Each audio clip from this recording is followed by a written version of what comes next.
lose up to 40 pounds before summer starts. And if you sign up now, you're going to get a $200 Visa gift card. Book your free consultation right now at idealu.us. IdealU is different than other weight loss programs. It works and it works fast. I lost 10 pounds in the first 10 days, and I've lost 60 pounds overall with IdealU.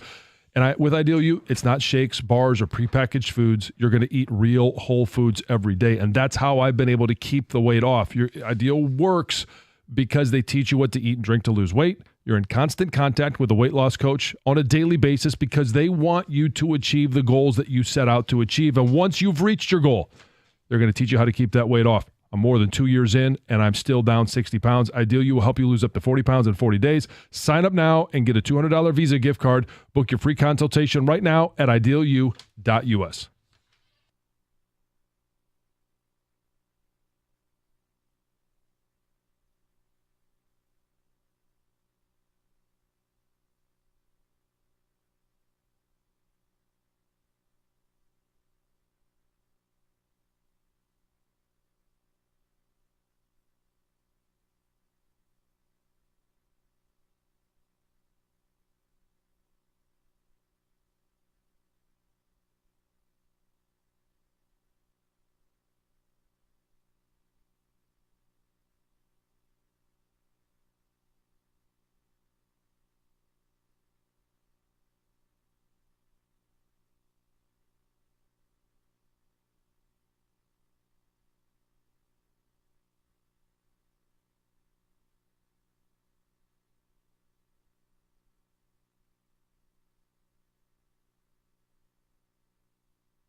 Fair or foul? Heather was at a playground this weekend with her kids.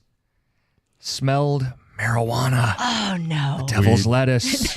Devil's lettuce. And you were using your detective skills, and you deduced it was happening inside a car at the park. It was, because there was families there, but there wasn't a packed park because it had just rained earlier the day, and the smell was so overwhelming, and it surprised me because we were at a playground, right? It wasn't at a big open park where people are barbecuing, right? Or they're hanging out at a beach. Would that be okay to you if it was?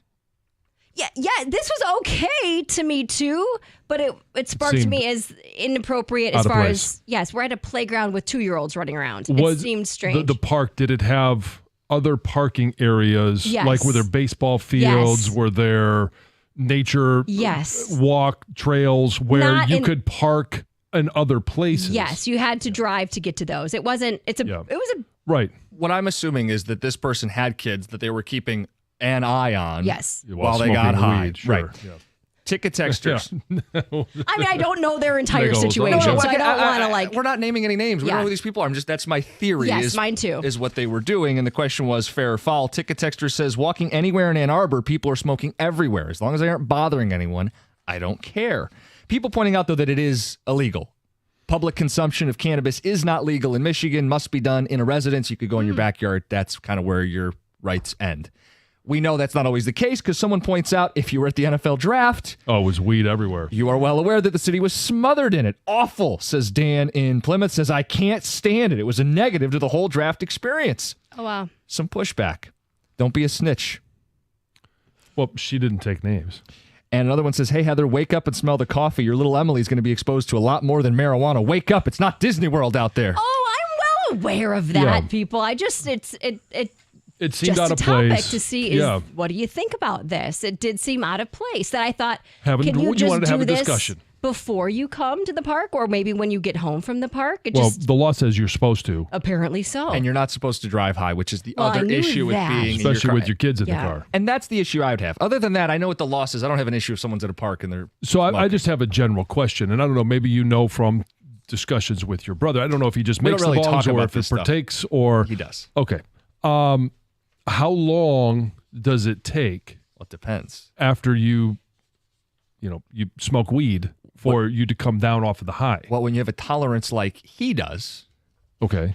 I think it's a whole nother ball game. Okay, some people operate on a different So it's the same question. Like, how many drinks does it? Right. To get drunk? That's my understanding. As someone who doesn't smoke, that's my understanding. If you are, if you're at a bar and you have a couple of drinks, you know that if I have that with my appetizer, if I have one drink and then by the end of it, I've had some bread, I've had some meal, it's been a couple of hours, I'm okay to drive home. Right. But if you have, what's the time frame? 3 or 4 on an empty stomach. You should. Yeah, exactly. It might vary. I'm just curious. I have no idea. Right. Let's get to Greg in St. Clair Shores. Greg, you're on 97.1. What's up, guys, and sweet Heather? John, congratulations on Costa joining you, because now you have achieved golden status. Oh, thank you, Greg. You guys are a great pair. Costa, I have so much respect for you. Welcome, young blood. Thank you. So check this out.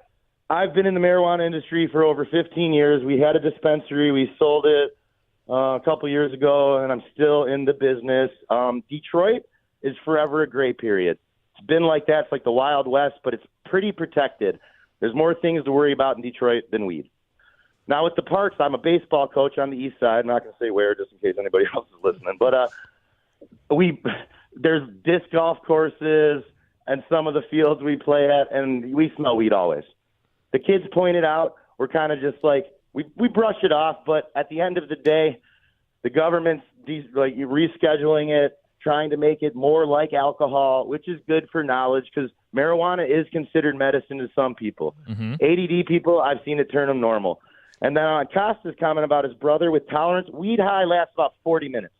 If you're a newcomer to where you can get your bearings back if you've never smoked. But for people that smoke every day, they really smoke just to get grounded, if that makes sense. It brings you back to your normal routine and normal sentiment of what you're doing every day because you're kind of relying on it. And I support marijuana, but I'm also the guy that I don't need that at my ballpark when I got kids playing. Yeah. I don't need it around. It's not a good look. It's just something the kids will eventually get exposed to. but they don't need to at a young age, and they're already taking on too much. Like my kids, the YouTube generation kills me. They come downstairs and ask me these random questions. I'm like, where did you even hear something like that? Oh, yeah. You know, and they're 11 and 9. So basically that's all I got.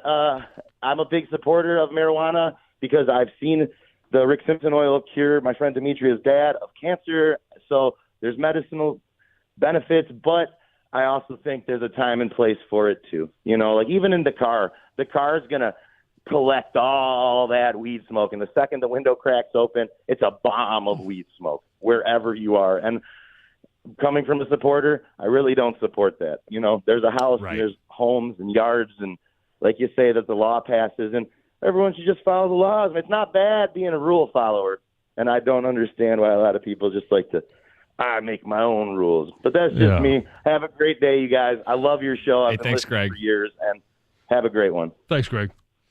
Yeah, there's nothing wrong with being a rule follower. Just listen to Greg. Right. I don't like the smell. I don't partake, but I don't fault those who do. The question is time and place. That's what this whole conversation is about, is time and place. Yeah, you want to smoke weed? That is your prerogative. It is legal. Go for it. Just, I think he put it perfectly. Like, there is a time and a place. He is a guy that has seen the benefits, reaps the benefits himself, but doesn't want it at the ballpark when he's coaching, 10 and under, 11 and under. Sure. And again, I don't want them like right next to your kid. I'm not saying like go into the jungle gym with it.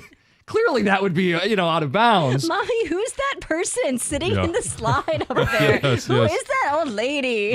Right. When you initially said it, I'm thinking, the guy thinks he can fly. Oh, God.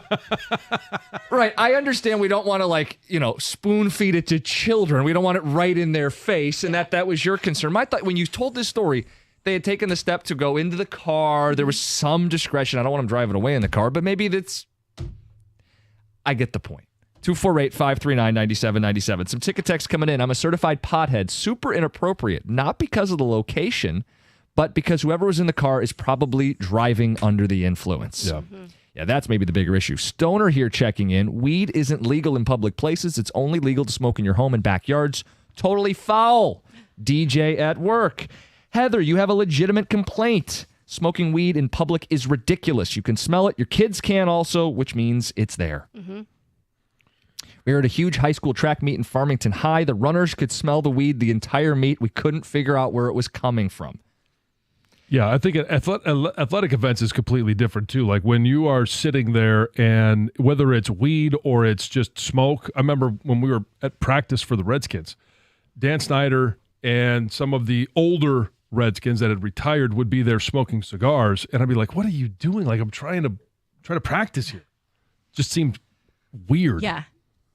It's 2024. Get used to it and get over it, reads a ticket text. This is just what happens now. Yeah, but if that's not where it's supposed to be, you are intending to take your kids to a place where they're not going to be exposed to this. Not that they won't ever in their life. It's all around. It's going to be there, and they'll make decisions in their life.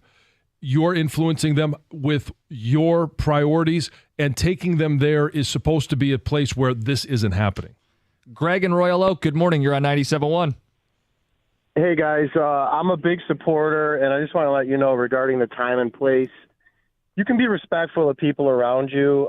If I want to, smoke at a park and there's kids around, you don't have to smoke a joint that smells like a skunk for 2 miles. You can vape, which basically has no odor. You could use an edible, but especially the vaping. I mean, you can go into a bar or you can go into a comedy club, and if you feel like you have to smoke, you can use a vape, and it doesn't smell. So therefore, time and a place. Just be considerate of everybody around you. Do you think the people at the park were inconsiderate, Heather? Yeah, I think it was foul. I don't think that she should have been doing it at the park. Okay. Yeah. Mm-hmm. Weed is just like alcohol consumption now. If you frown on people who smoke weed, then you might as well frown on people who drink beers at parties or events. That's from Sean on the ticket text. Well, parties or events, it depends on where it's legal. So if you're at a park and it says no open containers, same thing. You're not supposed to, but would you be upset if someone had like a seltzer at Like a they're park? drinking a White Claw? Yeah, or a High Noon or No, whatever. I mean, I agree with that person. It's a hot summer day. The local park. They're having a couple drinks on a sunny Saturday. You have an Seems issue like with a- it? Felt Seemed like a White Claw guy. wrong to be at the park, at the playground. That's all. It just felt wrong. But I do agree with that. I agree with that texter. But there is a place for it. You don't need to do it at the playground, do you? You need to get with the times. Signed Evan, Kenny, and Roberto on the ticket text. We're talking Tiger baseball next. 97.1.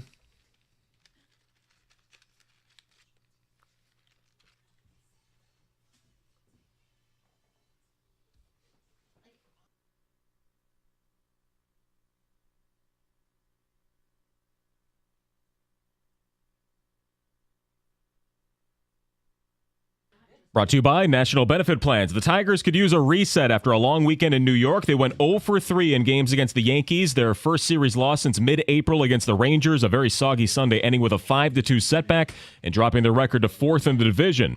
They've got a big series next as they travel to the coast of Lake Erie to play against the first-place Guardians beginning tonight through Wednesday for the second half of this road trip. While the Lions await rookie minicamp later this week, Ford Field saw an interesting UFL game as the Michigan Panthers edged Arlington at home 28-27, and their kicker continues to turn heads.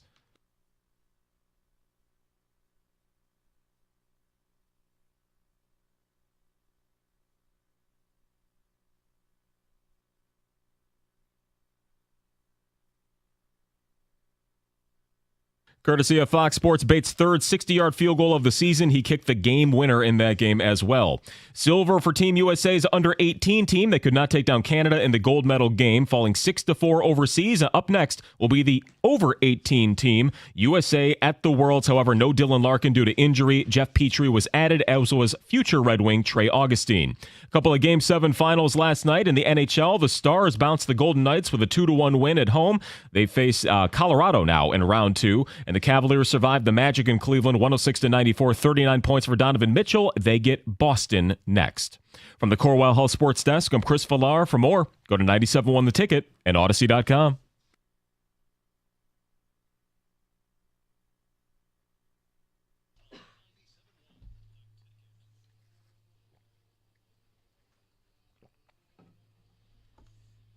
Tigers swept over the weekend.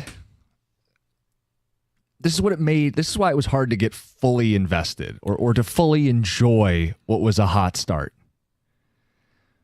Doesn't make you a bad fan. You're not a hater. We kind of knew the offense was going to lag behind and hurt this team. And John, there's no question about it. This weekend, little buckling from the bullpen went a long way. They lost all 3, and now the backslide is on.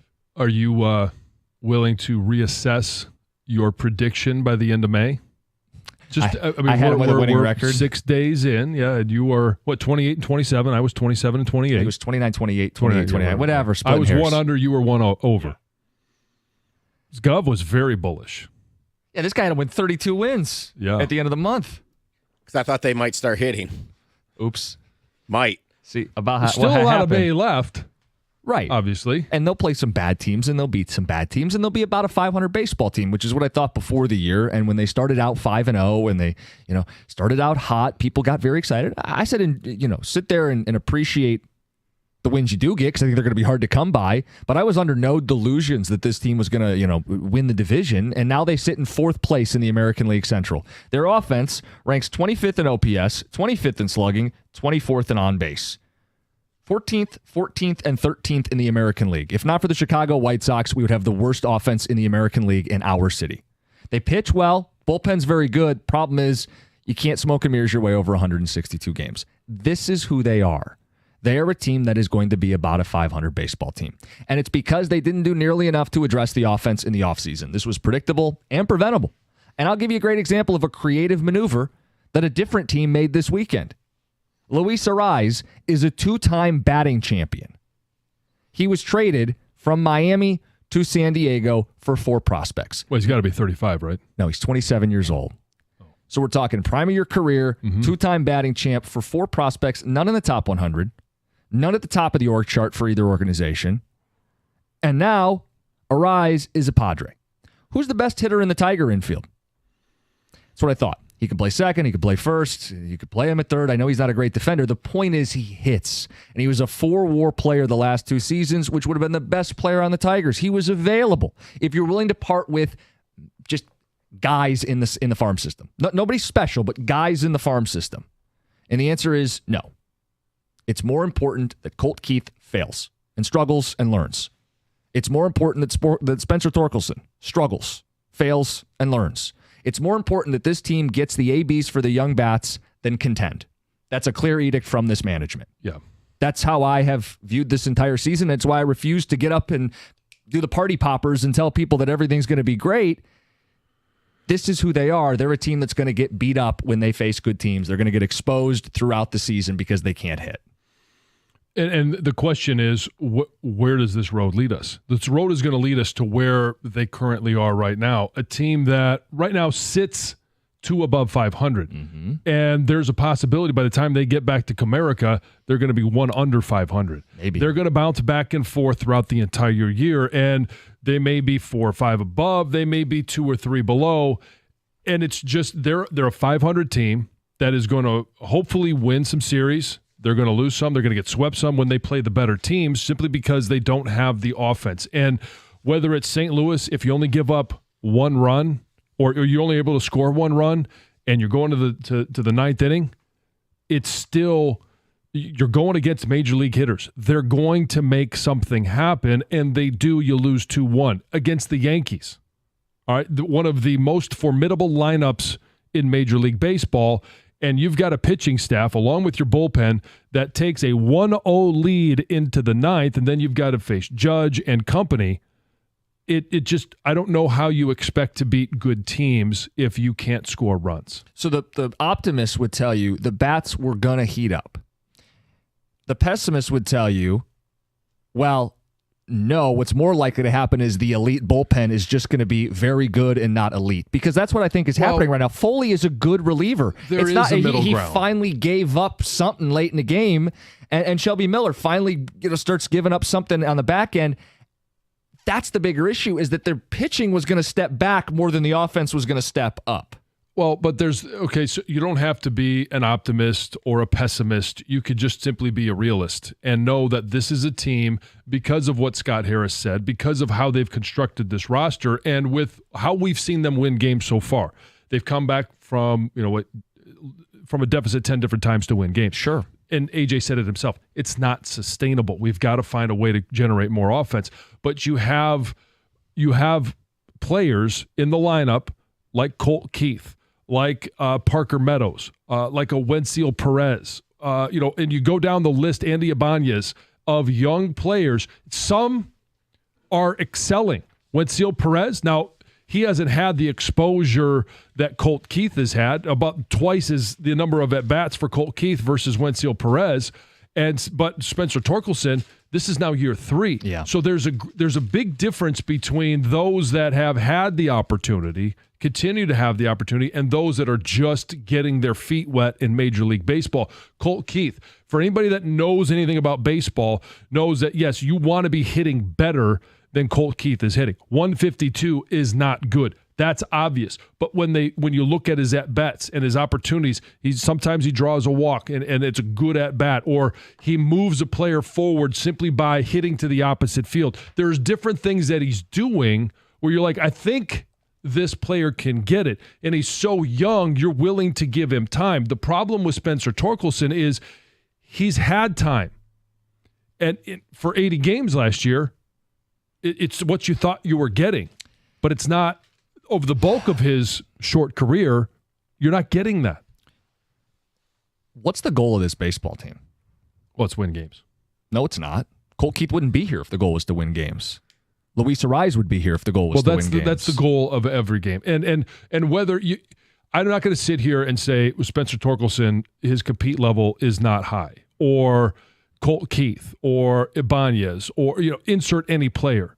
They got there because they're great competitors. The problem is they're at a level right now that some of them, they can't match the level of performance, not the compete level. So it's not taking a shot at an individual saying, well, he doesn't care. Even with Javi Baez, I think there is a level of caring that we're not understanding with him. He just can't hit. Right. I'm not questioning the want to from the players. I'm saying, were they set up, and are they currently being set up to win as many games as possible during this Major League Baseball season? And I don't know how anybody with a straight face would tell me the answer is yes. Their game is the long game. The only problem with playing the long game is you better develop these prospects, because the thing with prospects is, John, they are far from promised. They don't always develop. It doesn't always pan out. Maybe they use this year as an evaluation and they have firm decisions to make next year. Okay, that's a separate conversation. My question was, what's the goal this year? And the goal this year is not to win as many games as possible. I don't know that anybody could argue with me on that. I would welcome the phone calls, welcome the ticket text. And their goals are not to do whatever it takes to win this year. And I'm not even saying do anything reckless. Luis Ariz they didn't give up a top 100 prospect. The guy's got 2-time batting champ. He can hit. Does he help? Does he have enough power? I don't know. John. But I know he can hit. I know he can deliver in a way that nobody else on the infield of this team can. Well, and you're just, I mean, we're beating a dead horse here. When you play against the Yankees, 5 hits is not going to get it done. 1 run is not going to get it done, especially if that 1 run is walked in. And it's just, you can't continue to go against good teams. Now, can you win that type of game against the Chicago White Sox? Sure, but that's not who you should be setting the bar with. Friday night and last Monday against the Cardinals it's exactly why it's not sustainable. There is absolutely zero margin for error for this team pitching because they don't have the hitting.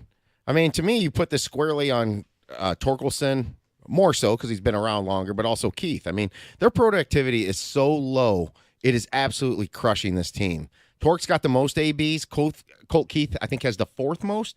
You have 2 batters in your lineup with 152 and 216 that are getting the most AB. You know, those are their averages. That's why it's not sustainable. So they have 4 players batting below the Mendoza line, 200. They have 5 players batting below 220. That's the majority of the lineup, and it's not with any power on the trade-off where you go, okay, they're swinging at stuff, but when they contact the ball, they drive it. They're not even doing that. But the 2 guys that I didn't name, you could have tolerated that. Right. You can't tolerate this from guys that are supposed to be part of the future. We already knew they had the garbage on the teams. That's why I actually think that Scott Harris's plan is somewhat working to a degree, and that if Torkelson, who they were definitely counting on, and Keith they didn't think would be this bad. Let me just say, what if they were both doing the bare minimum?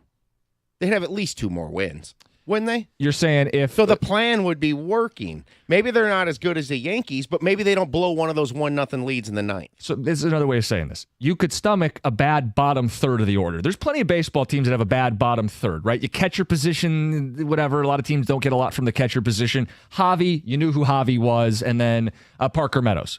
If those are your bottom 3, it's a rough bottom 3, you can deal with it. It can't be the majority of your lineup, and the difference is Tork and Keith. Right, and Green's doing what he's supposed to do, phenomenal. Coming on especially. Maybe you wish it was a little more spread out and consistent. But then, you know what? Canna's doing what he's supposed to do, actually with a little more power. Vierling is doing he's playing his role. I know you didn't agree. No, that's fine. They've used him well situationally. Right. That they're Urshela when he was healthy. Same deal. You know, so it comes down to these 2 guys that we're relying on, but more so Torque is why you have what you have, which is no sustainability. Well, and that's the frustration. And we'll get the ticket text and the phone calls. The frustration is they do have a good pitching staff. They do manage the game well. They do use a bullpen effectively and the pinch hitters effectively. And it all feels like they're going to try really hard to squeeze every drop out of the orange. And we're going to look at the glass at the end and it's not going to be half full. That's my issue, is they're going to do everything they can, but they're going to have been held back by management before the season even started. It's 97.1. Founders Brewing Company has been making high-quality beers right here in Michigan for over 25 years. With a focus on using the highest quality ingredients, you can always count on Founders to deliver extraordinary quality in everything they release. With that focus on quality, they set out to create a beer that lets you have it all. With All Day IPA, here's what you get: a refreshing and deliciously flavorful, easy drinking, and high-quality beer. All Day IPA is an IPA that is naturally brewed with an array of malts, grains, and hops, creating a delicious citrusy taste and a clean finish. It's the perfect beer for anyone looking to make the ordinary extraordinary and the good times great. Speaking of great times, All Day IPA is the perfect beer for anyone on game days. Visit foundersbrewing.com to find All Day IPA. All Day IPA, it's all in the taste. Founders Brewing Company, Grand Rapids, Michigan. For 21 years old or older, please drink responsibly.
That's Dan Dickerson. Tigers made a rally, didn't win, rained out. 5-2 loss, swept by the New York Yankees. 4th place in the AL Central, 248-539-9797. On the Torkelson point, he did have 2 doubles Sunday. Problem is, those are the outlier games. He is one of the worst hitters in the bigs right now. On Saturday before the game, A.J. Hinch was asked about him moving down in the batting order, and he said, the next step is next to me, implying he would just be out and out benched. Can't get much lower. He was batting 7th on Saturday. He went 0 for Forkelson. 2 strikeouts and a ground into double play in the 9th inning. That is more of who he's been this season. He does not have a home run in more than 120 at-bats this season. We played the game earlier, the due date game, like when does he hit his first one? It's kind of insulting, but it's also insulting to have a first baseman who doesn't hit home runs. And the question was raised about how to handle this with Torkelson. Now, we asked AJ straight up, would you send him down? No, that's not going to be good for his confidence. We haven't considered it. We're keeping him up. John, if they keep him up and bench him, I don't see the point. It's not like he is a guy that you would use in a pinch hit spot. He can't hit. It's not like he's a spot where you go defensive replacement late in the game. He has not been a good defender. He's not a plus base runner. For a manager who likes using all of his bench spots to squeeze out wins, Torkelson on the bench is a waste.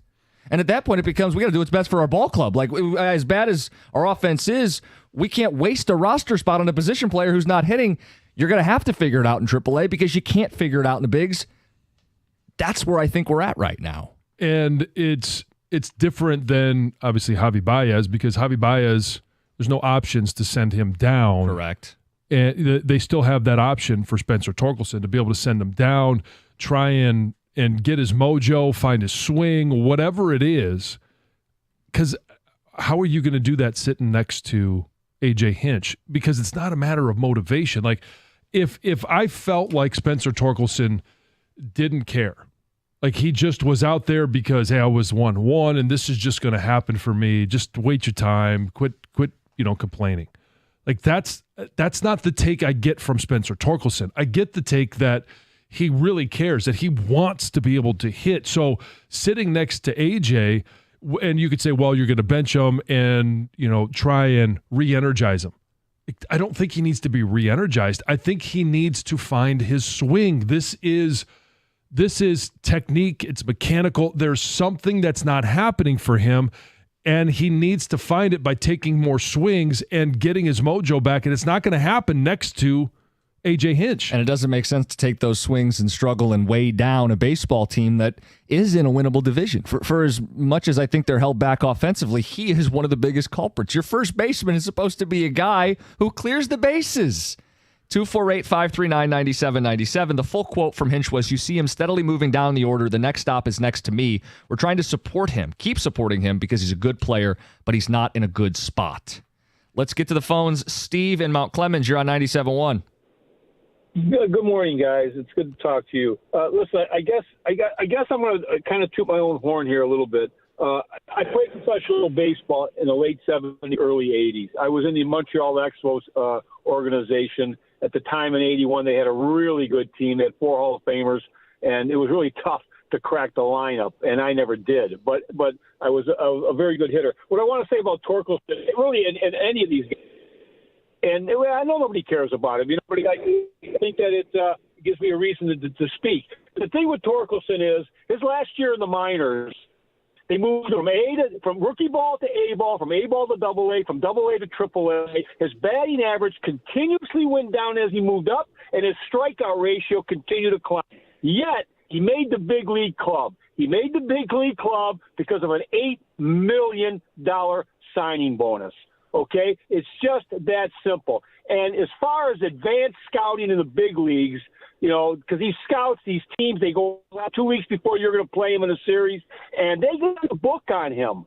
They've got the book. They're all pitching him the same. Get ahead with the fastball. Early in the count. Yep.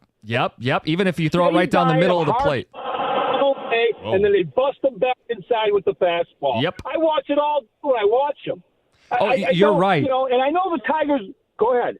No, I was going to say, you're right. I'm seeing the same thing you are. It's fastballs in the middle early in the count, and then it's away, change up slider, anything to get him on the outside part of the plate, and it's got him all busted up right now. And I agree with Hinch to a point. Listen, there is a huge difference. I played AAA ball. There is a huge difference between the AAA and the big leagues. People think that it's just this little fine thing that'll get you to the big leagues. It's not. Cole Keith hit 28 home runs in AAA. Torkelson will probably hit in AAA, and they will learn nothing. They will learn nothing. There's an old saying in baseball, we used to use it all the time, a cripples hitter. A cripples hitter is a guy who's got the pitcher crippled. He's 2-0, 3-0, 3-1. He's looking for a particular pitch in a particular area, and the thing between Green and everybody else, Green don't miss it. He knows what he's looking for, and when he gets it, he doesn't miss it. That's where he has elevated himself to becoming a very good hitter in the big leagues. Torkelson is either going to figure it out, or he's not, or he's going to be gone. Well, you're right. He'll be gone. Yeah, and I think we're getting to the point where that's kind of the next step here. Is he won't be here. Yeah. Whether that's AAA or otherwise, he won't be here. People, hey, it's still young. It's still early. He's got 1,000 at-bats. It's his third season. He plays a premium hitting position, and he's not hitting. You could overlook some of the defensive he was hitting. He's just not hitting. Yeah, and maybe he was brought up or sped through because he was 1-1, and he was, it was the $8 million, contract he had for 1 year, signing bonus, call it whatever you want. But the investment in him isn't the same as the investment in other players. It's not even the same as it is in Colt Keith. Right. And I think we see this in other sports too. You're going to give a guy a longer leash to figure it out if he was a number one pick, right? You're going to sure. You see it everywhere. That you don't want to be wrong, but this wasn't. This is where I think the Tigers do have an out. This wasn't Scott Harris's pick. Scott Harris has been patient with him for 2 years. Thought maybe at the end of the year they had something, but this is what you're having right now, and you don't want to discard him because all of a sudden, if he pops up somewhere else and starts hitting, then there's bigger issues. Is it the hitting coach? Now they've cycled through hitting coaches every single year, but what is it? Why is it that Riley Green has been able to progress, but Spencer Torkelson hasn't? Well, he may be more of a natural. Remember, he was a high school player who's just flown through every level of success through the system. They haven't really. That's the other thing. If you're going to take a step back to develop, right? You're not going for it this year. You're going to develop. Is it too much asked that I see development? Keith, Meadows, Torkelson, anything from the catcher position? Can I see development? Okay, so you're talking catcher position. There's a whole lot more that's going on there. Jake Rogers actually has been swinging the bat better. I mean, a week and a half ago, 2 weeks ago, he was below 100. Now he's 179. Woo-wee, baby, let's go. At least he's got 3 home runs, and I do see improvement from him. Now, he obviously needs to continue that trajectory. My point is somehow they're not hitting, they're not developing. Right. Okay, I don't want to be a dead horse. Let's get to Anthony in Bloomfield Hills. Anthony, bring us a fresh perspective. You're on 97.1. What's up, gentlemen? How are you? Good. John, going back to 1997 and Larson, your dad was a band teacher. Yeah. And I remember the pep rallies when you guys were about to win the national championship. And then I was in church with you sitting behind you. I was like, who's this big guy? Who's this big guy? And my dad was telling me, he's like, that's the guy you want to block for you when you're throwing a touchdown pass. So it was really cool. But going back to the Tigers, like you gotta cycle through the players in the minor leagues, man. You gotta bring up everyone, see who can play. Torkelson, we're like 35 games into it. 0 home runs? Like, come on, man. We got to do something different. Yeah, then it becomes separate. Okay, you get the player, what's best for the player. Should you send him down? Should you keep him on the bench? How can you get his timing right? How can you get his approach right? There's how you do what's right for the player. And then there's also, how do you do what's best for the Major League Ball Club? And is it worth seeing Justin Henry Malloy get a shot? At some point this summer, is it Jace Young if he keeps hitting? Does he get a shot? I mean, especially if your goal this season was to develop guys, I mean, does somebody else deserve those Major League ABs to see if they can stick if Torkelson isn't? And so you can look at it, go, all right, well, Colt Keith, it's not time to pull the trigger on him because he's so young. It's his first year. Kerry Carpenter, obviously he's doing okay. Parker Meadows, he's a young player that we saw at the end of last year, now at the beginning of this year, and he's not making progress. Torkelson is a completely different level because this is year 3, a full season. He had more at-bats in every season than anybody else, and now he still has more at-bats this year, and it's just not happening. How long do you let this go? Tiger phone calls, Tiger ticket text, 248-539-9797. We do have to make fun of the Toronto Maple Leafs before the show ends. I know Heather will have some more roast of Tom Brady in her news. It's all coming up. It's 97.1. Hey, when it comes to managing your finances, you need a bank that gets you and is genuinely interested in your success. That's why I bank with First Merchants Bank. Whether it's your business banking or day-to-day personal banking, First Merchants Bank is 100% interested in helping you prosper. First Merchants bankers are attentive. Love this trait about them. They're going to take the time to sit down with you, ask you questions like they did with me, and then they're going to build a financial plan that fits your situation the best. And when you make the switch to First Merchants Bank, you're also going to get access to their highly rated mobile banking app, which they just updated with innovative personal finance tools. Plus, they're deeply connected to the community's needs because it's their community as well, and they volunteer and donate on a regular basis to local causes to ensure that we all prosper together. This is the difference of 100% interest in you. For a better banking experience, visit firstmerchants.com. That's firstmerchants.com. First Merchants Bank, helping you prosper. Member FDIC, Equal Housing Lender.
Some of your ticket text. We'll get to Heather's news, the roast of Tom Brady, and a few jokes at the Maple Leafs' expense. What better way to wrap up a Monday? Texter says, Cookies, you mentioned that they'll squeeze every drop from the orange, but the glass won't be even half full. That's because this is not a good orange. Need to go back to the produce section, Tom in Flat Rock. Yeah, but, okay, if we're using that analogy, if we think they're a 500 team, it'll be half full or half empty. I think I had them just under at the end of the season. You may have had them just over at the end. Yeah. Although, at the end of the month. Season. Yeah. At the end of the month, we're flip-flopped. Yeah. It's a long season. They're going to hover around 500, and the question is, should they have done more? Could they have done more? I brought up Luis Ariz this morning. He's a guy who's won back-to-back batting titles, 27 years old, was traded not for a top 100 prospect, not for a top 5 prospect in their organization, but more of a quantity, not quality thing. It's a weird time for the trade, too. We don't normally see May trades, but the idea from San Diego was, we're trying to win. We're trying to get a hitter. We'll figure it out. He'll play a couple different spots. We'll get creative. Meanwhile, the Tigers have nobody hitting in the infield. Ariz has technically played multiple infield positions and could DH. Does he have enough pop to be a long-term DH? No. Does he bring enough offense to help this team win more games? Absolutely. Well, what about Colt Keith at second? Well, how about Colt Keith hits? I mean, that's kind of the deal here, guys. Well, and if you have a guy that's terrible in the field but can bat, I mean, they have a position for that. John, they do. John, in fact, they do. Ticket Texter says, Cookies, you're right. Baez, Meadows, Keith, McKinstry, they wouldn't be here if the goal was to win games. The patience with Torkelson has gone too. It's time to make a move. Send him down to AAA. Dude, Parker Meadows is terrible, literally hitting 100, yet he's still here. What happens when the pitchers get sick and damn tired of the lack of hitting? Well, I don't think they're going to get sick of the hitting. There's going to be a level of frustration. Well, yes, and I do think they're going to realize, like, every time we have to win 2-run games. We're going to have to win 1-run games. 1-run games. But they scored 3 runs per game this week, and they were swept. Everybody else's offense is going to heat up when the weather breaks. Well, they're 11-2 when they score 5 runs. Right. The problem is, with 34 games under their belt, they've only been able to get 5 runs in 13 of those games. I wish I had Comcast and not DirecTV. So you didn't have to watch. They didn't have to watch. Well, not a lot of people are getting a chance to witness this. And the question early in the day on Twitch was, if Spencer Torkelson doesn't hit, but nobody sees it, is it really a problem? We wrote down the date we think he'll hit his first home run. John said May 8th. Oh, yeah. Forever the optimist. Couple days away. Yes. And my reasoning was... The ballpark. They have, in Cleveland, right now, the 9th most home runs hit in that ballpark, and they're not a power team, so it's not all coming from the home team. If you're looking at Baltimore, and they lead the league in terms of the ballpark, most home runs. Well, most of those are coming because they're hitting bombs. Courtesy of the Baltimore Orioles. Yeah. Tom said the first home run for Torkelson will come May 12th. So not that far away, guys. Only got to wait 6 more days. And May 12th. It's like a Mother's Day gift. Yeah. He's along with Tom. I thought you said Ticket Texter there. No. Yeah. Off JV. JV on Sunday, Mother's Day at Comerica Park. Poetic. JV's going to get too cocky against him because he thinks he's an easy out. He's going to gun one right down the middle, and Torque's going to connect. People throw him stuff down the middle all the time. It hasn't made a difference. What's going to be different on Mother's Day? I just threw a dart at the board. I came up with May 25th. I think that's enough time to where he wouldn't be kicked off the team, and maybe that Saturday against the Blue Jays. So if it doesn't happen by the 25th, which happens to be my anniversary, there you go. They're going to send him down after the Toronto series, or maybe after Pittsburgh on the 29th. Hey, you're not coming to Boston with us? Something's got to give at some point. And there is a danger that if he gets sent down, he ends up with 0. And then maybe you got to aim later in the year. My answer, August. No, you can't. You can't do that. No. It should have been last weekend. I said that Friday. I said, if there's a weekend for him to do it, call your shot. Short porch, Yankee Stadium, where a pop-up can be a home run, and that didn't happen. I'm just looking to see, they play Colorado in September, but that's home. They don't play. They not go to Coors? No, they do not go to Coors this year. Do they go to Cincinnati? Play at the Great American Ballpark? They don't in the first half, so if they don't in the second, then there's another golden opportunity gone. Yeah. Nope, doesn't look like it. How about some blame on Colt Keith? Signed Scott Sizemore on the ticket text. Now, there we go. A little reset.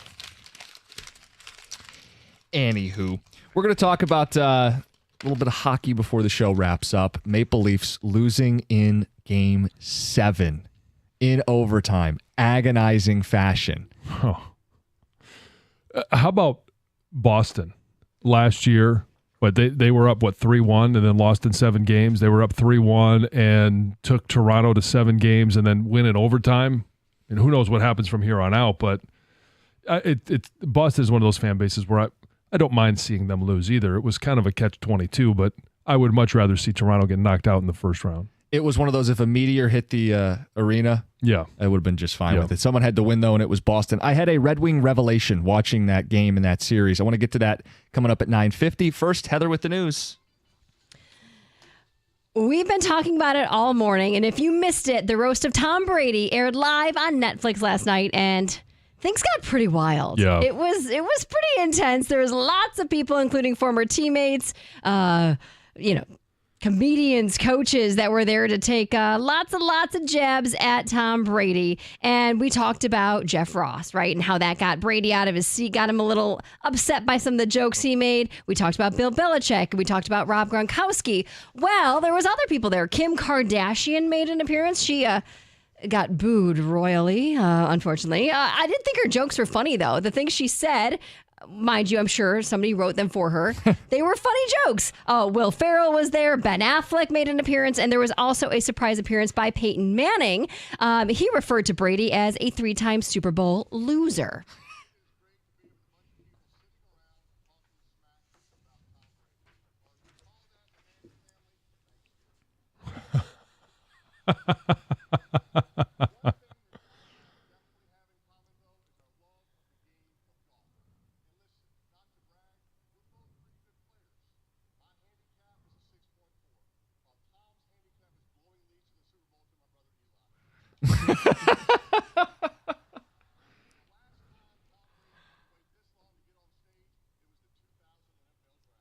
Oh. Ayo. Those were appropriate jokes, safe for the radio. Others, most of them were not. Brady himself did have some good cracks when he took the stage. And here are some of the things Brady said about Manning.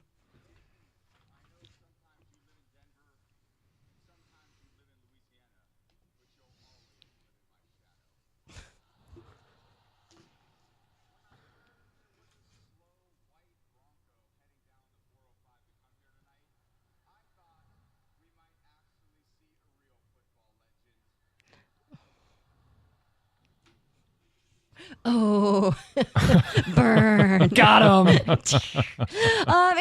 news, a 30-year-old Dearborn Heights woman has been charged after shooting her boyfriend last week. Leah Johnson was arraigned on Friday on charges of assault with intent to murder and felony firearm. She is being held on a $500,000 bond, and if posted, she will be required to wear a tether. So police say it happened last Wednesday. Officers found a 41-year-old man suffering from a gunshot wound to the neck. He was found in the bedroom of the couple's home. They say it was just a result of a verbal confrontation that turned almost deadly. I mean, escalated. Violent. And it definitely escalated. And the Dearborn Heights police chief is expressing concern over the growing number of domestic violence incidents and is saying that they're working to provide faster intervention and improved victim services. Here's a great story. A Michigan State Police canine named Ox is being hailed a hero after helping his handler track down a suspect in a hit and run that took place in northern Michigan. On Friday, police were called to the scene of a crash involving a car and a bicyclist. This was in Springsdale Township. When troopers arrived, they talked to this Traverse City woman, and she said that she was the driver of the car. Turns out she later admitted she was actually the passenger. The real driver ran away on foot. Turns out that driver had a warrant out for her arrest, and troopers also found meth and a stun gun in her car. So she tried to take off. Well, that's when Ox went to work, tracked the suspect through approximately 5 miles of swamp and thick forest. The driver was arrested, and they say the bicyclist, a 73-year-old, was hospitalized with non-life-threatening injuries.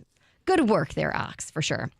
Oh, listen to this story. A school district in Ohio went on lockdown last week when Bigfoot was spotted walking around the campus. Yeah, the Sasquatch was seen outside, running past classroom windows, making a scene at all to all the kids indoors and obviously outdoors too, because there's some little kids out on the playground at the time. And it obviously wasn't the real Sasquatch, but it was a parent who was playing a joke, I guess, but not that funny because it obviously resulted in chaos. And the kids were scared and the school had to go on lockdown. And you look confused. Well, yeah, I'm just a little confused because Yeah. I thought most of the big people who scared people in Ohio played on the offensive line at Michigan. Yes, we do. Yeah. Is it possible it was like a Michigan offensive lineman, scaring more Ohio children? Yeah, exactly. Some people online say that the school overreacted, said it was just some innocent fun, but others say they would not have been happy if a masked person was creeping around their kid's school, even if they knew it was a parent. Right. Yeah, it's not cool. No. Don't Nope. do that. No. Heather with the news. Coming up next, Core Fear Unlocked. 97.1. Hey, in an instant, an auto accident can put you in the worst financial position of your life. It is a must to hire the right lawyer who will make sure that the insurance companies pay what they owe you. Injury attorney David Femininio and his team have been making insurance companies pay for almost 30 years, and he can help you with your injury case as well. David is ready to speak with you and share that 3 decades worth of experience with you personally right now if you call 855-65-CRASH or go to his website, getdavidgetpaid.com. That's 855-65-CRASH or on the web at getdavidgetpaid.com.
What a pass, what a goal. It's Pasternak. Call courtesy of ESPN, and it's the Maple Leaf season over.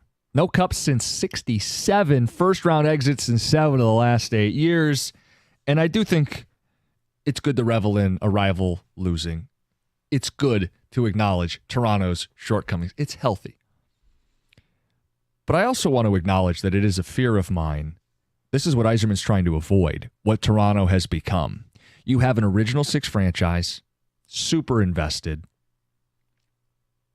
and they're getting in and they're going nowhere. This is what Yzerman has continued to preach, right, is they don't want to be Toronto without saying that. They don't want to be that team that just gets in and years backs into the playoffs. They've got a playoff run going, but they're out, now 8 of 9 years in the first round? Is that not the fear that you win, get your way in the playoffs, but then you're in purgatory? Like, they don't sniff the conference finals, let alone the Stanley Cup. They've won 1 series in 8 years. That's the fear. That's core fear unlocked. I know it's like we can mock them, but that is the thing we are trying to avoid. When the Red Wings finally get in and break through, is not getting stalled out. And Toronto does it with a star. Well, that's what I was going to say. They have a star. Yeah. And so there's no perfect solution. And hopefully the way that Steve Yzerman is building it is the way that he built it in Tampa, so that you do get to the playoffs. And hopefully it's sooner than later. Make noise. And you actually make some noise. You make a run. And then, if you don't do it the first year, you do it the second year, whatever it is, but it's not just always out in the first round. Yeah. I agree with Jim. Best avoid this problem and miss the playoffs altogether. Now, I'm not going to go where Rieger when he's like, I'd much rather be the Wings than the Maple Leafs. No, I'd rather get in. I'd rather get to a game 7. You want a seat at the table. Get me into overtime, see what happens. And the first year the Wings make the playoffs, they probably won't go on a deep run. But you don't want to get to a point where Toronto has plenty of playoff experience. These guys have played in plenty of series and cannot get over the hump. Their coach has lost 3 Game 7s. They've blown 3 Game 7s in this run. Yeah, they are a cautionary tale on the climb to a Stanley Cup. You do not want to be the Toronto Maple Leafs. No.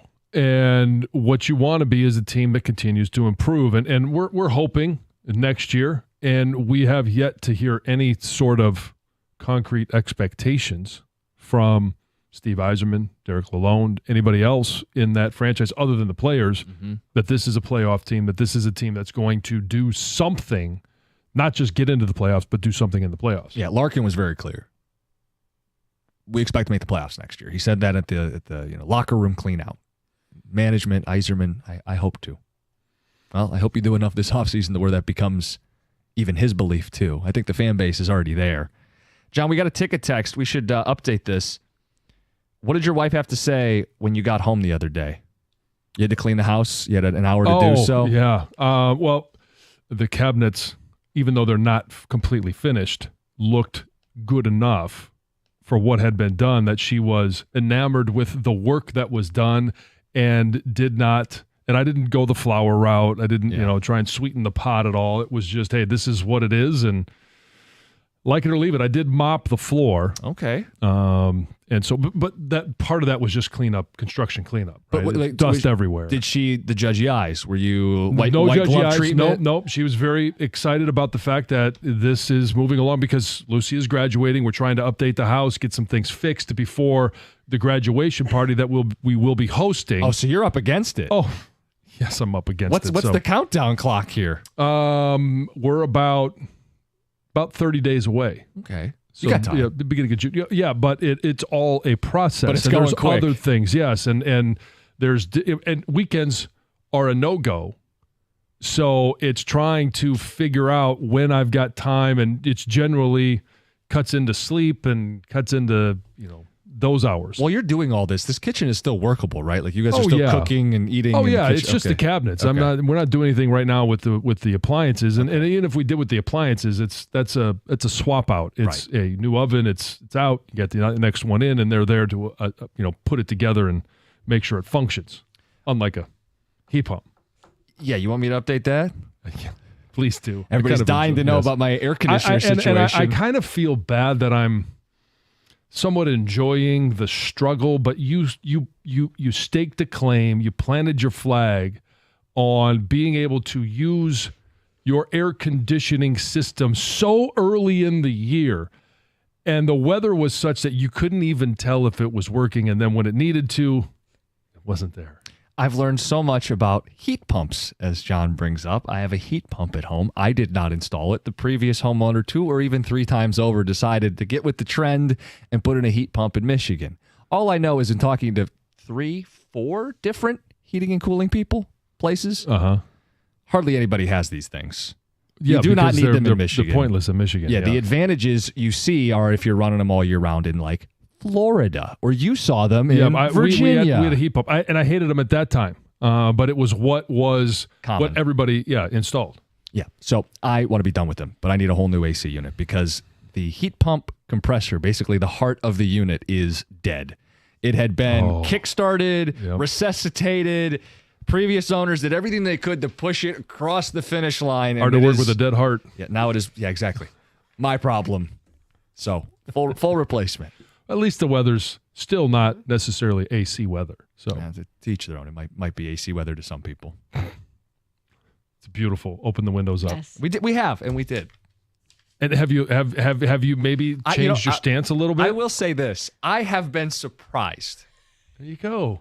I'm not saying it's my preference. We're learning. But I have been surprised at how not as miserable as I thought it would be. It is. It hasn't been that hot yet. I know. At all. and here's the thing, is the nights are cool. Yes, so you crack the windows. have natural AC. You let the cool air come in, And you trap then you trap it by Yes. closing the windows. Yes. And you run your fans and you do the whole thing. Yeah. Yeah.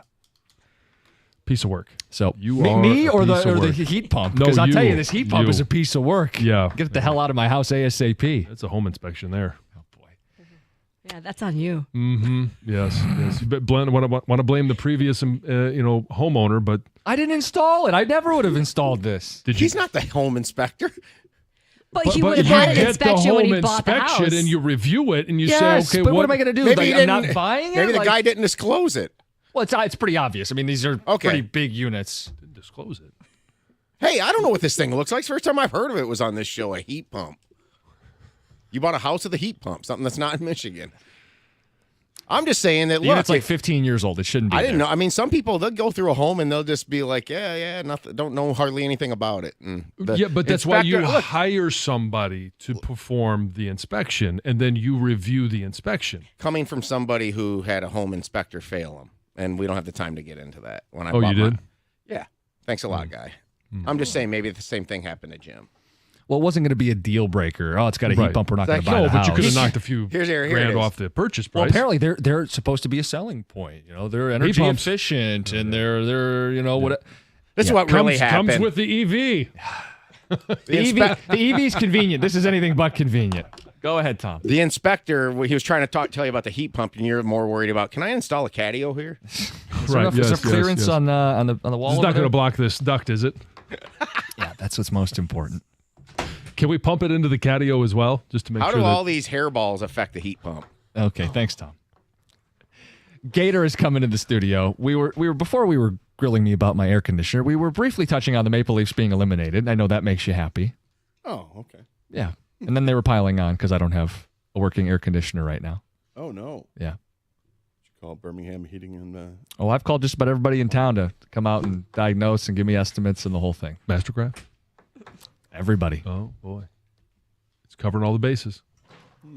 I've learned more about heat pumps, which is the model I have than I ever wanted to. Anyway. Yeah, no, I understand. And listen, the catio has got...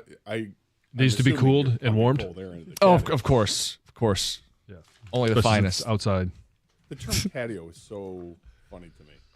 And I didn't even make it up. Who's I calling don't you? have... I get Telemarketer? Yeah. Okay.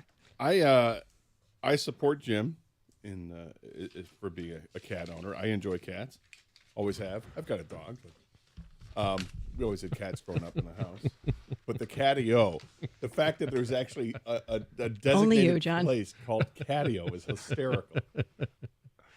Did it feel like a subtle dig? What? I've enjoyed cats. I have a dog. No, it's not a dig at all. I That's love not that. why John's laughing. No. Can you tell us? Just why go not? more No. sophomoric. That's all you No. need to do. Yes. Yes. That's all you have to More do. sophomoric than Gator? No. Well, yes. Yeah. I think so. I think John's a child. Yes, I am. Self-admitted. Self-admitted. It's okay. Yeah. Of course, That's how I enjoy life.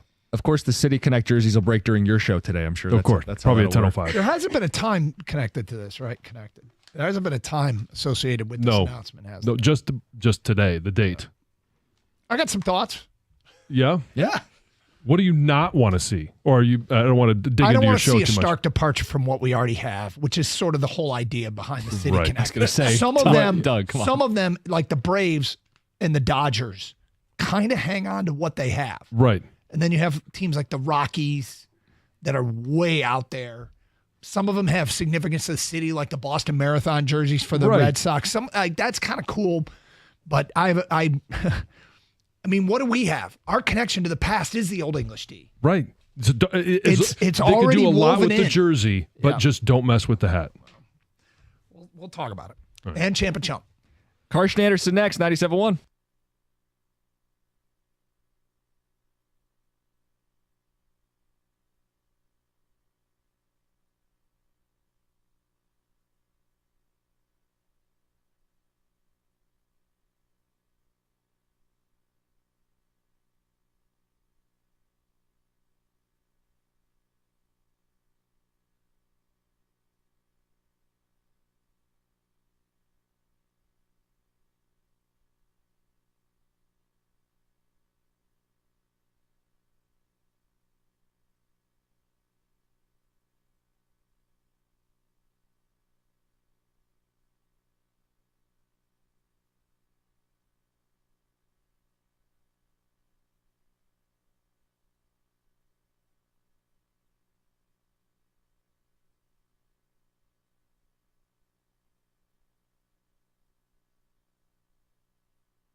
All right, so they just got released. And my first thought is they have a pattern on them that look to me like the vests that groomsmen would wear.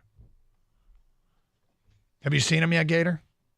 No, I'm still Okay. trying to log on and whatnot. Yeah. Where do I find these? Go to at Cody Stavenhagen. I guess Evans tweeted him out. I went to Evans' story and I didn't see him on our website, 971theticket.com. So I just jumped on Twitter and there they were. I feel like it's a groomsman look. It says Motor City across the front. The hats say Detroit in black. It's mostly black and a blue. I don't know. It's not a navy blue. It's I don't even know how to describe this blue. I mean, look, I'm not going to get mad about these. They were in them a few times this year. Sounds like you want to get mad about it. I'm really not. Is there more than just the one picture of flipping the ball in the air from Jack Flaherty? No, yeah. There's a picture of I saw a picture of Torque wearing them, and but you've seen them then.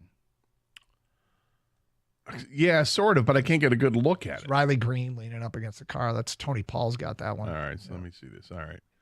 Don't you see a groomsman's vest in in that look. Yeah, a little bit. Yep. Kind of like scales, almost like fish scales Yep. or lizard scales. Mm-hmm. All right, so the problem is that Riley Green's leaning back against an old car, and he's wearing jeans. Now, I'm not sure, due to all the issues Riley Green's had with the pants in baseball, that those might not actually be his baseball pants That now. might be what they're wearing. They're wearing jeans. He's finally going to wear something that's not weird. going to Yeah, bust out the seams. Tigers are going to wear jeans for their city. They probably should. I don't mind that it's the Motor City thing across. That's fine. But, boy, the Nike swoosh and Meyer on the side are prevalent. Mm-hmm. The hat. What do I think of the hat? I mean, it just says Detroit on it. There's no Old English D anywhere? No. The pattern you're talking about, Doug, on the jersey, isn't it like tire tread marks? Is that what it is? Is that what it's supposed to be? That's what I would assume, because the Motor City. Okay. I mean, it could be. I'm looking at the whole video right now. It's like 2 minutes the Tigers tweeted out about, the whole release and... Yeah, typically we'd like to be like fully prepared, but they literally just got released. So we're searching as much as you are. I can't find any Evan stuff. Evan, where's your stuff? All right, I'm watching the video now as well. You like the M1 patch on the side? I haven't seen that yet. I just saw Lance Parrish driving in like a late 90s Corvette. So, see lots of cars drive. Oh, there's a 313 stitch. Oh, that has the Old English D. Under the bill of the hat has like tiger eyes on it. Is there? Yeah. I haven't seen but that it's yet. under the bill. So you can't really see it? I mean, you could see if you have it, I guess, but not. No, you can't see it from a top. It's just a black hat with the word Detroit written, or I don't know if it's navy. Okay, so there's a few things about this. Again, I seriously, I apologize if it sounds like I'm mad or don't like them, because I really don't. I don't care all that much. They are a bit of a departure from what the Tigers normally wear. But what are they wearing? 4 times this year? I think that's all they're going to wear them. This weekend, right? Yeah. So, I mean, it's a special jersey. I don't know what the pants are. You think the pants are black? I can't see yet because the video is still playing. Some guys are rapping. They just showed Willie Horton. Showing off his World Series ring. Evan, did you tweet out pictures of these things? Yeah, they do look like tire treads. Okay. It's okay, not. I can't don't find think them on Twitter anymore. That's all. I don't think it's awful. Don't you? Is that an endorsement, though? That you don't think it's awful? I don't think it's awful. They're not for us. That's the other thing you got to remember. No, I think it's fine. Eminem at the end wearing it. Yeah, actually... The tire tread thing is kind of cool. I think like it? Yeah, I do. That's the pattern that I think looks like a groomsman's vest. Yeah, well, it looks like tire treads. Now that King said it, and now I can't unsee tire treads, and I think it's kind of cool. Okay. I like the black and blue. That color I think is cool. Putting those together I think is cool. I just think the hat is plain. It just says Detroit. There is a picture that Evan Petzold has put out from the Free Press that looks like with Jack Flaherty, you can see they're going to be black pants with that blue, bright blue stripe down the side. Well, it's not. Yeah, I don't know if I'd call it bright blue, but it's whatever that blue is. I don't know how to describe that blue. Is it electric blue? Is that what they call it? I guess it is technically a bright because it does stand out. I think it's cool actually. I don't mind this at all. Good. I mean, it doesn't really, to me, it doesn't scream like Tigers, and then that's the thing, I guess, because that was your fear. It was going to be a complete departure from what we have, and it is. It's a complete departure, but it's the first time we're seeing the Tigers wearing a dark jersey outside of spring training, and I do kind of like it actually. The hat is boring. Yeah. Well, you can check it out for yourself if you want. There is a link through our website, 971theticket.com. The City Connect jerseys have been released. We have our Champ and Chump nominations coming up today at 10:35. If you want to get into people seeing them, do you like them? Do you not like them? Do you care? I'm not even sure it's worth getting excited about or when you play 162 games and you wear these jerseys for a weekend or whatever. I mean, is that? You sound very dismissive of this jersey. Well, I'm not going to get mad about it.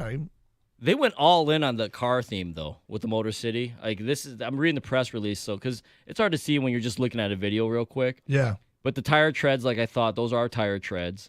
You know, they got the VIN tag on the inside of the jersey. Yeah. You know, and then those numbers mean something. So it's like the World Series championships, the American League championships.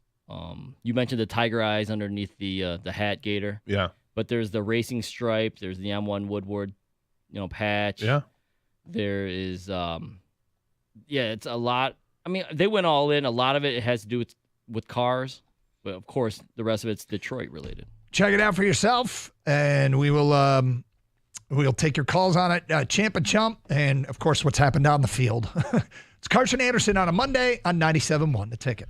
Well, take care of your yard. You don't want to see dandelions, so do the right thing. Get rid of the dandelions and call Natural Way Lawn and Tree Service, where you get green and stay green with Natural Way. 888-GET-GREEN is a telephone number, and for limited time, you purchase the full lawn program. You get free grub control, but you got to mention my name, Gator, and the station's 97.1 The Ticket. Look, dandelions are a weed. They may look pretty because they're yellow and they stand out against the green background, but really what they are, it's a weed. It's going to rob your lawn of water and nutrients. You don't want that. You got to stop them before they go to seed. And it's not too late to treat for crabgrass. That's a whole other problem that you can try to prevent right now. So call Natural Way. That offer is fantastic right now. They don't give you a run around with Natural Way. They don't tell you, we'll treat for something, and then they show up and, oh, no, we got to do something else. They got people who know what they're doing, certified applicators and arborists that'll come out and custom tailor a solution specifically for your yard and your home. Plus, they offer a 100% satisfaction guarantee. They've been a Michigan-owned company for over 30 years. It's a company I've trusted for almost a dozen years now. I trust Natural Way. I think you should too. Give them a call today, 888-GET-GREEN, or go to naturalwaylawn.com.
We've tweeted out the link at DunGator971.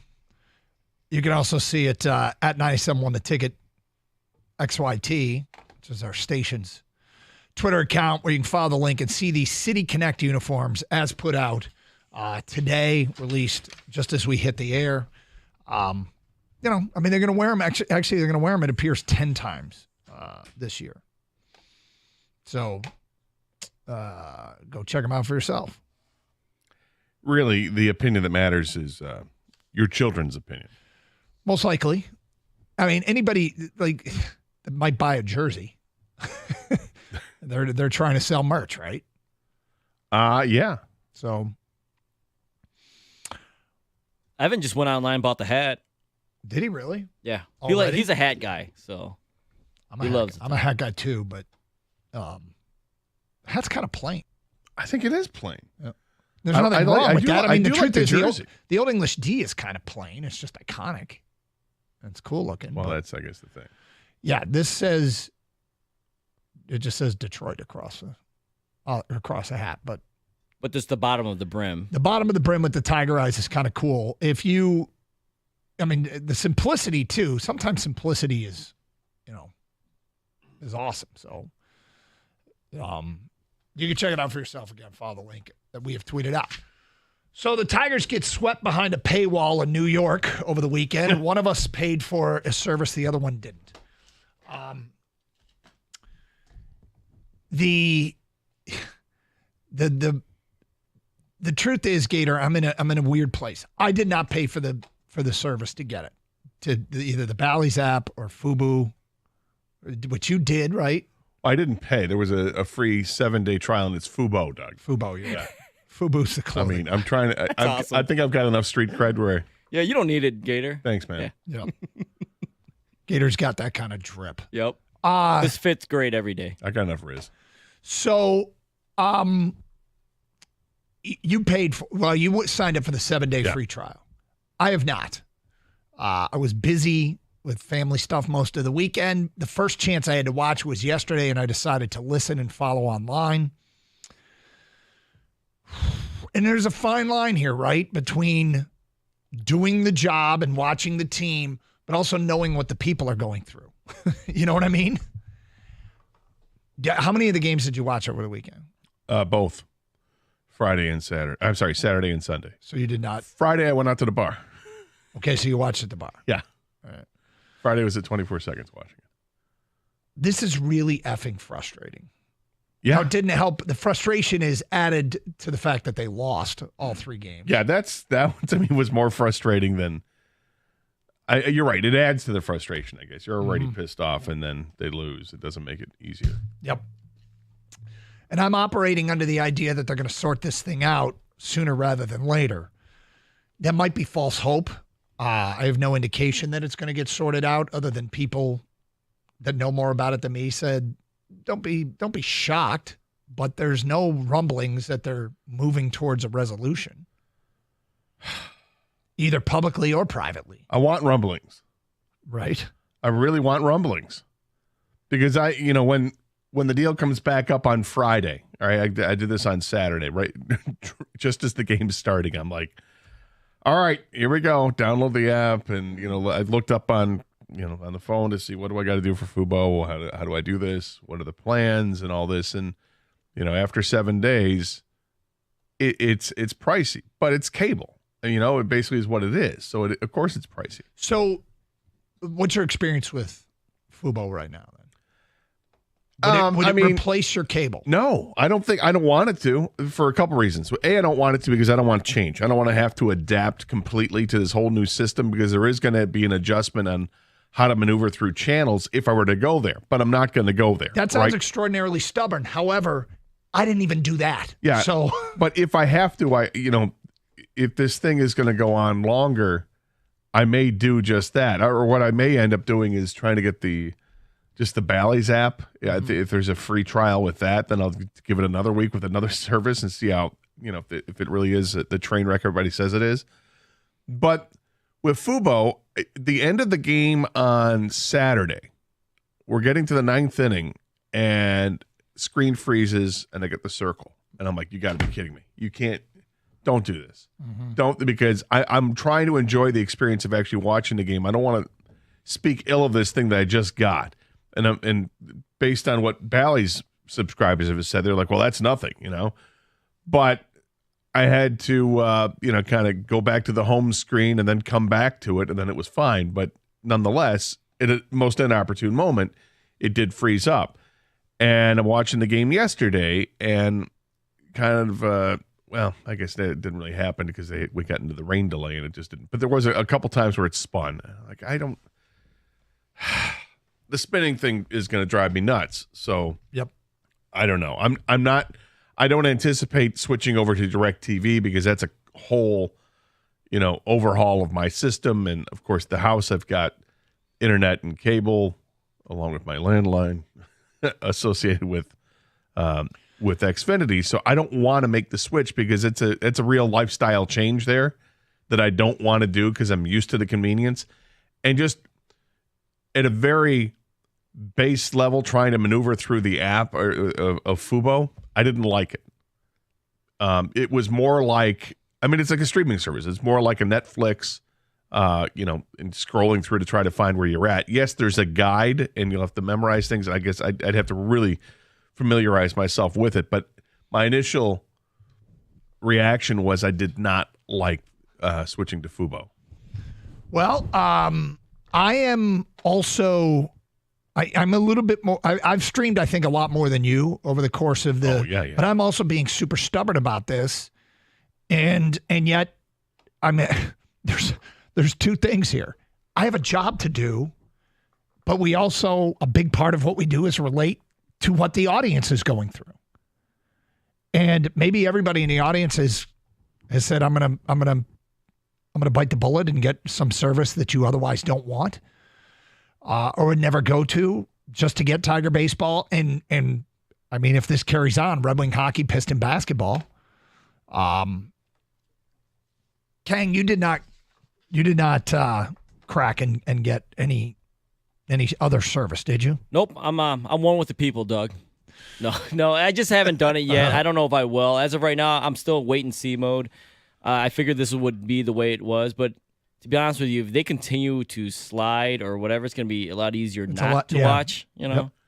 But I'm glad Gator got it because one of us probably needed to. Yeah, well. Wait, you're staying on, right? Well, for the week. I don't know. Honestly, when Friday comes and goes, and I'll get the alerts saying, okay, your free trial is about to expire tomorrow at 1:00. I might freak out a little bit. Because I do not, the last thing I want to do, obviously, is to sign up for $80 a month or whatever it is for the basic, layout of Fubo. So just to be clear, basic Fubo does not replace your cable. It's not an acceptable replacement. No, not for me. So it's $80 a month. Well, they have different brackets. The more you pay, the more options and channels that you get. And for just sports, actually, it's quite extensive. They've got everything you need if it's just sports. Mm-hmm. But as we know, I watch more than just sports. And from what I understand, one of those. How are you going to follow all the home improvement shows? Well, that's the thing. All the home improvement suggestions that you will never do. Ha, ha, ha. But that's what I watch. I do. So, and apparently that is something that either is no longer part of Fubo or is about to not be part of Fubo. And if then that's kind of a deal breaker with everything. Yeah. So I have to figure it all out. But we do it. There are other options. I think the likeliest thing is that I'll pick up the Bally's app and have to watch on my computer or something like that, or find another branded TV that'll carry it. A lot of feedback coming in on or Fire Stick, I guess. The City Connect uniforms, which were released this morning. If you haven't seen them, follow us on Twitter at DunGator971 or at 971ATicketXYT. Those are the two Twitter accounts where the links are available. Again, check them out for yourself. Feedback coming in on that. Champ and Chump votes as well. We'll have ours today at 10:35 here on Carson Anderson 97.1. Hey, don't look now, but your favorite Detroit baseball team is off to their best start in 8 years. And Twin Peaks has all the action. If you're angry, as most everyone is about the new streaming setup, get yourself up to Twin Peaks and enjoy all the games in the best environment imaginable. There's a beautiful Twin Peaks Girls. They'll enhance your game day experience, serving up that 29-degree draft beer that you crave.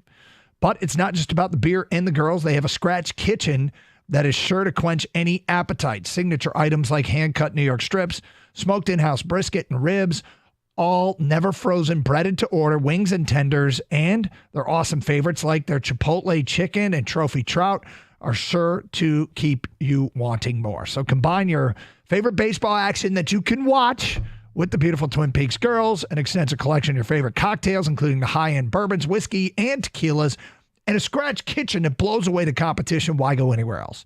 And if you don't know, their happy hours off the chain. Get in from 3 to 6 or 10 to close to enjoy all your favorites at a great price. You can get a shot of beer, an app, and 3 tacos for less than $20. Less than $20.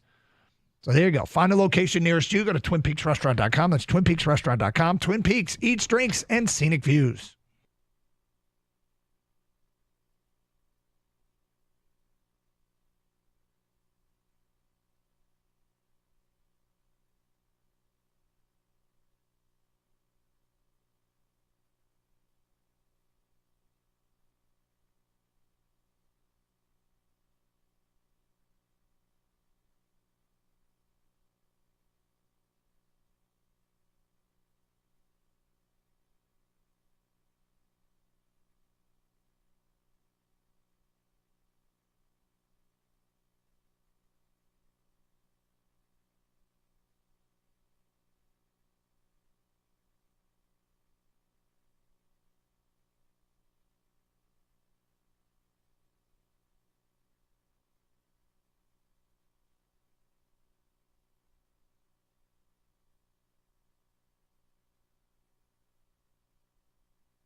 It's on car. Scott Anderson, 97 won a ticket. 248-539-9797. The City Connect jerseys, reaction. Here they come. They look like really nice Tiger pajamas. Tired of Motor City in general. Whoa. That's an unnamed texter. Why? Why we? It's what we are. We're the Motor City. Don't know. Don't like that? Eric says, I like it. Nothing crazy. Kind of cool. If they would have used the Old English D in Detroit of the hat, I think it'd be flawless. So Eric likes him for the most part. Do you really want tire treads or footprints across your team's uniform? Wouldn't you rather the other team look like someone ran them over? It's from an unnamed texter. Another unnamed texter. Oh, great. Now the Tigers are going to look bad along with playing bad. Next text. They look like 12U travel baseball uniforms. John in Lake Orion says the Tiger City Connect unis look like something Kang's mom would buy from a cereal box. Hey, watch your mouth. Yep. My mom made what she could out of what she got. All right? Is that a compliment? Could she be doing this professionally? Is that what they're saying? Yeah, maybe it is. Well, I tell you what, if the Tigers had jerseys that said Kang on the front, I'd buy it. Just like your mom got Right. you Yeah. cereal box. Yeah, she ironed on the name Kang Yeah. on the front. Team Kang. Yep. I think we need a restart. Of the show? Yeah. I feel like the energy of everything is just going doggone. Well, I told you something during the break. I know, but it's not that. I mean, it's not just that. I mean, that's part of it. But it's. I mean, there's. We've been out there for half an hour now, and it's like everybody's just bitching about something. Anything good happen? I can't tell you Somebody why. tell me something good happened over the weekend, right? 248-539-9797. Well, here's a champ vote for Jake Bates, who went 5 for 5 on his field goals, All with right. one being 60 yards. That's right. Did you see the 60-yard field goal? Yes. I mean, is that good from 80? No. It might be good from 64, 65. Did you see where the guy It was caught good it? from 70. Where the kid caught it behind the goalpost was about 4 or 5 yards. I thought it went like halfway up the netting. It did, but it didnn't hit the netting. It went halfway up the goalpost, and where the kid caught it was about 4 or 5 yards behind them. But still, I mean, Jake Bates. My question is about Jake Bates. Because he's kicking here, do we have a leg up? Is there any connection between him kicking for the Michigan Panthers and the Tigers having a leg up on getting it? The Lions. The Lions, yeah, sorry. I would think that there is a very slight one. Just the familiarity, if nothing else. Hey, he doesn't have to relocate. You know, He's down with the city. Yeah. He knows he can kick in this building. yeah, he's got that down. But it feels like if this guy, when he becomes a free agent after their season's done, if he's not in a Lions uniform, like a minute after, that it's the biggest loss we've had in the offseason. Kind of right under your nose. You know, since the Red Wings didn't get, who was it, the Suter and the other player way back when? Zach Parise, yeah. Does it would feel like such a deflating? It would be pretty thing, deflating. but appropriate for the show, apparently. Come on! This show is dripping with Monday right now. We do have a case of the Mondays. Unnamed. Anyway, Jake You Bates get your was. ass kicked for saying that. What's that? You get your ass kicked for saying a case of the Mondays. I mean, I admitted to you during the break. For some reason, I'm cranky today. I'm not quite sure why. Champ, the USPS for holding their annual national food drive this upcoming Saturday. Chump, the Tigers for getting swept by the Yankees. That's from Ben and Roseville. All right, food drives are good. Yep. Feed some people that need it. That's right. 248-539-9797. Are you ready for Champ and Chump? You want something good for the weekend? I need something good. Here we go. I'm going to go with Carter Fitzpatrick, the right-hand pitcher from Wayne State, final home start of his career. Gator, he threw a perfect game against GLIAC opponent Purdue Northwest. Carter Fitzpatrick from Wayne State, perfect game over the weekend, my champ of the weekend. Who do you beat? Purdue Northwest. Are you okay? I'm fine. Is that why you're Yes, cranky? I'm fine. I think we figured it out, King. That doesn't help, Gator. No, it's not going to help. My champ is racing sports in general. I couldn't narrow it down. I mean, you had both the Kentucky Derby and NASCAR event. They had photo finishes. The Derby drew a huge TV number as well, like their largest number in a long time. When I saw the highlight last night in Sportsworks of the car race, I couldn't believe how close it was. Yep. 1/1000th of a second. The only way you could figure out was who won. Like they had the photo finish and the blur, because it's so fast, of the one car, the blur extended across the line where the other car did not. So you knew the one car had won. That Larson's car, I think it was. So great events for both of the racing sports. My chump of the weekend, Xfinity and Bally's. You both suck. I have nothing else to add for obvious reasons. Yeah, I agree with you. I had the TV moguls who continue to punish fans and subscribers by not working things out, and now we have to pivot to watch the Tigers and perhaps the Red Wings and the Pistons down the road, and that's just a prospect I do not want to fathom at this point. Get your champ and chump votes in, 248-539-9797. Who should be singled out for having a great weekend? Who should be called out for having a weekend that stinks? A ton of feedback coming in here. Just got the Bally's app and stream it on your phone to your TV. It's really the cheapest and most affordable, pretty simple way. That's from an unnamed texter. Gator Direct TV Stream is worth a try. All you need is internet, no satellite dish at all. You get a cable box which connects to your router and a remote. Service has been really good and has Bally's. Another one here. I've had good luck with YouTube TV. The app is something to get used to, but it works. Correct me if I'm wrong. YouTube TV doesn't carry Bally's, correct? Correct. Yep. B on Cass says, hi, guys. I'm not missing anything, so I'm sure not paying for it. Give me double D and I'm good, meaning Dan Dickerson and the radio. Are you sure that's what he means? I would hope so. I would think so. Gator, you have to cancel right now so you don't accidentally forget to cancel like they want you to do. Well, then I can't watch the rest of the games this week, so what point is that? How about they did say on the app when you sign up for it that they will alert you. Now, I'll remember. I was about to say. I'm not going to forget. This is a 1 week. This isn't like, a 6 month membership. This is a 1 week membership.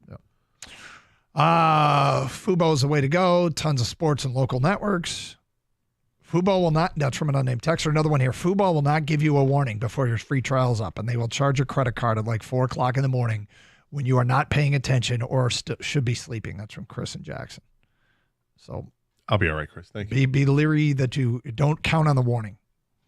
248-539-9797. Scott, you're on 97.1 a ticket. What's up, Scott? How you doing, guys? Good morning. Morning. I'm calling. You guys were asking about whether or not anything good happened on the weekend. I'm hoping maybe I can help get you back on track a little bit here. Well, let's hear it. What do you got? First and foremost, I'm calling from the Windsor area, but nothing could have made me happier than watching the Maple Leafs get eliminated Saturday night. There you go. To that note, I think Brad Marchand gets my champ of the weekend because of his quote after the game saying that they did it by just believing. And then last night, on top of that, the Vegas Knights get ousted as well. I know what they're doing with the cap space is within the rules, but I don't like it. I'm an Oilers fan, so maybe that has something to do with them eliminating my team last year, but I was happy to see them go as well. Okay. Yeah, I'm with you on that, Scott. I was out on Saturday night and trying to keep up to date with what was going on with the hockey game, and saw that Toronto was up 1-0, and then 1-1 late in the game, and then Boston with the win in overtime. I was thrilled with that, and then stayed up last night, watched the whole game with Dallas and Vegas, and the Dallas fans were fantastic. They were absolutely raucous, and with like 16 minutes to go, they were crazy. It was a good game. Yeah, I'm jealous. I'm jealous. They get to enjoy it right now, and we do not. But hockey's in good shape, and now we get to go on the business of disliking Marchand. Yeah, Boston's next. You know what I'm not good at? I need to work on. I need to get better at hate watching. I'm not a great hate watcher. I need to try harder. You don't have to. I mean, look, if you're watching it anyway, you don't need to hate watch. You're watching. Yeah, but I think some people get a lot more enjoyment out of hate watching than I do. It might be unhealthy. Yeah, and I'm part of it. I think, but sports, like if I'm looking to be vested, I don't get nearly as much out of hate watching as others do. So I got to work on it. It's easy for you with Marchand, though, because you can't stand Marchand, yeah. So, I mean, that's going to be an easy one for you. 248-539-9797. Champ and Chump, get your votes in. We got to talk about what happens on the field, and quite frankly, whether or not this is all part of a grand plan, believe it or not. That at 1047. Here on Carson Anderson on a Monday. Get your Champ and Chump votes in. We just opened it up the voting, so who deserves to be singled out for having a great weekend? Who should be called out for having a weekend that sucked? It's Carson Anderson, 97.1, the ticket. Look, these days we know it's really hard to find reliable service. So when you do find reliable service, you want to brag about it. Well, let me tell you about something. My garage door needed some work, so I called Precision Garage Door, and they scheduled an appointment right away. Technician Jeff came by, walked me through all my options, and you're going to want all the options because it's garage doors. It's it's not cheap, but you want to make sure you're doing the right thing. I did the right thing. The service was stellar. Daryl and the whole team that they were so easy to work with, and I'm so glad that I called Precision. Now, if you want garage doors done right, do what I did and call Precision Garage Door today at 1-800-DOOR-REPAIR, or you can visit precisiondoormi.com to schedule an appointment.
That was Dan Dickerson's call. The bases clearing doubled yesterday, late in the game.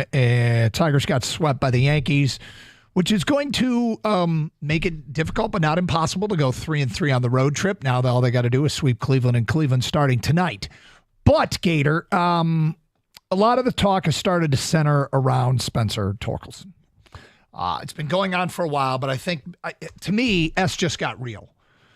I think the fact is when the manager says something like A.J. Hinch said over the weekend, it tells me that they're looking at a more radical solution. When basically he says, well, when he got moved down to 7th, the next step is he sits next to me. Translation, we take him out of the lineup.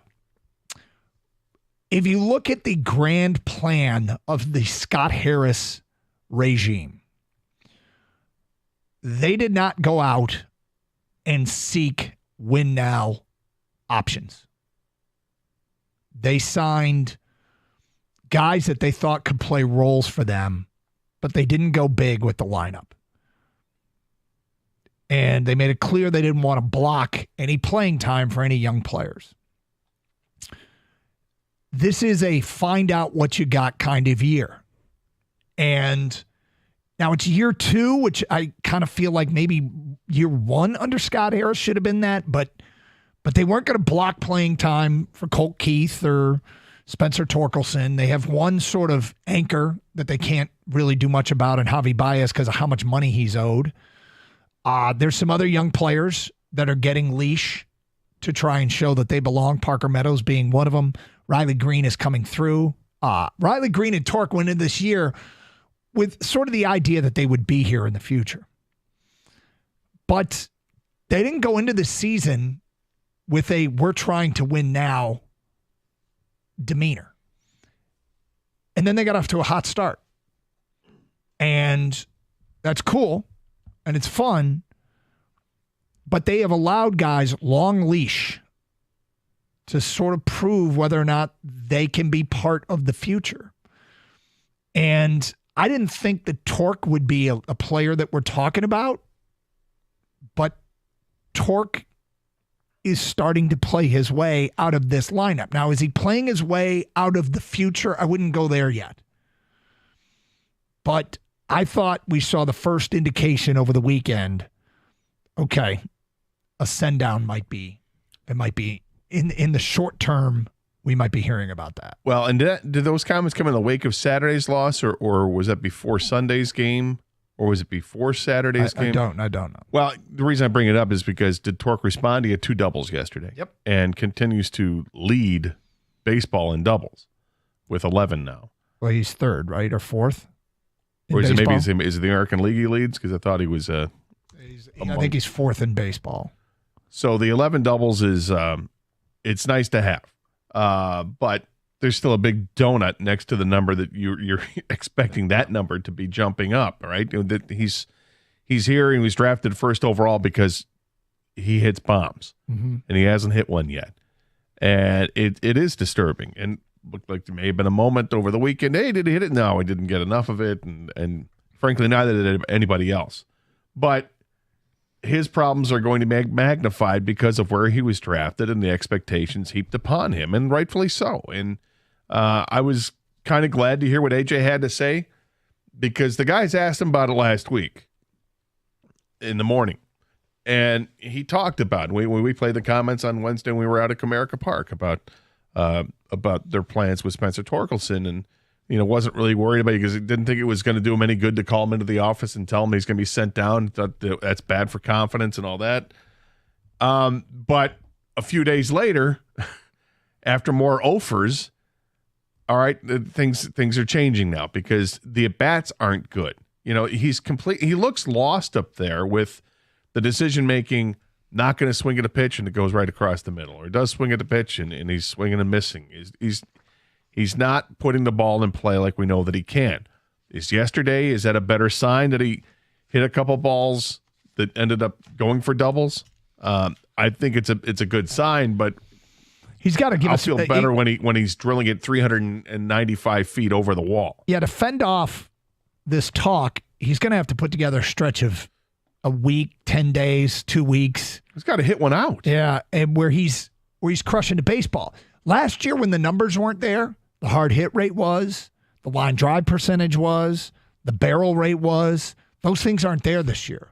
Those things are indicative of a player that's capable of turning around a slow start. We're all, woven into what he was doing early in the season, even though the home runs and the batting average and some of those things weren't there, the extra base hits, they came. This year, those things aren't, he's not operating that way. And look, I mean, there are options. They aren't great options, but Keston Hiura I went and took a look at, he's played in the bigs. And his minor league numbers are okay. He's hitting 272 with a 323 on base and 4 home runs. But here's the thing. Hiura has 1,057 plate appearances in Milwaukee. Torque has 1,227 in Detroit. Torque has played more. Hiura has better numbers across the board and fewer plate appearances. He's got more home runs.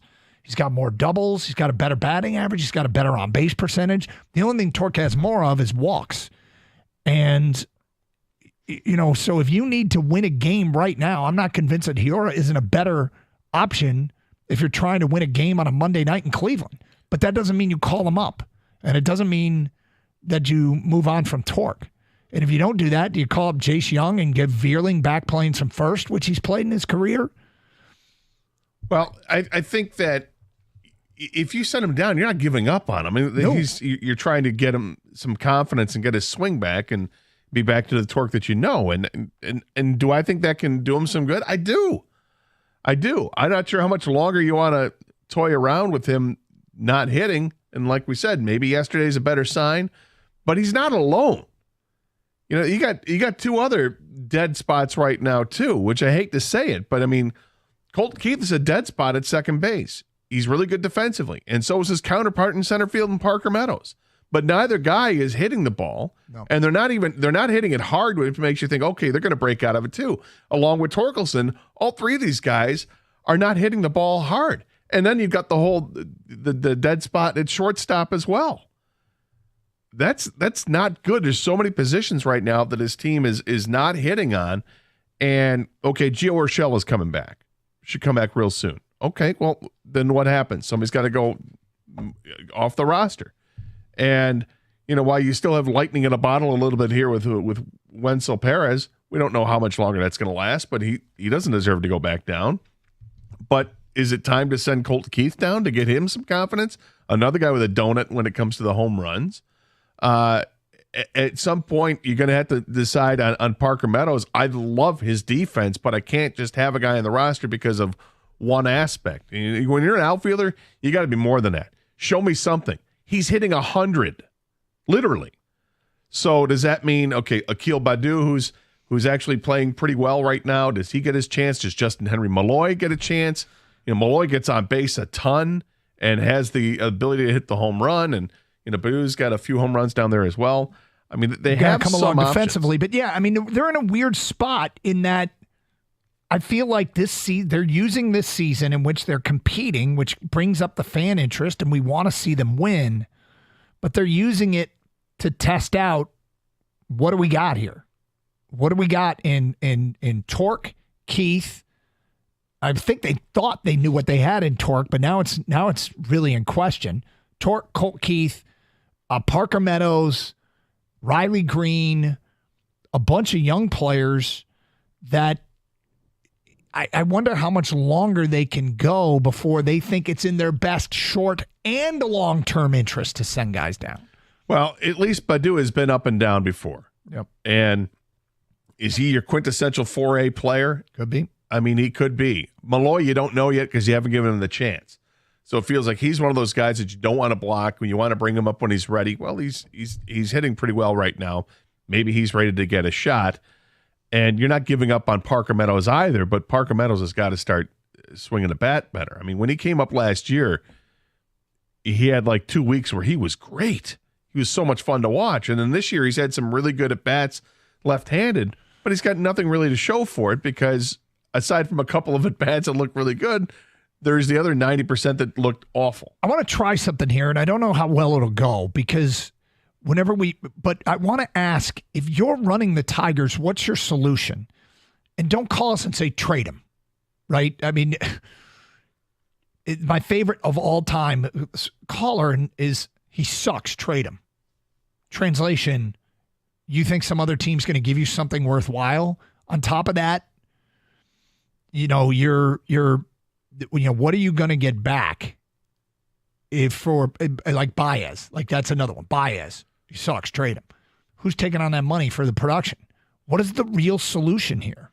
Well, what is if right now you're in on that meeting and it's AJ Hinch and Scott Harris and Greenberg and you,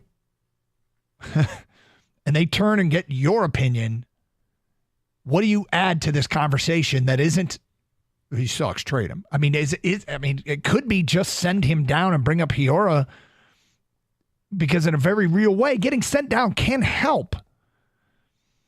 But the reality is their teams tend to be way more patient than fans.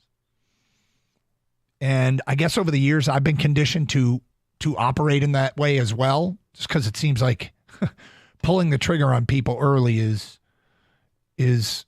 we can talk about it, but what it really comes down to, is it realistic? I think we're getting to the point where it's more realistic, isn't it?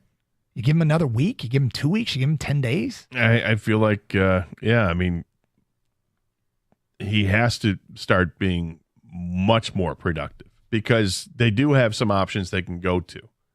Well, we'll get to that. Coming up, plus your phone calls and feedback. What do you do with Torque, with Meadows, with Colt? 97.1 The Ticket.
Brought to you by Cars for Kids, a new uniform option for the Tigers. They showed off their new City Connect uniforms this morning. Multiple shades of blue, tire treads going down the front, electric blue sleeve stripes, and Motor City across the front. You'll see them playing in them on Friday and Saturday at home. Important series for the Tigers starting tonight, though, especially after being swept out of NYC. It'll be Detroit versus Cleveland over the next few days. The Guardians leading the division, and the Tigers drop down to 4th overall at 18-16. They'll send a rotation of Flaherty, Maeda, and Olsen against the former Tribe. First pitch for Game 1 at 6:10 tonight with Dan Dickerson's call right here on 97.1. Still plenty of talk about the big roast from last night as Tom Brady was the center of attention, but we got some reconciling between him, Bill Belichick, and owner Bob Kraft, who was forced to take a shot with his former coach after firing him.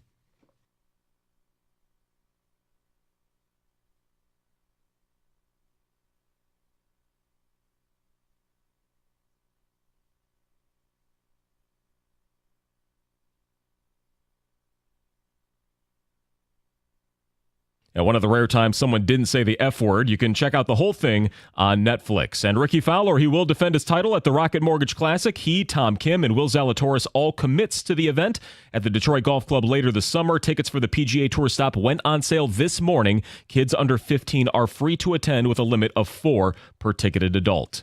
From the Corewell Health Sports Desk, I'm Chris Villar. For more, go to 97.1 The Ticket and Odyssey.com.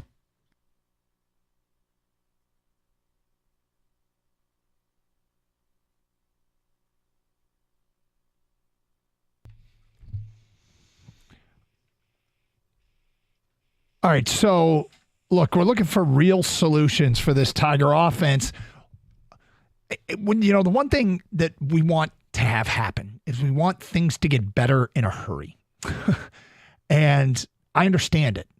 You see examples in sports of quick turnarounds and how teams can, the Vegas Golden Knights as an expansion team, making it to the Stanley Cup Finals didn't do anybody any favors. It was trying to rebuild a team, and that's us here in Detroit with the slow and steady progress of Steve Yzerman. And this Tiger team under Scott Harris, it feels like based upon their behavior this offseason, they weren't looking for short-term solutions. They weren't looking for win-now bats. They were willing to go into the season with roughly half their lineup being young players that they were hoping would be cornerstone pieces for the future. And right now, only one is coming through in Riley Green. Cole Keith, Spencer Torkelson, Parker Meadows, understandably struggling with major league pitching, and it's tough. It's really tough to hit at this level. And everybody, I saw a heat chart of how everybody's pounding torque, inside, and he can't handle fastballs. His timing's way off. There is something to be said for going down to the driving range of Toledo, if you will. You go to the driving range in golf to fix your swing, to practice, to work on things. And if I'm at the driving range and I shank a shot, it doesn't cost me anything. If you're in Toledo and you're working on stuff and it's not working, it's not costing you anything. So Toledo's become a very viable option here, especially when you hear the manager make there's no point in sitting torque at the major league level. They're just, maybe it can help, but it seems like the hands-on approach is to send him down. Now, when does that happen? He did have a couple hits yesterday, double, and it does lead the American League in doubles, which is nice, but it's one small thing that he's bringing to the table in an otherwise frustrating. It's not been a great few years. He did hit 30 bombs last year, and so that's part of the equation and a big part of it. But there's a lot to be desired. Well, one thing that I've noticed, because you were saying, what can be done here, and you propose a trade or something like that, and the Tigers do have a deep minor league system with prospects that if they wanted to, they could offer up something to some team and probably entice them. But you got to look at teams that aren't doing well. So they need to find something. Like in the offseason, the Yankees went out and they traded for Juan Soto. And it's worked out so far really well for the Yankees. But Juan Soto's a free agent at the end of the season. So if you want to make a run at him, you have to wait to the end of the year. I'm just saying, you have to wait to the end of the year if that's what you want to do, if the Yankees don't re-sign him. So looking at teams right now that aren't good, like Toronto, for instance, they're 16-19, but they're in the AL Beast, and that's not easy to move up there. They've got some big time players there, like Vlad Guerrero Jr., Bo Bichette. Neither of them are hitting well right now. Okay, but those are two possible options. I went ahead and I looked at some other teams and some other players, and the Mets, Francisco Lindor, shortstop, right? Not hitting right now. Over at first base, Pete Alonso, not hitting right now. And I just started moving around the league, and I went, how about St. Louis? The Cardinals, they're in last place. What about Goldschmidt? He's done nothing this year. You start to realize that maybe Torque's not alone. There's a power outage with a lot of players right now that have big-time power. I just mentioned a handful of them. I'm not exonerating it. I'm just pointing it out that the Tigers aren't the only team that's dealing with this, and yet the Tigers find themselves, they're above 500 right now.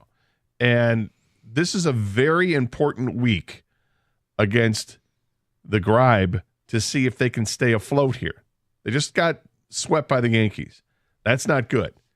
And that's a playoff caliber team. We thought the Tigers were a playoff caliber team, and the Tigers pitching is very good. But, to be lights out every night is unsustainable, and we just saw that was unsustainable. So now the hitters have to do something because when they score 6 runs in the 3 games, you got to be better than that. Okay, find other ways, and maybe they start to the hitting starts to come up, but you know how it works. When the hitting finds its level, so does the pitching.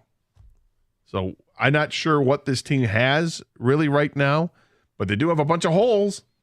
So far through 6 weeks of the season, they got a lot of holes in the offense. 248-539-9797. Danny, you're on 97.1 The Ticket. Hi, Danny. Yes. Another thing I wanted to say was, a couple of weeks ago on the Tiger broadcast, the announcers picked out a swing from last year to Torkelso's swing this year, and notice there's a big difference the way he's holding it. Okay. I don't know why that wasn't mentioned. Well, you don't think that they've figured this out themselves? I guess not. Well, you may not be swinging like this year than compared to last year. I'm guessing that if they were able to point it out on television, that behind the scenes they definitely know about it and they're aware of it and they're trying to work things out. I would think so too. Okay. Okay. Well, thanks, fellas. All right. Yeah. Look, there's a lot of analysis that goes into all of this, and there's nothing that's probably being said on television that is news to the Tigers organization. But there are some things that, that creep up where in your swing, you might not notice in the moment you're doing it, and they can make corrections later and they can show a guy later. I mean, they break down film to the millisecond to look at what guys are doing. And in Torque's case, I mean, it's awfully frustrating, but Colt, Keith, Parker, Meadows, all part of it. All part of it. Now, is there pressure on these guys right now? I don't worry about putting pressure on them by letting them know that, hey, you might have to go to Toledo because this is professional sports. Like, you are expected to perform. There's no surprise if you're not performing that a team's going to let you know, hey, go sort it out. Wait, what? Huh? Oh, I'm not performing? You're going to do something about it? It's professional sports. And if you can't handle that pressure, that you have to be able to handle the pressure to perform, or you're not going to be a big leaguer. Right? Right. I mean, that's part of every job has a performance expectation. Literally every job has a performance expectation. And every last one of us has to live up to whatever that expectation is. And if the pressure of meeting that expectation contributes to you not meeting that expectation, you get replaced when there's a reasonable alternative. That's not even just true of professional sports. It's true of every job. Some jobs have higher expectations, clearly, and some paychecks dictate that you have to do better than others. That's professional sports. 248-539-9797. Robert, you're next on 97.1 The Ticket. Hi, Robert. Love the show, guys. Love the show. Thank you. I just wanted to chime in and say Chris Fetter, rightfully so, gets an immense amount of credit for the bullpen and the pitching staff on a whole. And I think his name is Beauregard. The hitting coach, like Gator just said a minute ago, it's systemic. It's not one guy, two guys. And I know Simo mentioned this over the weekend a few times.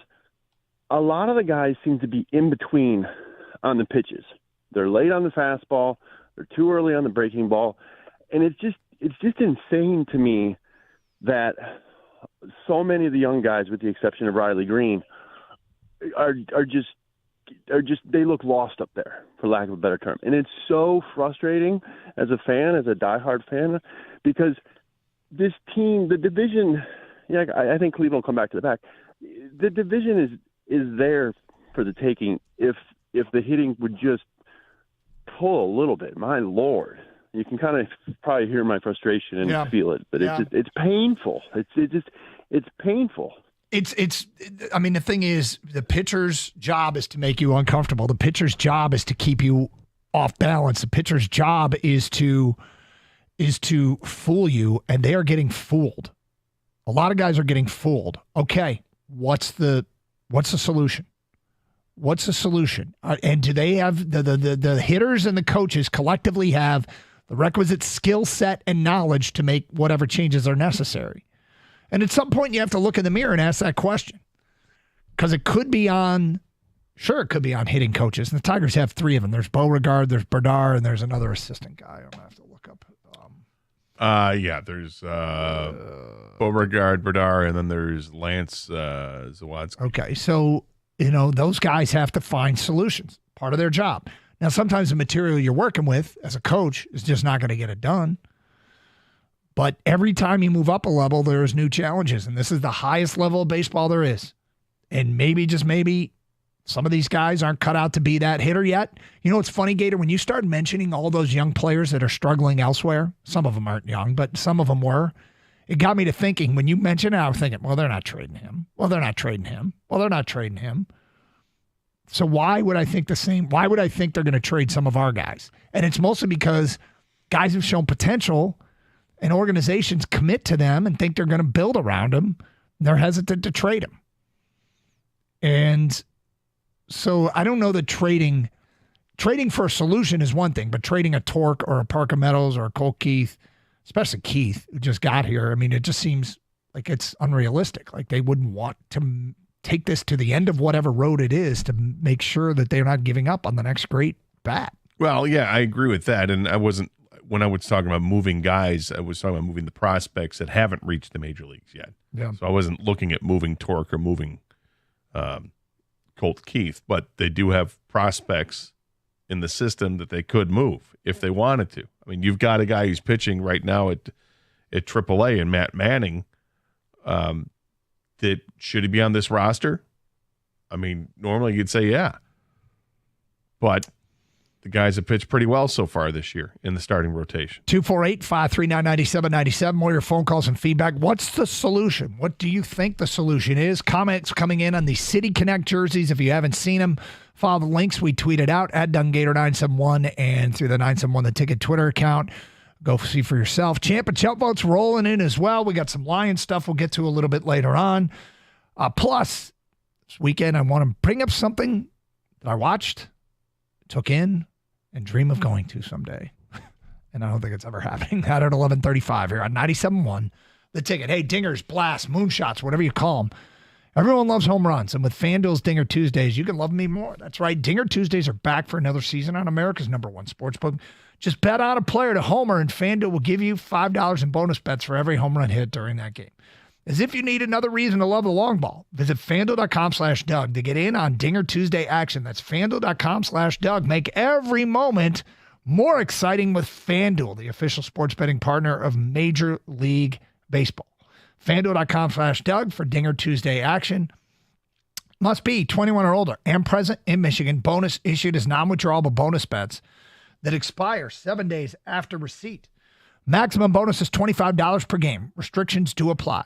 See terms at sportsbook.fanduel.com. That's sportsbook.fanduel.com. Gambling problems? Call 1-800-GAMBLER.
Doug Carr, Scott Anderson, 97.1 A Ticket. Open lines, 248-539-9797. Tigers in Indian tonight. Lots of Tiger texts coming in. I think too much is made about the confidence and torque. His manager said to the media the next stop is next to him on the bench. Send him to AAA and give him a chance to get it right. I'm tending to agree with that. I don't think today's the day, but I think this Cleveland series, I could see giving him the Cleveland series and making the decision They have an off day, right, before a weekend series?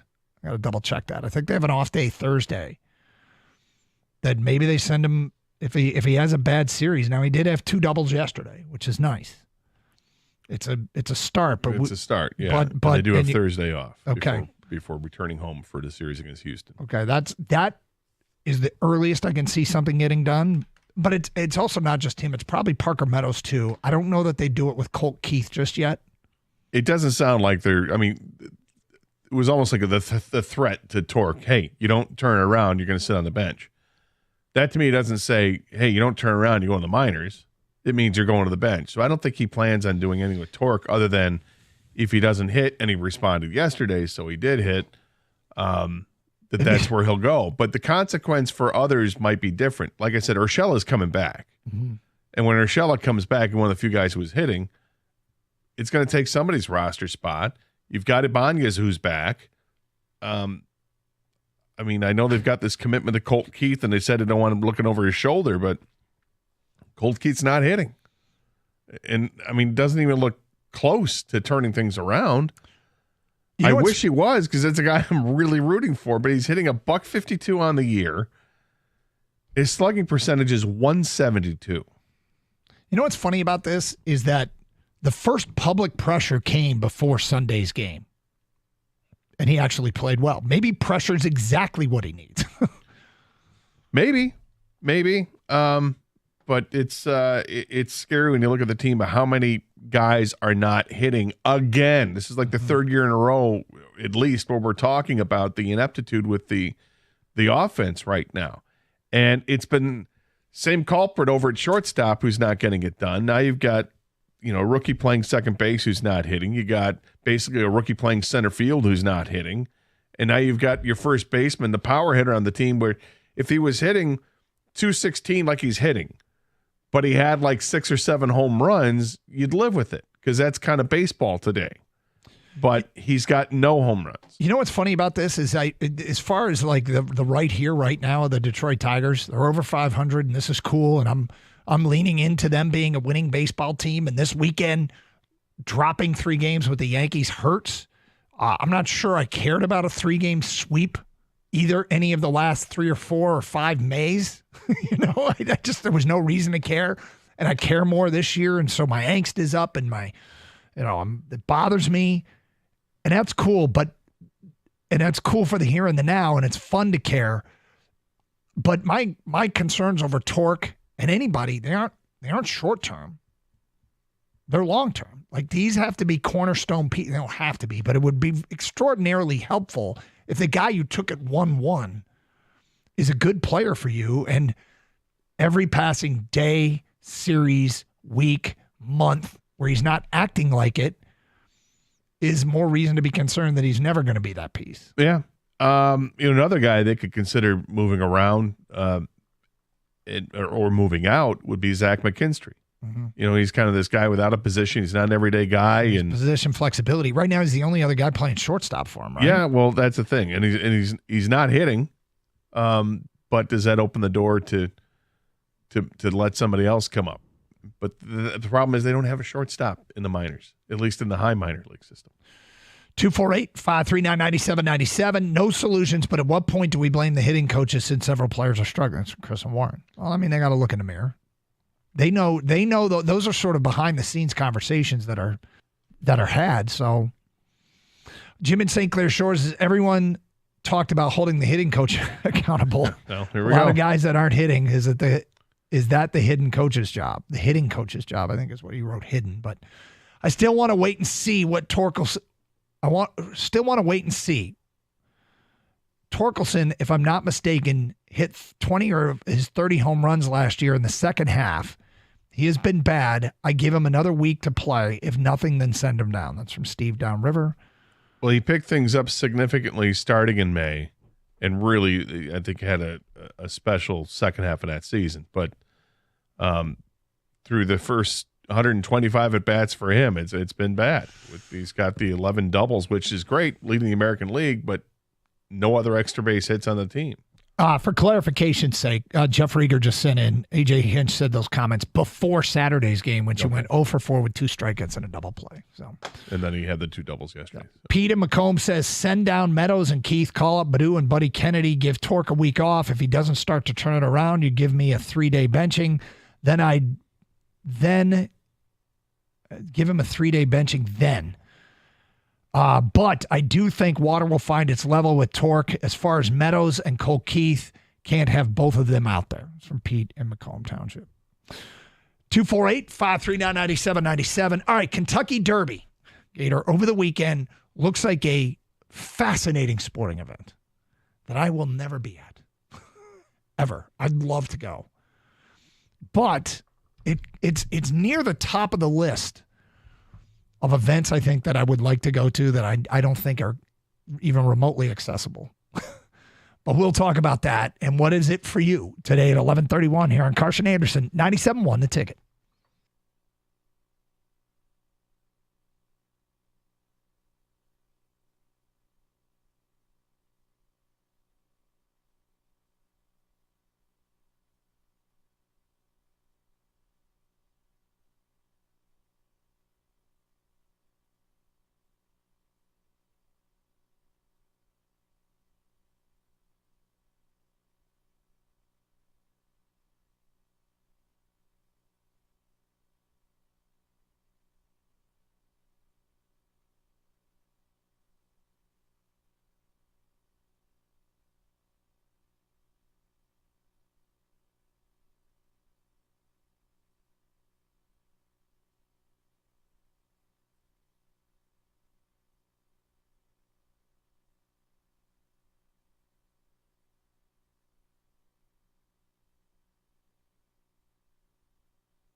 So we got around to things this weekend, and by Saturday at about 4 or 5 o'clock, we had a lot of family stuff. I was absolutely exhausted. I'm like, all right, I'm going to lay down. And I laid down, I flipped on the TV, and decided, all right, let me watch some of this Derby pre-stuff.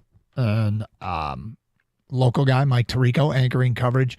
So I saw like 3 of the support races leading up to the Derby, which was run at 6:57. I don't remember it being that late I don't in the past. But then again, I'm not a Derby guy. I'm not a horse racing guy. So if that's been the case for a few years, whatever. If it's always been the case, I didn't notice. It just seemed a little bit later to me. I've told this story on the air before.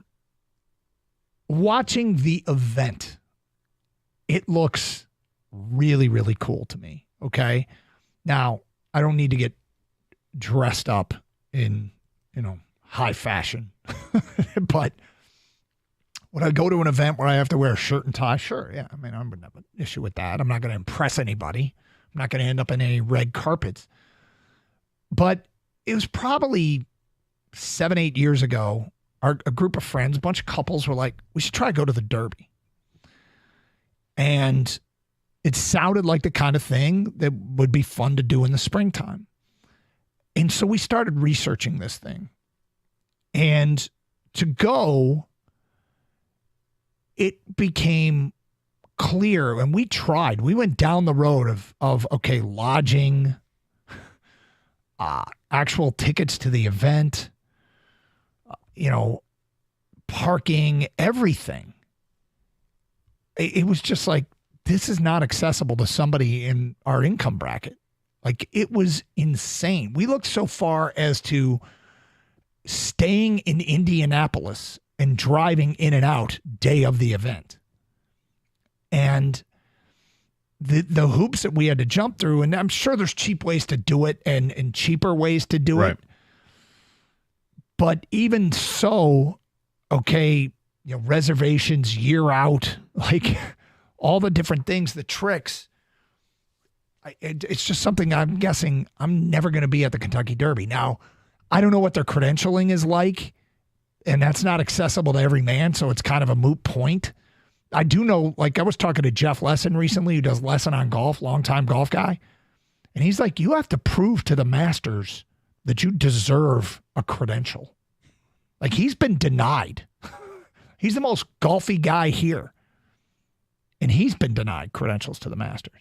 And I think, don't shoot me, but I think he told me that there's only one person from the state of Michigan that gets annually credentialed to the Masters.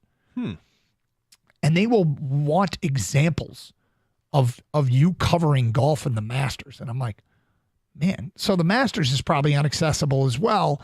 And it feels like every person I talk to that goes. Well, it's not accessible from a media standpoint. Every person I talk to that goes, though, you know what they say? Yeah, I went Monday. Yeah, I went Wednesday. Yeah, I was there Tuesday. They're there for the buildup, but I don't know very many people have gone to the actual event. And then, I went to the Masters. Oh, you did? Cool. What'd you see? Well, how was it? What day were you there? Wednesday. I'm like, what's not yeah, it's not the Masters. So I don't know. I mean, we just had the Formula One in Miami, and I've never tried to go to one of those, but I'm starting to think that's inaccessible. Oh, I think that's probably more inaccessible than anything you've mentioned. You think so? Yeah, the Formula One crowd is a different crowd, man. That's a highbrow crowd. Maybe it's on par with the Derby. I was thinking about this. What in terms of events that don't involve my local teams, right? Because I'll follow. Michigan State goes and plays in the national championship. I'll be there, right? So if I take my teams out of it, the Lions and the Super Bowl is the ultimate dream, and yet we saw as we were getting close to it last year, that ends up being such a pricey endeavor today with what the Super Bowl is. That okay, so eliminate a Super Bowl. What other events are there that don't involve our local teams like this? And you mentioned a couple of them. There's the Indy 500, I guess, is another one, but I'm not sure if there is an event that I'd like, oh, I got to be there.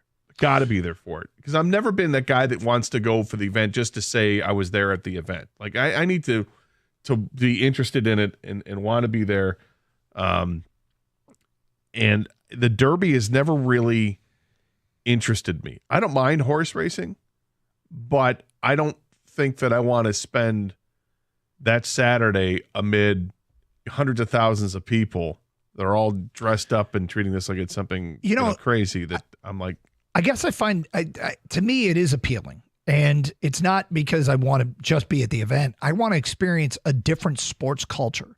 Like my dream, probably the number one thing on my bucket list someday to do is to go to a Ryder Cup in Europe, which is not cheap either, but it's almost like inherent. Okay, if I'm going to do that, I'm saving for years. And it really feels like I'm spending a pretty penny to save up money to go to Europe as opposed to Kentucky. You know what I mean? I can't imagine spending European type vacation prices to go to Kentucky.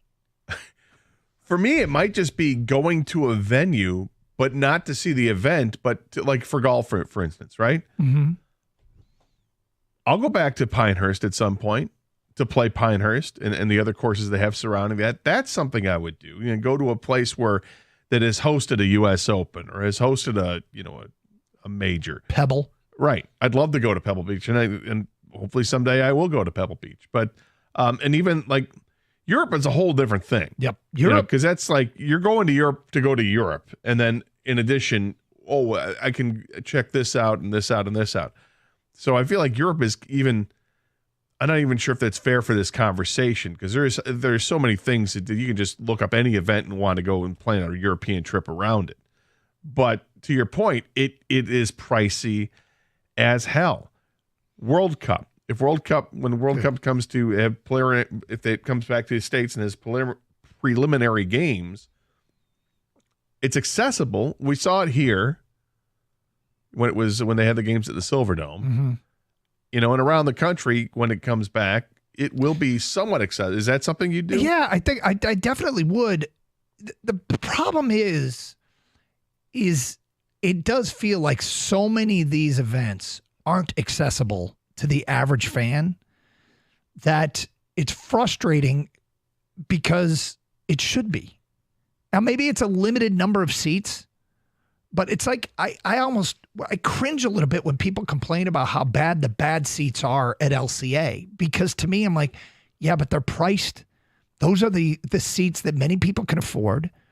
And let me make sure I get this right. You're paying the cheapest price to get in, an affordable price, but you want your seat to be great? I don't, at least they're affordable. Like that's what you get with the cheaper seats. And I've spent a good portion of my life going to sporting events and sitting in the cheap seats. And I have no issue with it. I'm like, hey, I'm here. I'm in. Right. And I'll be happy about it. So, at least they're affordable. Like the World Cup, it was accessible to us. And obviously games were here, which helped back 30 years ago, whenever that was. I don't know if it's going to be accessible this time around. I don't know if this time around it's going to be because sporting events have become an event to be seen. And it's dominated by the rich and the famous that take up all the suites, but I feel like there's a trickle-down effect that impacts the entire stadiums.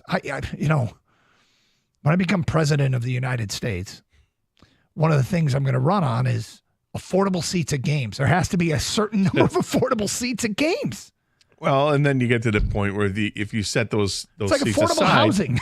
Yeah, but then those people end up selling it on most of them will sell it on a secondary market and make it up. You're right.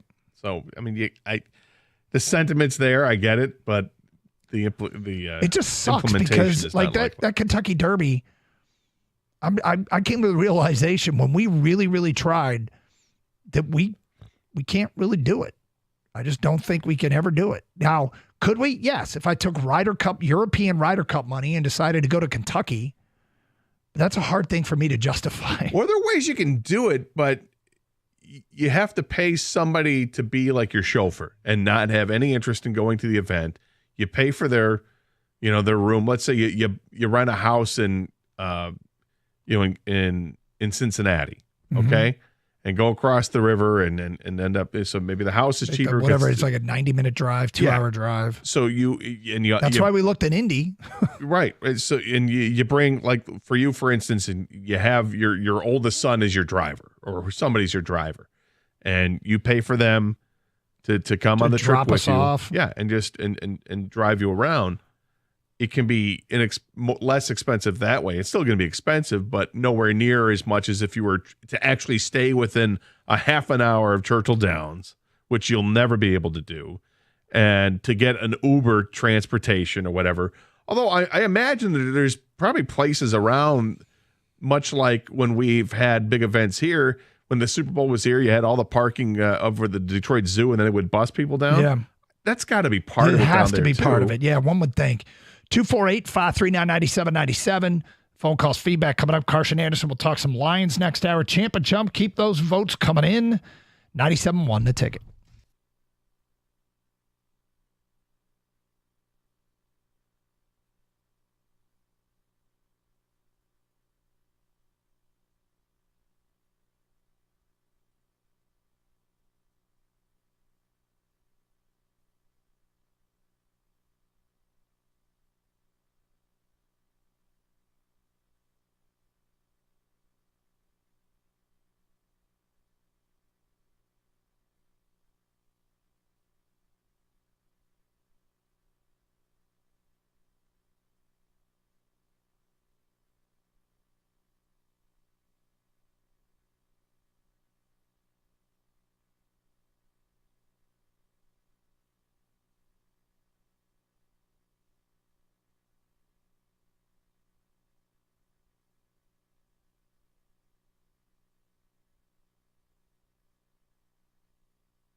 Doug Carr, Scott Anderson, 97 won a ticket. Open lines 248-539-9797. You're talking about the Kentucky Derby and how it just, my experience with it and trying to go a few years ago was that it's just not accessible to the average fan. Although, some of the feedback we've gotten there would argue. But here's what we've gotten. The cost of attending the Kentucky Derby has quadrupled in price compared to 15 years ago. I wonder why that is. As Eli writes in, as someone who just worked my third Kentucky Derby, it's more than accessible, Doug. The high-end spots are very, very expensive, but you could obtain an infield ticket for about $150. Not at all. Not bad at all. It's worth the hype. I highly recommend it. It's not the ticket. I mean, the ticket might be the most affordable part of the whole thing. It's everything else about it, right? Yeah. I mean, so if your experience is to just see the race, you can drive in and drive out with a lot of driving and parking far away and walking. But everything we looked at from, getting actually that ticket. And by the way, is the infield, I don't know this, but like the infield, do you actually see the race? Or do you see a small portion of the race and watch the rest on a big screen? Now, if you're just going for the event, I guess that's not the end of the world. Also, infield experiences in my with NASCAR, and I've seen stuff from Kentucky Derby, are there places in the infield that aren't absolute total chaos? But yes, Eli, thank you. Next one. I went to the Derby a couple times. Stay in the infield. Cost is reasonable, and you don't have to dress up. It's a huge party. It's from Matt. Doug, do more research. I'm a factory worker. Went to the Derby 2 times. Dress as you want. No requirements. Regarding the Tigers, Tiger leadership made a decision not to compete this year. That's what we're getting. It's no surprise. The season could get pretty rough. That's from Dan and Monroe. Another one here. Torque is the Akuta, Killian, and Zadina level of bust and quickly approaching Darko. I wouldn't send him down. I would DFA him. Well, I would say this. That's awful harsh for a guy who finished last season with 31 home runs and 95 RBIs. How quickly we forget that he has shown the ability to be quite productive. Has yet to pop it over the fence now, but it feels like when he does, it's going to happen with regularity. But he's getting scapegoated, I feel, when there's not a whole team, but more than half the team isn't hitting either. So what's interesting about that is comparing him to Akuta, Killian, and Zadina. Did any of those guys give us an entire season where they were as good as last year's version of Torque was? No. Now, last year's version of Torque wasn't perfect either. No, and if you want to say that because I would share a concern that the direction he's going is towards that direction. I'll agree with that. Mm-hmm. And had a conversation with a friend of mine a couple of weeks ago and said that I'm worried that the person said to me, he goes, "Are you a little worried that Torque might be the B word?" I'm like, yeah, I don't think he is, but he's off to a horrible start, and that was 2 weeks ago. Yep. So things have only gotten worse here. But he's got a long ways to go for me to totally give up on him. I think there are Look, I think AJ Hinch has this, he's got it handled right now, trying to motivate him. Hey, if you're not going to hit well, you're going to have to sit on the bench more often than you like. And then he's got another level to go to beyond that. If it still doesn't work, he can still play the card that you're going to go to the minors. Imagine if this guy got his way. I'd release him. The dude that would release him today. If Spencer Torkelson got released today, what do you think the reaction around baseball would be? Well, I think teams would be scrambling to see what they have to do in order to get him, because he'd be picked up immediately. I think people would be like, what the hell did the Tigers just do? Are they really pulling the plug today? And the White Sox be like, thank you. Rockies, both of those teams have 8 wins on the season. I think they both try it out. 248-539-9797. Isaac's in Royal Oak, and he's next here on 97.1. Hi, Isaac. Hey, guys. I went to college with a buddy from Louisville, so I've been to probably 5 or 6 different derbies, which was nice because we had a place to stay and, like a guide who knew where to go, where to park. You park at Papa John's Stadium, you have to walk in. As far as you actually see the race, Doug, the first couple derbies I went to, the only horses I saw had tops. on their back. Is that right? It's a different experience in the infield, and you can also have, it can be fun. It was more like spring break. I was in my early 20s, but as we got older, we did the paddock and got a box, and that was a lot of fun and a totally different experience as well. They have races the day before, so you can go to the Oaks, and then the whole city of Louisville is just alive. So it's definitely something that you should do and experience. You're going to have to shell out some money, and the logistics are going to take some planning, but you should absolutely do it. And it's funny because here I am saying, the people complain about the affordable tickets at LCA, but here's the thing about the affordable tickets at LCA. You might hate the seats, but you can see the ice. You can see the court. The infield are the affordable tickets, and what you're telling me is you really can't see the race. No, not live. I mean, they've got screens where you can watch it, but it's still a lot of fun. I mean, you got everybody hooting and hollering and cheering for their horse. And it's a good time. It's not just the race, and obviously there's a bunch of races that are going on while you can do it. All day. It's a sight to be seen. Yeah, absolutely. And as far as Torkelson, not to pull a Doug quote, last year he ended hot. He's awful. He's going to revert back somewhere in between the middle. You can't cut him. No way. He's too young. He's got too much potential. No way. Give him a shot. Yeah, that's knee jerk. That's punitive, and it's right now. I think it's irresponsible to say something like that. You may get to that point. I doubt it. I think he comes back to some degree. We'll see when it happens. Hopefully, it happens a heck of a lot sooner than later, because for this team to show success this year, to continue to play at above 500 level, and to possibly be knocking on the door of a playoff appearance, they need Torque to perform. He's not alone. They need Colt Keith to perform. They need some kind of production out of center field. It'd be great if Javi Baez were to start hitting again, other than that 1 week where he hit this year.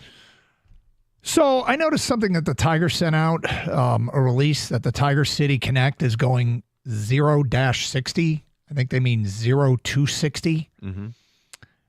The first time I saw it, I thought they think they're going 0-60 in the City Connect uniforms. Sure. It's not a good look. Other people have brought that up too, Doug. Maybe put MPH after the 60. Maybe that would help out. Yeah, that's kind of a tough deal. Because by the way, I just looked at it and I'm like, oh, they mean 0-260. Yeah. Last I saw, 0 and 60 is a bad record. Yep. And they're only wearing them for 10 games. Maybe the City Connect can be the opposite of the priority patch. Maybe the City Connect brings out their best. Okay. All right, I'm fine. I'll live with that for I'm right trying, now. Man. We'll see what happens on Friday when they wear them. I think they're wearing them Friday. Yeah, it's Friday. If you haven't seen them yet, we tweeted them out at DuncanGator971. There's a variety of responses that have come into the City Connect jerseys amongst the things we're talking about here with open lines here on the Carson Anderson program, 248-539-9797. This is from Twitter. Cody Chili writes in, not a huge fan of the hats, but I think the jerseys are awesome. Nicole says they don't look bad, and that's all that matters. Who's this? Eric says they're not great and they're not horrible, just extremely underwhelming. Sergey says, well, underwhelming is an understatement. They're not great. Jeff says the hat's terrible. Only the Old English D is the only thing that should be on the hat. The jersey does nothing for me. Not terrible, but not good either. Sean says needed some orange included and the hats aren't good overall. Meh. Matt writes in 2010 slow pitch softball wants its gradient printed jersey back. Let's see. Does anybody like them? I like them. I know you do. I don't have a strong opinion one way or another, and it's what they're wearing for these 10 games isn't really consequential on the season. So, here's the Tigers email about City Connect. Probably should have said 0, shouldn't have said 0-60. Yeah, it looks like 0-60. Well, they mean miles per hour. Yeah, again, maybe putting MPH at the end of that would have been a better look. Might have helped. Okay. Less snark. Yeah, Champ and Chump, and those Champ and I'd get tonight's Tiger game. But you can listen to it here on 971 The Ticket, and you can stream it on the Odyssey app. Get that for your mobile device. Also streaming on Twitch with video, twitch.tv. Search up 971 The Ticket, and streaming with YouTube. Go to youtube.com, search up 971 The Ticket, and bam, there we are. Hey, it's summertime in Detroit, and that means our baseball team is full swing. Pick up your favorite Stoli vodka flavor and pair it with a refreshing lemonade to enjoy while you watch. Make it the summer of Stoli. Celebrate with a Stoli blueberry and lemonade, or maybe try a Stoli vanilla espresso martini. No matter what your drink of choice is, remember Stoli for your premium vodka. Whether it's at the game or your backyard patio, rooting for your favorite player to hit a home run, Stoli vodka has you covered. Pick up a bottle of Stoli vodka today. And as always, Stoli asks that you please drink responsibly.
Doug Carr, Scott Anderson, 97.1 a ticket. Hope you had a great weekend. Look, Gator made the decision to get the 7-day trial of Fubo TV because they carry Tiger Baseball. They carry the Bally's app.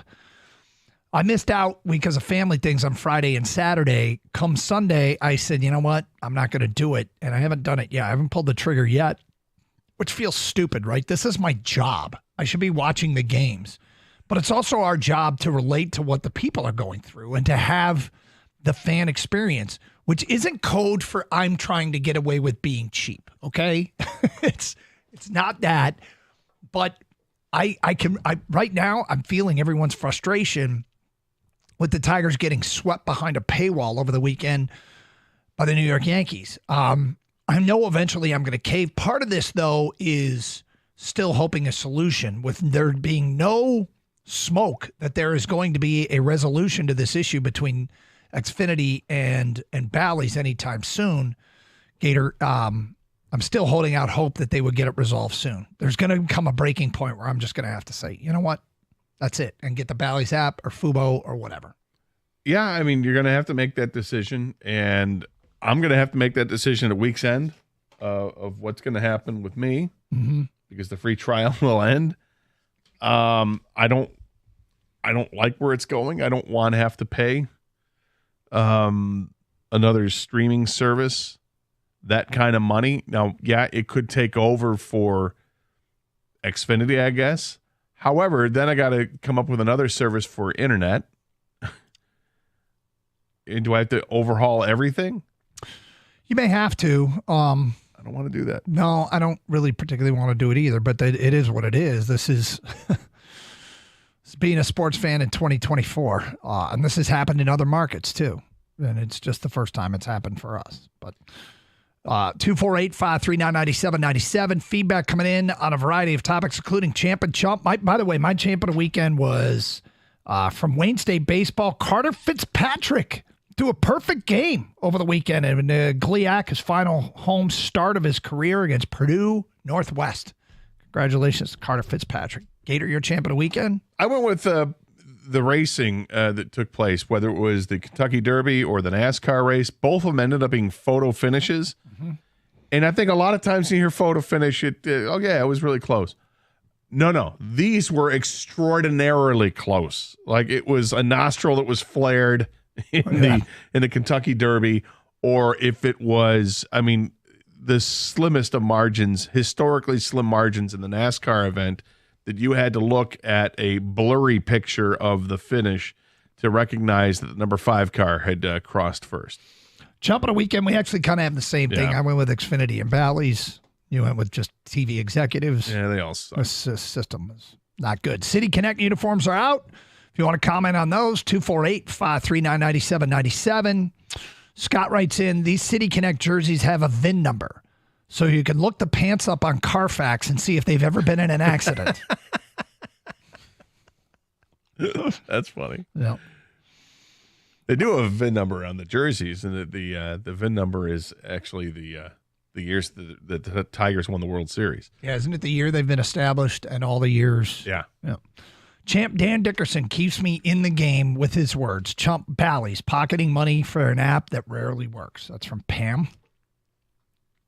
Yep, Double D's great. I thought for sure you were going to make a Pam joke. Did you say Pan or Pam? Thank you.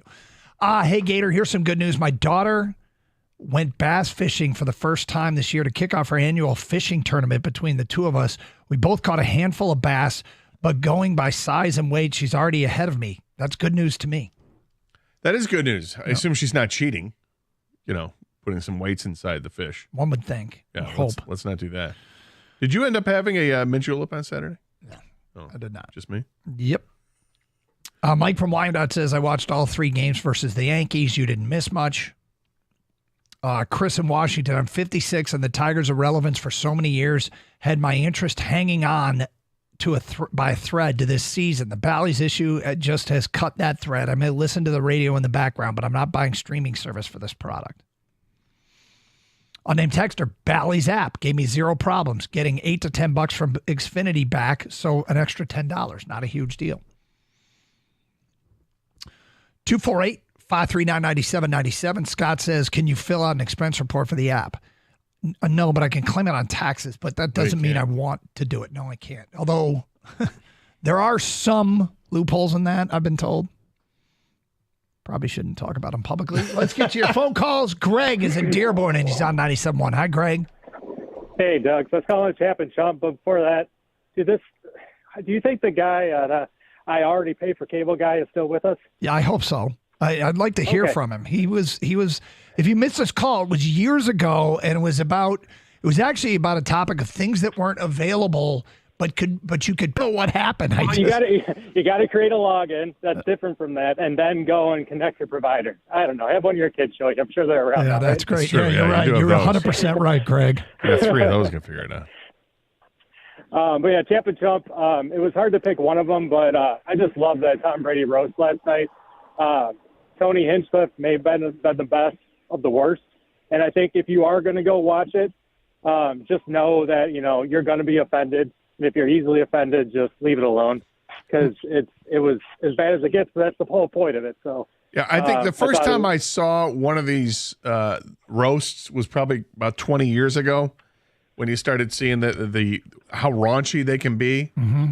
Like every other roast I saw prior to that was like, oh, there's some tame humor, and then like they got comedians involved to spice it up. And here comes Jeff Ross, and nobody knew who the hell Jeff Ross was until you saw this roast circuit, and they can be hysterical. But yeah, it's not for the faint of heart. Go into it understanding that you're likely to be offended by something that's said at some point. Right, and I think the whole point of it is like if nothing can be if something can't be a joke, then nothing can be a joke, and that's kind of where they go with it. Yeah. And just watching Brady squirm up there was funny. It was weird though, because Kraft was kind of off limits for some reason. I don't know, but anyways, I really enjoyed that last night. I was in tears. And then my chump, Sheldon Keefe, 0-3 in Game 7s. You hate to see it, Coach of the Maple Leafs. Yeah. Yeah. That's just too bad. Hey, thank you for the phone call, Greg. 248-539-9797. Mike is in Dearborn, and he's on 97.1. Hi, Mike. Hey, gentlemen. Today. What's up? Champ and Chump. I just want to give you a quick Champ and Chump. Champ, I want to champ Bill Belichick for coming onto the roast yesterday for Tom Brady and actually getting a lot of the, blunt jokes towards him for not being employed anymore. Yep. And taking it like a champ. And my chump would have to be, as weird as it sounds, Penei Sewell. He had a signing this weekend in Detroit, and last minute canceled. We all went out there for no reason, bought a jersey, kind of thing, and it's canceled. Do we know why, by chance? And that's why I'm not really too hard on it. I know it's probably something personal happened. It is what it is. It's just unfortunate. It sucks. Kang, you're in the collector's world. Did you hear about this canceled signing for Penei Sewell? Yeah, I was there. It did suck. I'd love to see Penei Sewell myself, but he had a family issue, and this happens, I don't want to say all the time in collecting, but it happens. I say it all the time here, athletes are people too, and they have lives, and he's got young children, young family. I don't know the specifics or anything like that, but yeah, he was not able to make it out there. But Devin Bush made it out. Scott Daly, I think Scott Daly, the long snapper, and Jack Fox, the punter, were out there. And I talked to all three of those guys, actually. And the best interaction? Devin Bush had a pretty funny line. I talked to Devin, and I said, hey, I work with John Jansen because the whole Michigan connection. And he goes, Jansen's a big mother effer. that was his response. Yeah, that was his response to me right I started busting out laughing. Did you sell short 28-1 over here? You know what? I went with the big dog first. Smart move. Jansen. Smart move. I didn't want the I wasn't sure. Well, I asked Doug. I said, I did text you, Doug. Yes, you did. Do you have any relationship with Devin Bush or anything like that? And you didn't respond. So I was like, I'm not putting Doug Carson. Yeah, you're right. I didn't see it till later. And then I saw the interaction you and Jansen had, and I realized it was too late. But I will tell you, I'm still a little surprised. I struggle a little bit with whether or not the radio play-by-play guy is on their radar.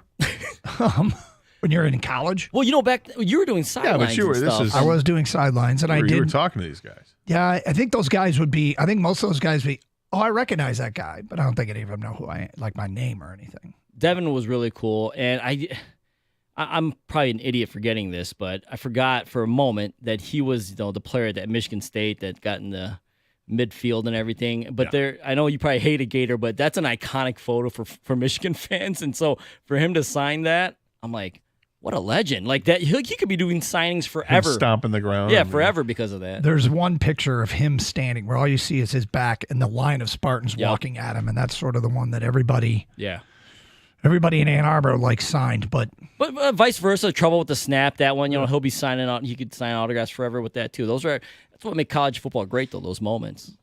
248-539-9797. Let's get to your Champ and Chump votes. More of them flying in here on a Monday on Carson Anderson on 97.1 The Ticket. Well, speaking of great, I had a great experience recently with Precision Garage Door. I had issues with my garage doors and needed them replaced, and they took my call immediately, scheduled an appointment right away, and they helped me select the perfect doors for my house, and they got it installed in no time. John, Jeff, the whole crew over there, they're so easy to work with and true professionals. And right now, at a time when finding great customer service is really hard, it's really nice to know that it's still out there. So if you want your garage doors done right, do what I did and call Precision Garage Door today at 1-800-DOOR-REPAIR to schedule an appointment.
Got a question for the people today at 12:24.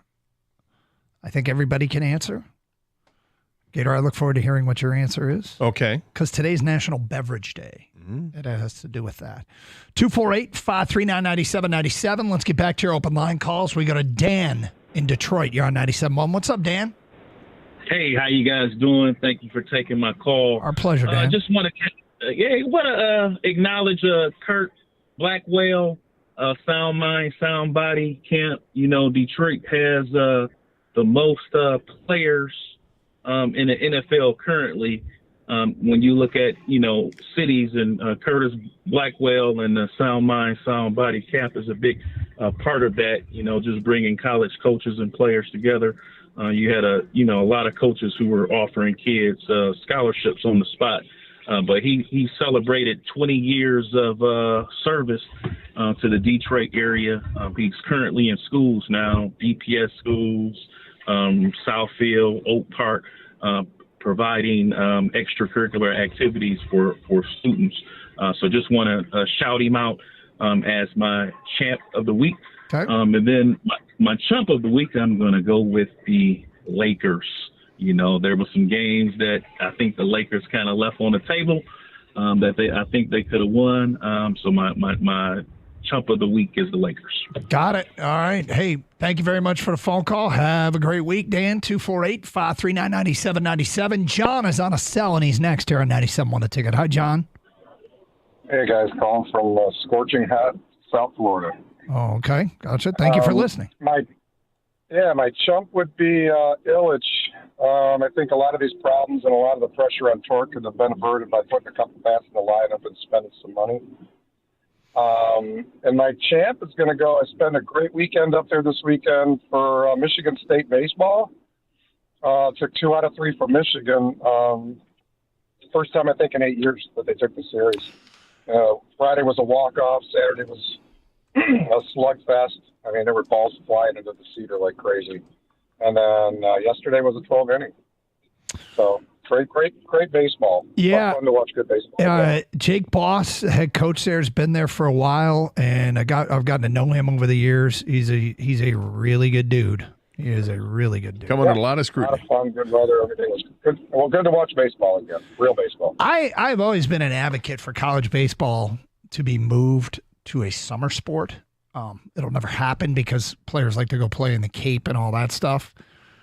But I would love for there to be a uniform start time when the northern teams can play at home to start a season, and put the College World Series like in mid-August, and would lead us right into football. You're the one. I know. I know. That's interesting. Yep. Yeah. Well, you've got players that are being drafted in June and immediately go to minor league teams. Yeah, I mean, maybe happens. if the season, I don't know how they could move the date of the draft, but it's a lot of moving. Yeah, I got a lot of big plans. I just need to be named commissioner of sport, and the calendar is one of the things that's going to change. Stanley Cup playoff games in the middle of the summer, we won't be doing that.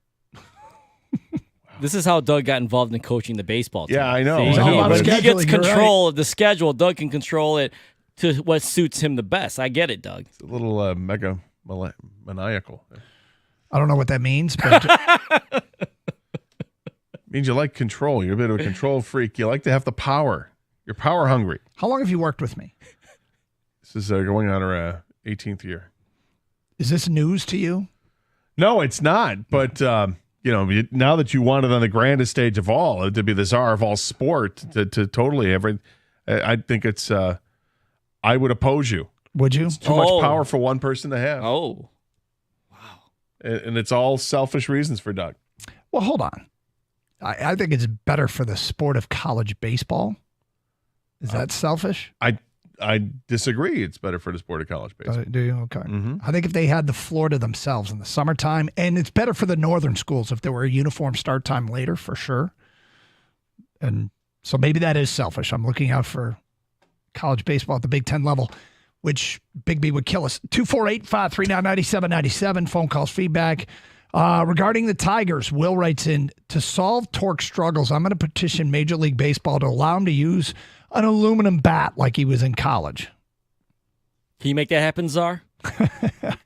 I would not, but I would say, given where we are technologically, I cannot believe we cannot come up with a bat that plays like wood, that sounds like wood, but is made out of some sort of synthetic material so it won't break. Well, not sounding like what I understand that, but they do have bats that are limited fly, right? Oh yeah. All the. That's what they use. Is that what they use in college? It is to what an they extent? use now because it got really bad. Now that everything's got to be compliant, a BB Core bat, but the drop threes, if well, but they play more like wood, but they don't play like wood. And I would love the sound to change from the college baseball tink. But from an unnamed texter, you guys mentioned getting the torque we knew back. Outside of last August and September, this is the torque we know. He's a bust, plain and simple. We need to accept it. Nobody needs to accept anything. That's not the torque we know. Torque didn't just do it for like 2 months, you know? I'm not sure we know torque yet. I don't think we know him we either. do either. Either way, I'm saying. We need to get the torque, the good torque Yes. back. I mean, he had 7 home runs in June last year, 4 in July, 9 in August, and 7 in September. That's more than September and August. Yeah. If I were the Tiger GM, I'd be sending all 3 down. They need to build up their confidence. The Tigers are not going to win anything this year. Get these guys developed better and hope that 2025 is their year to take the Central. Chris in Berkeley says the GM has to get it in gear. You have a glut of starting pitching and pitching prospects. Start packaging that along with Torkelson while he has some value and get a bona fide hitting infielder. Stop writing out your plan. Make something happen. Okay. I said we would have a question for the people regarding today being National Beverage Day. National Beverage Day? National Beverage Day. All right. Should we do the 10 text thing here, King? Well, I don't know what your question is going to be, but we can do fair it. enough. We can do it. It's up to you. On National Beverage Day, what do you find yourself drinking more of these days? And what do you find yourself drinking less of?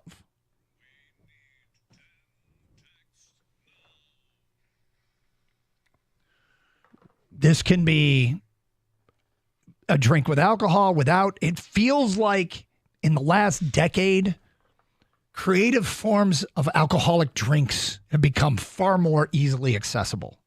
Oh, yes. And so with those innovations, something takes off and something at the expense of something else. What are you drinking more of these days? And what are you drinking less of these days? 248-539-9797. Do you think you know an answer to this? Yeah, I definitely have seen a change in my habits. Mm-hmm. So if it's question. alcohol, not alcohol, doesn't matter. What are you drinking more of? What are you drinking less of? On National Beverage Day. 248-539-9797. We asked for 10 texts. Make sure you sign your text so we know who sent the text. Tell us what you're drinking more of, what you're drinking less of. Got a Lions question we'll get to before this hour is done. It's Carson Anderson here on 97.1 The Ticket.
It's National Beverage Day. What are you drinking more of? What are you drinking less of? Got a Lions question we'll get into if you want to continue with Champ and Chump votes. Additionally, Tiger Talk, what to do with the bats that aren't hitting. It's not just a torque issue, although it feels like we might be coming to a bit of a head with the torque situation, given that the manager for the first time over the weekend has acknowledged publicly that, yeah, he's got to start producing. Would you like a quick statistical anomalation on Spencer Torkelson? Would I ever? In August of last year, he hit 9 home runs in the month. Mm-hmm. He had 11 RBIs. That's weird. That is weird. Every other month, there's like a big disparity. 2 homers, 11 ribbies. 2, 13, 7, 16, 4, 18, 9, 11. And then 7 home runs in September and 25 RBIs. Just that's a lot of solo shots there. Yeah, I guess so. All right, Jordan writes in, I'm drinking more energy drinks, less pop. Okay. I've never been an energy drink guy. I wasn't until I started drinking Celsius a couple years ago. Mm-hmm. And they have so many flavors now. Before they had like 3 or 4 flavors, you know, and I like the carbonated ones because I like to feel like I don't mind burping. I like to feel like I'm. Gator likes to belch, people. I do like to belch, so I like the that aspect of it. But there are, I just like I like carbonation. I like it, and the additional bonus, I get to burp a lot. That's right. Yep. I like the carbonation. And that I found myself drinking more of those. I never got into Red Bull or Monster or any of that stuff, and I'll drink some. You just didn't find the caffeine. right energy drink, or it didn't come out yet. You know? I guess not. Yeah. And this is I like Celsius. Adam in Brighton says, more iced coffee, less beer. I'm a dad. I know. Boom. Is that you? Yeah, 100%. Really? Just less alcohol in general, kind of, and more coffee. I was never a coffee drinker until a couple of years ago, and then, I mean, I don't have to have it, but I find myself definitely that intake has gone up, and the alcohol has gone down. You are basically the dude in that. I don't even know what it's for. Where they play 25 or 6 to 4, the Chicago song. Where the guy's just pounding coffee and keeping his kid, trying to take care of his kids all day. I mean, that's what he's doing. Have you not seen this commercial? You're looking at I me. haven't seen it. No. Neither of you have seen that? No. I don't even know what it's for, but it's a dad drinking coffee, trying to entertain his kids all day because he doesn't sleep, and they're playing 25 or 6 to 4. I know what you're talking about. Does he get a coffee maker? Yes. Yes. Okay, I know. Maybe exactly it's for Amazon. Yeah, like it's something like that. Yeah, where you can just go online, buy something for your life. There's so many of these commercials. Yeah. I don't even know what they're for. Nope, I know now. It does resonate. But mine's iced coffee though. Yeah, I know 2 people that drink iced coffee. You and my daughter. A lot of iced coffee. We both stopped talking to you at certain times too, right? This is also true. Yep. Very true. So mad at you. JD writes in more tequila, less IPAs. Yeah, I never got into the IPA. Nope. My tequila consumption it's been ongoing though. I mean, I got into tequila about 10 years ago, maybe a little longer than that. No, it was before I moved. Gator, so you were at the cutting edge of the tequila craze. It's probably like 14 years ago I started getting into tequila. Whenever it got big, you were a year or 2 ahead of that, in my opinion. Jeff in a car. I'm drinking more Lions Blue Kool-Aid and less Haterade. There you go. That's a lot of people. That is great, Jeff. Jordan in Farmington Hills. I'm drinking more vodka/seltzer cans, less beer.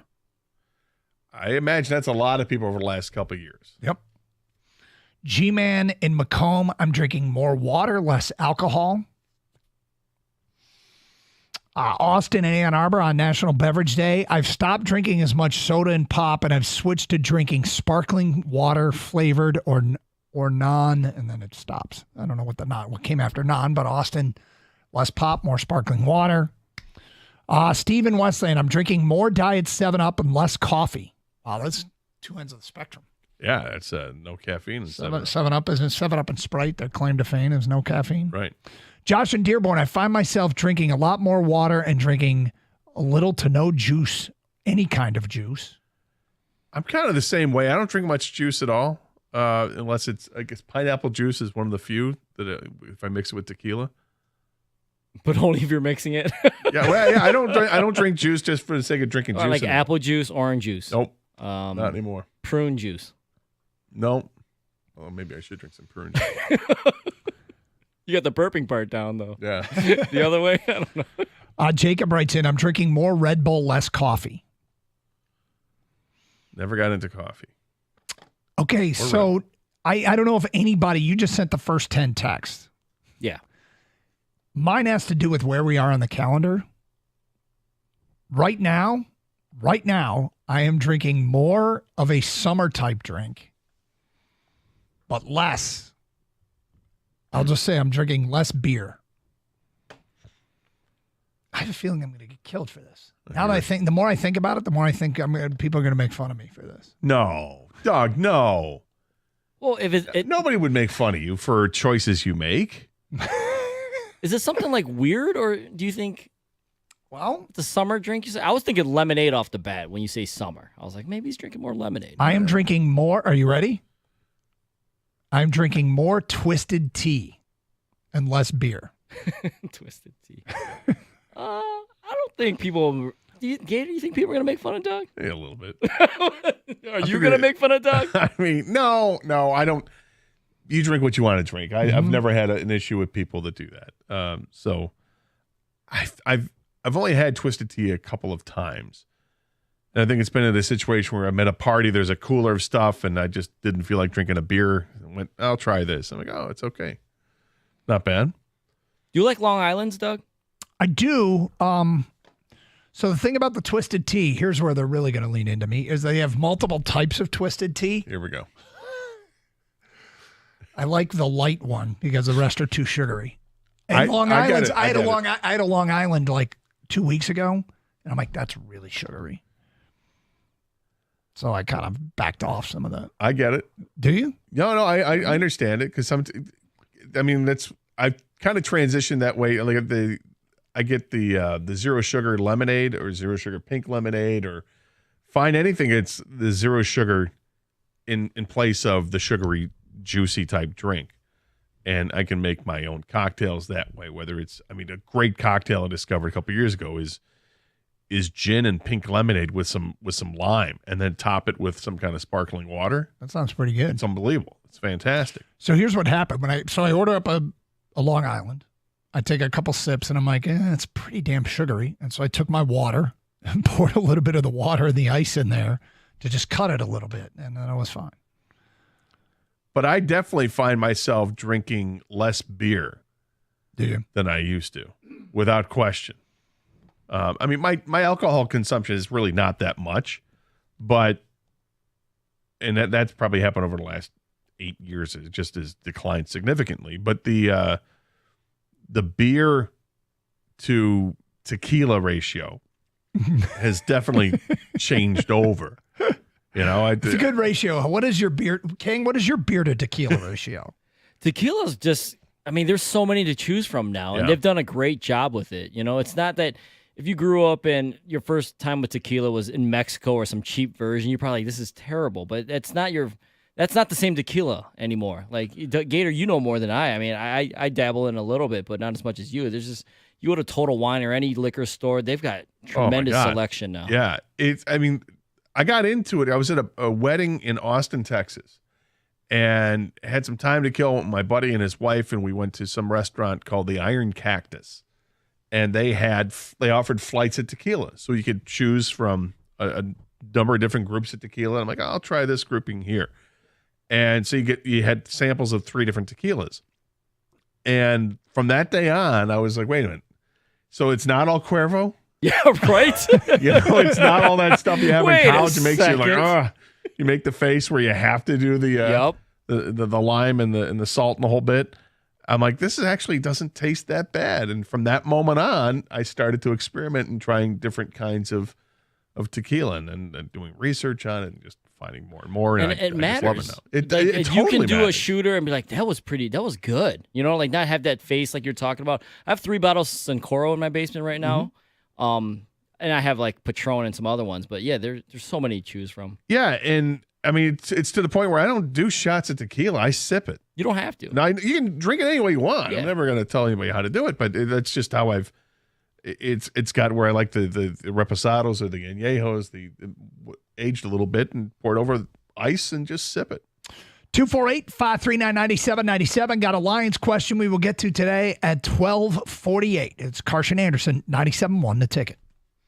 Hey, for years I've been telling you about a Connecticut water softener installed by CGC Water. Has so many benefits. Call 855-339-4242 or visit cgcwater.com and save thousands of dollars or more when you bundle a Connecticut Premier softener and a Connecticut K5 drinking water system.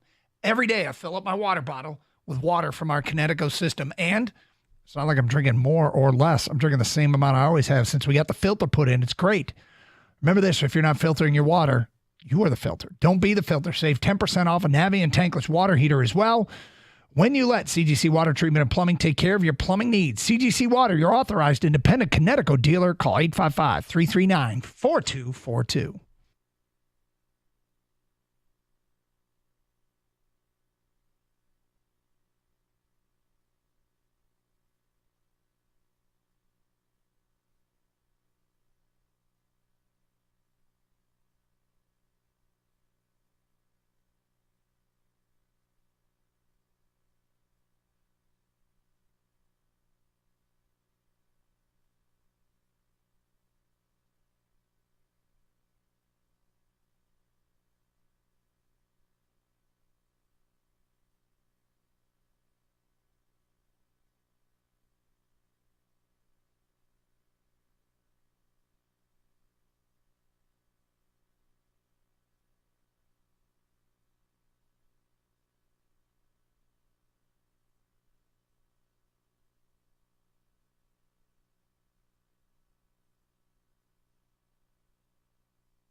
Doug Karsh, Scott Anderson, 97 won a ticket. Kangs behind a glass. Hope you had a great weekend. The Tigers did not. They got swept behind a paywall by the Yankees, and they play in the dark tonight against the Cleveland Guardians. And, yeah, the game's on FS1. Tiger source, who told me over the weekend they would not be on MLB Network, also told me they would not be on FS1 tonight here for us locally, which sucks.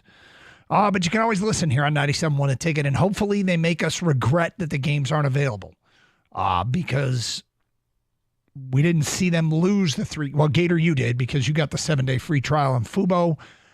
I will not be able to watch much of tonight. I'll be able to listen tonight. Got kids' games I will be at, so I'll be listening and paying attention. But I wonder when I'm going to reach that breaking point. Now, the 7-day free trial. You have to remember to cancel, but your 7-day free trial started Saturday. Is that correct? That's correct. So are you trying to milk the Friday game against the Houston Astros out of this 7-day free trial? Yes. Okay. Now, when you cancel, will you then attempt the Bally's app with its 7-day free trial? Are you going to try and get 2 weeks? Yeah, absolutely. Okay. Of course. Gotcha. Kang, are you going to get in on the free trial craze? No, I am not, because I'm the fool that always forgets to cancel them, or set an alarm in your phone. I'm bad at that. I'm like the opposite of my wife. She has alarms and calendars and all this stuff set up. I don't want any of it, but I'm living through Gator here, and I'm proud of Gator, and you should be too, Doug. I am too. He's embracing technology. Yes. He is being, and on top of that, I think Gator has, in his personality, a strain of stubbornness. You don't say. Yeah. He is being the least stubborn on the show. Please talk more about me. I mean, in glowing terms. He is stubborn to a fault. He is insanely. I don't know a person more stubborn across the board than this guy. I think it's pride getting the best of him, really. He's the most prideful person I know. Well, I learned a lesson in pride 30 years ago. From Butch? From Marcellus Wallace. That's right. That's right. He told me something about pride that I'll never forget. And don't forget, Fubo goes down this Saturday. Yeah. Well, I have, speaking of technology, I did put in my calendar on the phone on Friday, cancel Fubo. Look at you. Did you really? I did. Y'all grown up now. Did you set an alarm? I believe it'll give me the. That's what this whole thing does with me. Does it? I put something in the calendar, it shows up. Sometimes you have to put it. You have to have it set an alarm for it to pop up. But maybe it's different. You and I have different phones. Yeah, see? Cancel Fubo. 10 a.m. Friday. You're busy at 10 a.m. Friday. It's okay. It's a reminder. Actually, we're going to open the show. Let's remember to open the show on Friday with Gator canceling Fubo. It's merely, I didn't change the time on it. Just what am I doing Friday at 10? Anything going on? Huh. 10 a.m. Anything special? Anything from 10 to 2? This is something else we need to discuss. He put Friday at 10 a.m. I just put Friday. All I did was put it in Friday. I didn't look at the time. So what'll happen with my phone when For those who aren't aware, our show starts at 10 a.m. every day. My phone will send me an alert a couple hours before that saying reminder, cancel Fubo. And apparently at 10 o'clock. Reminder today at 10 It'll a.m. be a reminder in the morning. And We're going to open the show Friday. Gator's going to go, hey, hold on for a sec. Give me a minute. Well, because I'm going to have to watch the game that night. So really it's. Well, you're going to. I should probably set it for 10 o'clock Friday night. Correct. Well, and then you've got. So then you'll go to the Bally's app on Saturday? Yeah. Okay. Unless this thing's resolved. Well, that's what I'm counting on. Please resolve it. Tomorrow might be my breaking point because tomorrow is a day that I will absolutely have time, especially if they win tonight. Like I have to admit, remember my plan on Friday? I said if they win Friday night, I'm going to subscribe Saturday. And then they didn't win on Friday night. Then they didn't win on Saturday. And I'd be damned if I was going to get it on Sunday. But if they win tonight, tomorrow might be the day where I start my 7-day free trial. Well, I want to, there's an update. I just want to make sure that they have this update on the story in the Free Press that got me all excited this morning. Mm-hmm. It said Detroit Tigers at Cleveland Guardians. What time TV channels the series opener on tonight? And The initial story was it was going to be on FS1, but I'm not sure that's the case. No, well, it because- still says under game notes, it says, we have some good news for those you caught in the crossfire between Bally's and Xfinity. It'll be on Bally Sports Detroit and FSN. Do you want me to circle back? Yeah, because, Okay. I mean, the Free Press still has this in there. We're getting mixed signals. It's not going to be on there, I don't think. I can't, I mean, It's not going to be. I got excited, and then I realized, wait a minute, how is this any different No, than it's having not. it on? MLB Network or Yeah. whatever. Yeah, it's not. We're going to be blacked out because of where we're located, where we live. That's why. I don't understand why in today's Why is there a landscape blackout? we still do the blackout thing. Like they stopped doing that in the NFL, right? You can get a stadium with half filled, and you're still going to be able to watch it on TV. Because baseball's made it more difficult to sample their product. Well, because that's healthy. Because that's brilliant for them. You have I mean, a problem getting younger viewers? Yes. Do you think this helps you out? Sure. I mean, I guess the question is, and I'm being serious here, aren't the younger crowd more likely to adapt to streaming? Look, but the younger crowd is not. When I'm thinking of younger crowd, I'm thinking like high school kids and college kids. Those people are those people. That demographic is not typically responsible for paying the bills in terms of what happens in the household because they are still living in their parents' household. Well, that's true. So until that happens. Yep. Well, there's plenty of people that have adapted to streaming, and there are people here that have DirecTV, we know, and have Fubo already that are digging it and got it. Just a big portion of our Metro Detroit listening area now no longer has access to Detroit Tiger baseball. And that is a big issue. Now, look, this team might not do anything this year, but it sure feels like they're flirting with it, doesn't it? Yep. Flirting with being interesting. So, Or are they flirting with disaster? Well, what's a disaster? What is defined as a disaster? A disaster is a flip of the month. You had this great month of April, and then follow here up with comes a crappy May, and May. you start off, you're already, what are they, 1-3 now in May? Is that what it is? Was the Cardinal game, was that the last day of April? Might have been. I think Wednesday's game was May 1st. So they won that. So they're 1-3. Yep. Well, look, Cleveland tonight, win a game. Everything feels better. Y'all better win a game. Y'all better win a game. 248-539-9797. All right, saw a question put out there on the Detroit Lions website. I'll be intrigued to see what the most popular answer is to the following question. Which new Detroit Lion are you most excited to see hit the field in 2024? Which new Detroit Lion are you most excited to see hit the field in 2024? There are plenty to choose from. That there are. Guys have been drafted. Free agents have been signed. We're going to count in-house guys who haven't really played yet. Trade candidates. Which new Detroit Lion are you most excited to see play in 2024? I've got an answer. Gator's got an answer. Kang's got an answer. We will get to the people's answers next. 248-539-9797. Text them over or call up. We'll see if they match up with what we have to say. You tell us, which new Detroit Lion are you most excited to see play in 2024? Champ and Chump, a whole bunch of votes have come in. Jason writes in, my chump is Jordan Spieth. Can't even make the field, make the cut in a field full of Corn Ferry Tour players. Ruined half my fantasy lineup just by himself. Champ Jake Bates, Lions need to give this guy a contract like yesterday. Seriously, we need to jump on this before our enemies do. Jason, you're right. He cannot sign, and he actually cannot talk to NFL teams till after the UFL season's over. John in Lake Orion says, my champ, the Boston Bruins. Thanks from Wings fans everywhere. Chump, Patrick Beverly. He's a grade A tool. Yeah, you can't throw a ball at fans. Will says, my champ is my friend Bill. He threw his 3rd annual Derby party, and each year it gets better and better. Chump, the Toronto Maple Leafs, all that talent and no heart on the roster. Unnamed texter, Champ, the city of Wyandotte for carrying Bally's. Chump, the sketchy guy in a rowboat trying to get me to go to Fighting Island. If you heard Friday's show, you know what that's referencing. If you know, you know.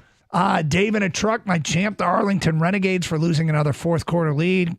Our Chump, the Arlington Renegades for losing another fourth quarter lead. Champ, the soon-to-be Lion kicker.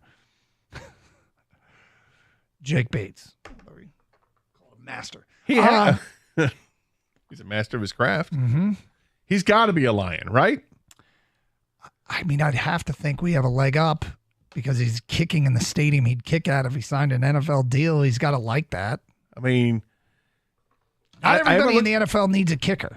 I haven't looked at their schedule, but if their last game that they play is at Ford Field, I feel like Brad Holmes needs to be meeting with him as he's outside walking the off locker the room. field. Yeah, he's walking off the field or as he's walking out of the locker room.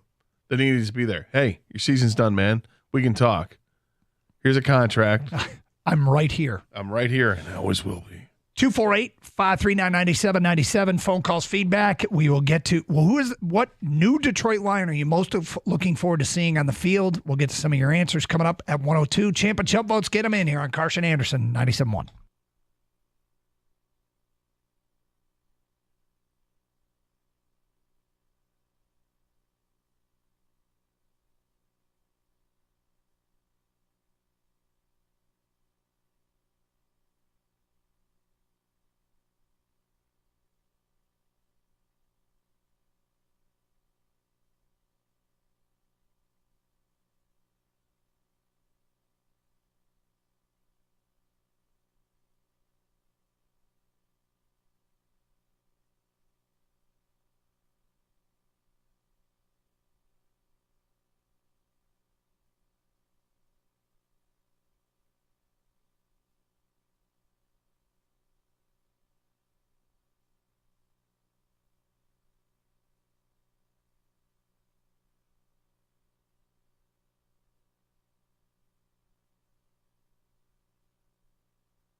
The Tigers released their City Connect uniforms at Comerica Park today. It has several little nods to the city and team, as President and CEO of Village Sports and Entertainment Ryan Gustafson explained to me earlier.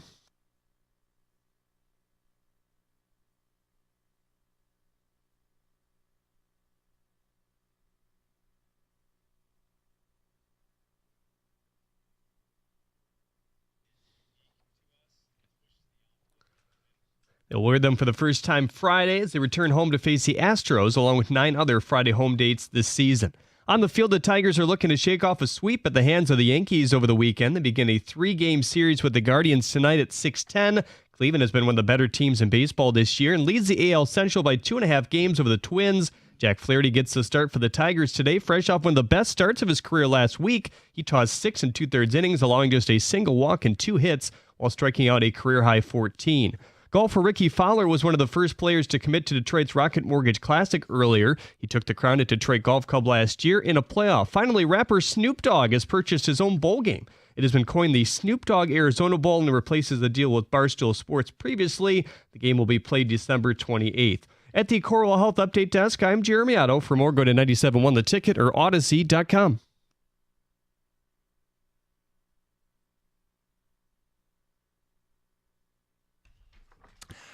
The world is just getting better. We now have a Snoop Dogg Bowl.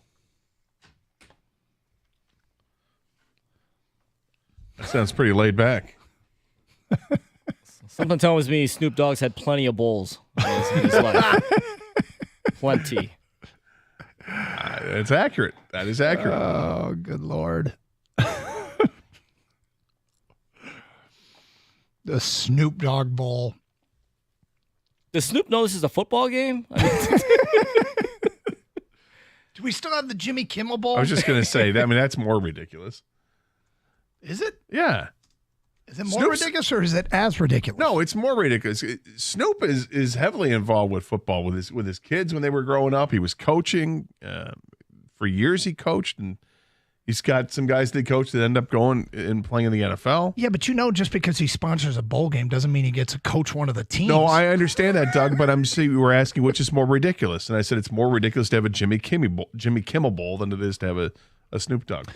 Well, who's next? What celebrity should be next to have their own bowl game? I feel like, you know what I feel like's coming? A Kardashian. Yeah. Yep. Taylor Swift. Oh, God. Actually, you know what I think's coming next? The Live Bowl. They'll play 54 minutes. Oh, see what you did there. But, I mean, aren't those people going to buy a bowl game? They're trying to take over the sports world? No, they think bigger than that. They would take over like the national championship.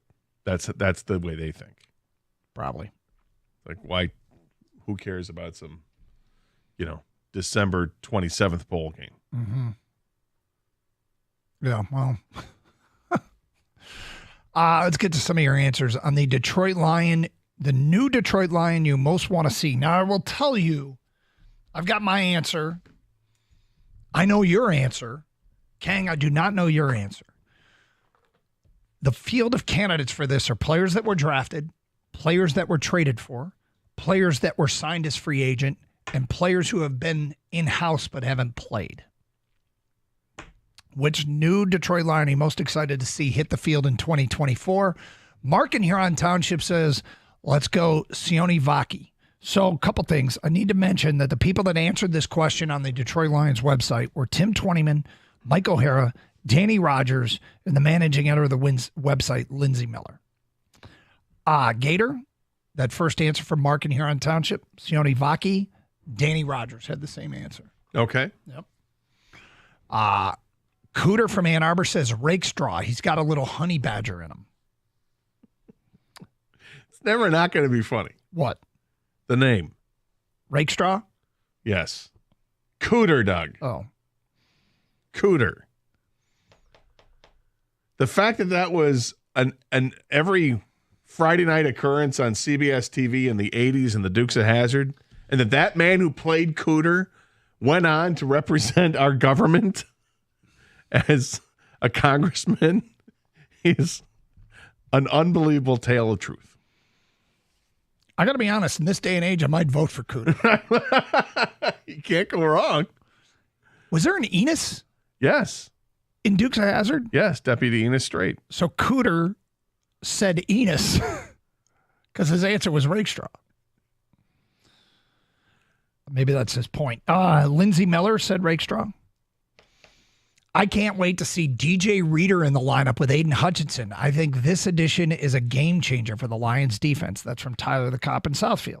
I think the combination in the middle there with Reader and McNeil, that's exciting to me to see that push they get and how that will benefit the guys in the edge. Tyler had the same answer as Tim Twentyman. Darius in Detroit. I'm super excited to see Terrion Arnold. Was at the draft when we got him, and he seemed excited to be here, not to mention one of the top corners in this year's class.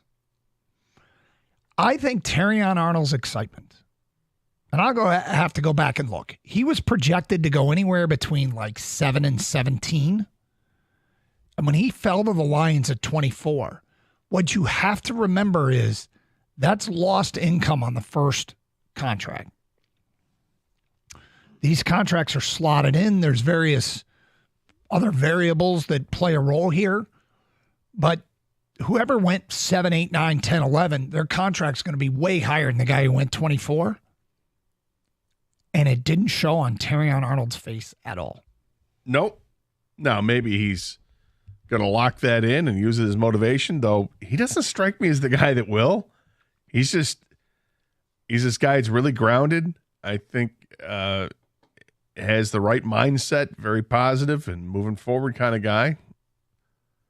So I'm excited to see him play as well.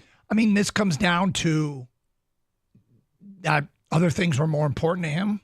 He was so fired up to be here. Turned around, said to the crowd, "I'm home."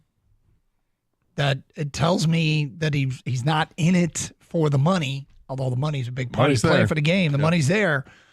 But he wasn't worried about any of that. He was either A, confident that in his career he'll get that second contract that everybody covets. B, there are things more important. So he's not just here to get a paycheck. Correct. So there's a lot to like about that pick and his attitude towards Detroit.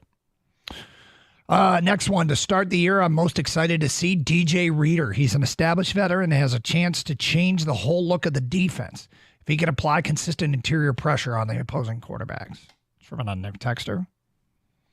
Rob in Ann Arbor says, I am most looking forward to watching Carlton Davis III. That's my answer. Is that you? I think he's the most likely player to improve the secondary. I think he is. He might not be long-term, but I think starting next year, his presence in the secondary makes the biggest impact of anybody that they signed. Veteran, been in the game. There's no adjustment period. And I think he's a good player. So, and he's in a contract year. I just think Carlton Davis is poised to do big things here. I wonder if one of the reasons why we've seen so many corners over the last 3 years have some success, whether it's a bit of it or if it's extended. I wonder if some of that is because with the cornerback position in particular, because they're asked to do so much man-to-man coverage, that there isn't some kind of system that you have to learn and relearn and all this and terminology and everything. It's, hey, man, I got this guy. I got to cover him all over the field. That's who I got. That it doesn't get bogged down with, different responsibilities for, zone coverages. It might be more difficult for a safety than it is for a corner. For a corner, you know what you got to do. Now, obviously, the Lions are in multiple defensive looks and different packages, and sometimes they will go with zone. But if you're running most of it in man-to-man, you have that opportunity to just hit the ground running because you've got the skills to do it. Yeah, I mean, it doesn't seem as like there's as much interpretation. Just go play, right? But you got to learn the defense. But that's my answer. Your answer has not come up yet. It has not. Gang, your answer has not come up yet? It has, actually. Oh, which one was it? It was Terrion Arnold, the other corner. Okay. We expect to start. For me, the fact that he fell, I never expected to get him. I really didn't expect that they would have a shot at him. And I thought he'd be the first corner taken, not Quinyon Mitchell. So it's kind of on the same wavelength as you, Gator. If they get one of these top corners, it's going to be Mitchell. But they were able to. Arnold fell just far enough. Gator, like you said, the Lions and Brad Holmes were able to pounce when they saw the moment was right. And now I cannot wait. His excitement to be here. He wants to be here. He seems to have the right attitude. Obviously, they love the way the film shows up with him and the way he plays on the field. I think, I understand your Carlton Davis point, Doug. Yep. But I guess maybe I'm thinking a little bit long term here that Terrion Arnold could be the future of this secondary, and to have a lockdown guy that I know is going to be here for the next 4 years, and then if he does get, you pick up that 5th year and he gets the extension, that excites me a lot. Not mad at you. 248-539-9797. Which Detroit Lion that you have not seen play yet are you most excited to see play in 2024? We'll get the Gators answer, which hasn't been mentioned yet. 117 here on Carson Anderson, 97.1 The Ticket.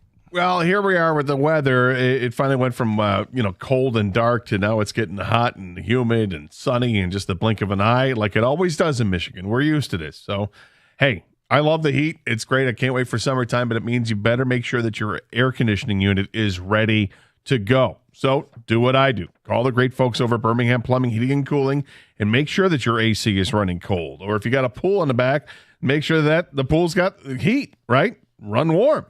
Don't play the waiting game and get burned. Call Birmingham Plumbing, Heating, and Cooling today or schedule an appointment online at birminghamplumbingco.com. Birmingham Plumbing, Heating, and Cooling, your Metro Detroit boiler experts.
If you have not seen the City Connect uniforms, they were announced today. This is a Major League Baseball deal.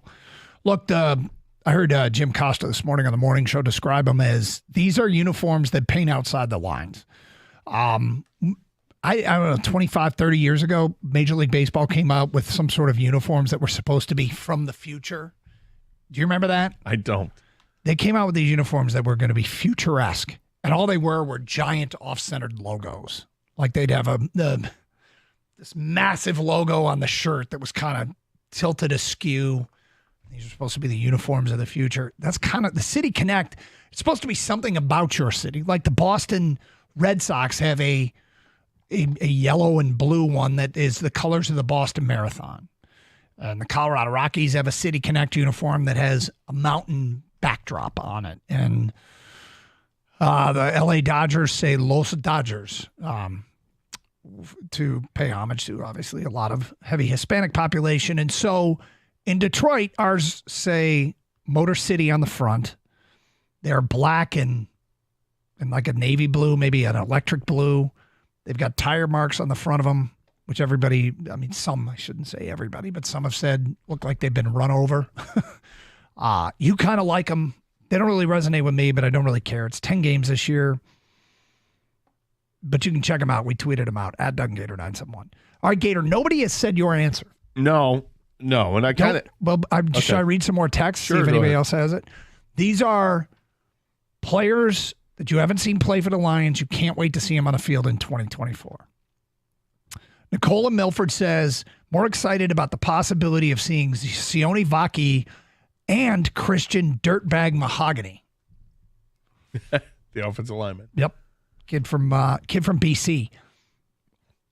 They put Boston College, not British Columbia. Yes. They put, which we need to distinguish. Good Right. point. They put a lot into the offensive line this offseason. Christian Mahogany. Draft pick, yeah. Yep. Giovanni Manu. So they have a guard or an interior offensive line, a tackle, and the kid from Florida, the undrafted free agent, they gave the most money to. Yeah. And he had one of the highest draft ratings of an interior offensive lineman. He went undrafted and Lions signed him. His name escapes me right now. But they've kind of drafted and signed 3 guys that all seem to have upside that could be the anchors to their offensive line in the future. I don't want to overstate the case, but there's potential for all 3 of them. Yeah, there's definitely potential. I mean, what they did to get Manu is significant, right? Mm-hmm. I mean, that's a 3rd round selection that they had to move up to get. So they are invested. He's like my second-ish guy that I look at. Mahogany? Not Mahogany. Manu. I'm dying to see what Manu can do. He's not my number 1, but he's probably my number 2 because I feel like a guy with this kind of athleticism can probably transition pretty quickly in terms of how much he's going to grow. I don't know what his ultimate ceiling is, but I imagine that the day he sets foot on the field for mini camps and starts going against some of his teammates a little bit, that you're going to get some reports on him right away. And when the mini camp is over, you're going to see that the people say he actually grew this week.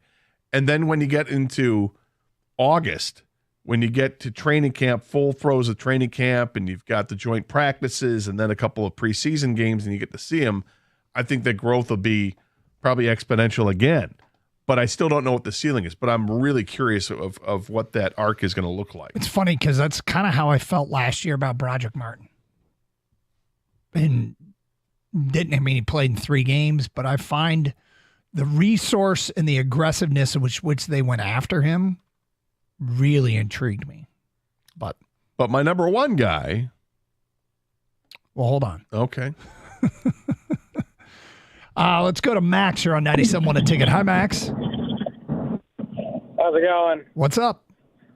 Oh, nothing. I heard you guys talking. I thought most exciting guy I'm excited to see is Hendon Hooker in preseason this year. I will tell you that is Gator's guy. Yeah. Thanks for stealing my thunder, Max. And why is that? I ask both of you, why is that? Well, the main reason for me is since Goff still doesn't have an extension, I'm thinking, hey, this guy better show up and do something. I won't feel comfortable till I see either extension or him perform. Gator, what is your reason? My reasoning is when I saw him play in college, he was incredible. He was the best quarterback in college football, and he got hurt. And I knew it was going to be a while before we got a chance to see him because of the injury. And I just want to see where he's at. You know, does he look like he's a capable NFL quarterback that for the time being will be the backup? Does it look like he's got the offense down because, you know, carrying a clipboard, or not even carrying a clipboard last year, you know, but just being on the outside looking in because he didn't get to practice with his team until way late in the season. But does he have a grasp on it now? Is he going to look like a deer in headlights, or is he going to look like he's competent and can handle the position? That's what I want to see, because you know he's got the physical tools. He's got the ability. That's what I'm looking for. I'm not expecting him to unseat Jared Goff. I'm expecting him to be the guy who looks like he can step in if Goff gets hurt, or if the Lions are up big. You don't have any issues at all of handing him the keys to the car and you run this thing. So the thing about it is, I am pretty irritated by most of the Hendon Hooker calls. Looking in the mirror. Because I think we've worked so hard to get a quarterback that could do what Jared Goff is, and some people are quick to want to replace him. However, I also know this. If I'm trying to win a Super Bowl, you know what I need? I need a quality backup quarterback. I need somebody who can win a game on short notice because my guy got banged up. I also am not foolish enough to think that we can expect a quarterback to make it through a season a second year in a row. I don't wish any ill will on our guy. But you need to be prepared for your quarterback getting hurt. Hendon Hooker is an incredibly important Detroit Lion, in my opinion. I think you're talking about, is Sudfeld ready? Is Sudfeld going to be the difference? I can't even imagine him being the solution as a quality backup quarterback. And quite frankly, I question why he's here. Hendon Hooker has a ton of ability, but no experience. And the funny thing is, I'll give you and Max credit. Both of you said the same thing, although you haven't said it on the air, I don't believe. But Max said, I can't wait to see Hendon Hooker in the preseason. And you told me that same thing off the air. Yeah, absolutely. That's what I want to see. It's the same stuff I said about Manu. I'm dying to hear and see what it looks like, because Hendon Hooker will get snaps in minicamp, right? Mm-hmm. We'll see him for the first time. And, it's not much to see him in the shells there, but you'll see him. And then when you get to late July, when you really start amping things up with training camp, and then to get into August, and those preseason games are going to be huge, because he'll get the lion's share, no pun intended, of the snaps in those games. You're not going to throw Jared Goff out there for more than a series or two at a time. Yep. You don't need to. And, however they handled the quarterback situation last year, or the Goff playing in the preseason, is probably exactly how you should do it this year. It worked out, right? Mm-hmm. They didn't play him much. You don't need to play him much. These other guys need to get up to speed. They need to show. And if it means that the offense looks slow at times during the preseason and people are going to be moaning and groaning, RELAX, because we know who really leads this team. But if we get to the preseason, just like we said with Torkelson, right? After a couple preseason games, if things look good, then I think that's a big sigh of relief people can have, because it looks like that maybe they'll have found the backup quarterback. I can't imagine that Sudfeld is that guy that's going to instill the confidence, but I feel like that's exactly why they drafted Hendon Hooker, is so to instill confidence. There's intrigue with Hooker for me to watch him play, just because, they use a resource on him. He's a young guy who's really good in college. But other than that, if this team's to go anywhere, that means something horribly went wrong. Either Goff sucked or he got hurt. And yes, it's important to have a decent backup quarterback for a game or two, but really in the long run, your starter needs to play a lot of the season if you want to have any chance of going anywhere deep in the playoffs. Jared Goff is 29 years old. So even if Hooker's good, he's not going to be on this team if things go right. You know what I mean? If Goff is so good, you give an extension. Goff is your quarterback for the next 5-6 years. So Hooker's not part of the long-term plans, and that's why, to me, he's not on the top of my list of excitement to see. I got Rakeshaw next behind Arnold because I think those two might be the pit bulls of the secondary for this team for the future moving forward if Carlton Davis doesn't get extended. So, yeah, I think Hooker, the backup quarterback thing is always exciting to talk about, but like I said, if things go right, Jared Goff is the man here, and we don't even talk about the backup quarterback. Well, unfortunately, you don't get to decide if your quarterback gets hurt or not, and I think I'm scared. I'm scared that we got lucky. Last year, half the quarterbacks in the league missed time.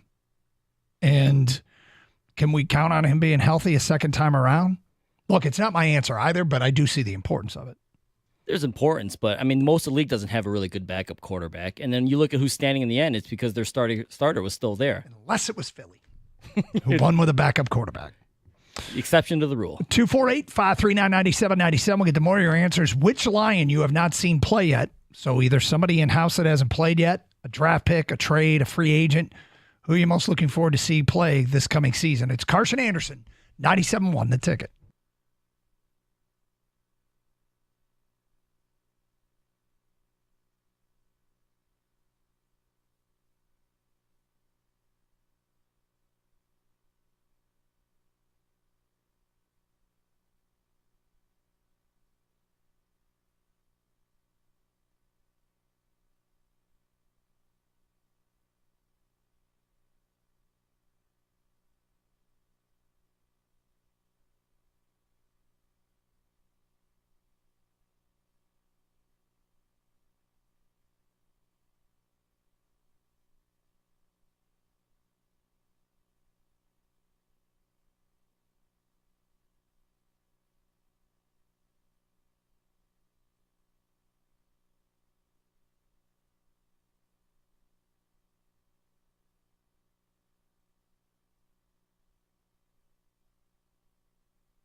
All right, did you watch the Brady roast live?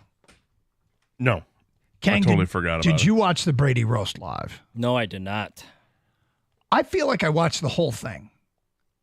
Mind you, I did not. I don't know if I've ever seen anything where it feels like the entire saga from beginning to end was posted on social media as it was happening. Like, I was like getting some work done. I was on my computer, and every time I looked at Twitter, because I was waiting for some other story to break. What story is that?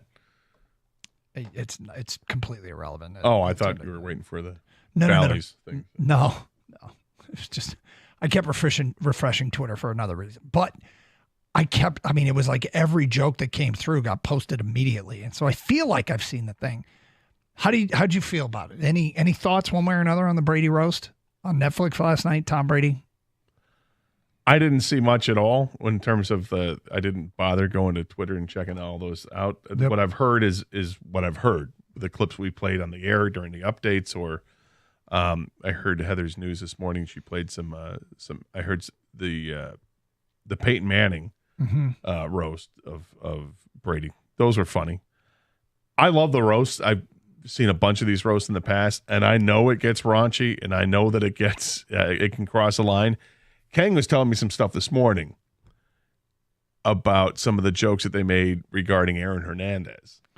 And that I thought is that might be a little too much. Because then I saw his ex-fiancée is pretty upset. Yeah, so I saw that, and on Twitter his ex-fiancée commenting on that and saying, my daughter's going to see this. And I kind of side on over there. Like, I'm all for comedy, making jokes and stuff like that. Sometimes you say we laugh and joke, too soon or whatever. But this was a different situation, and I feel terrible for the kid. Mm-hmm.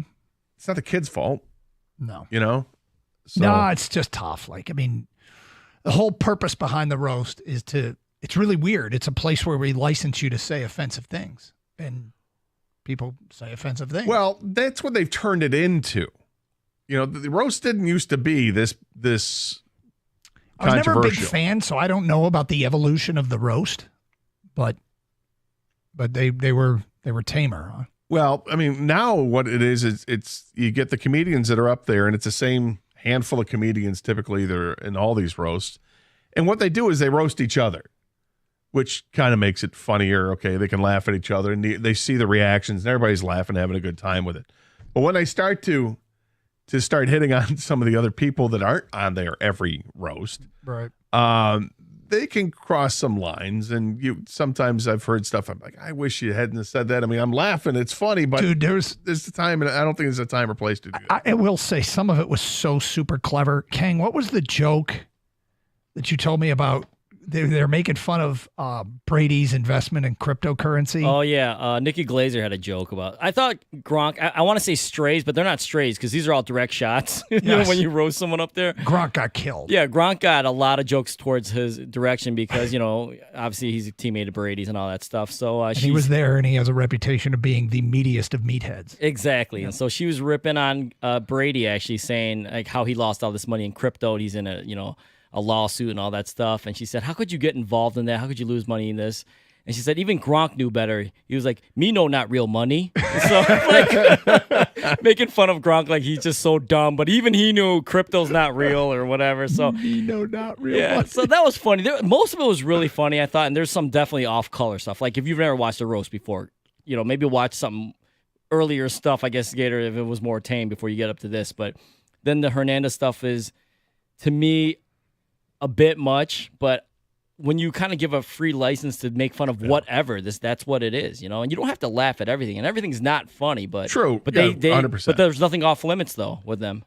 Yeah, I'm not saying don't do it. I'm just saying it's. I can say that's crossing a line for you. Yeah, for me.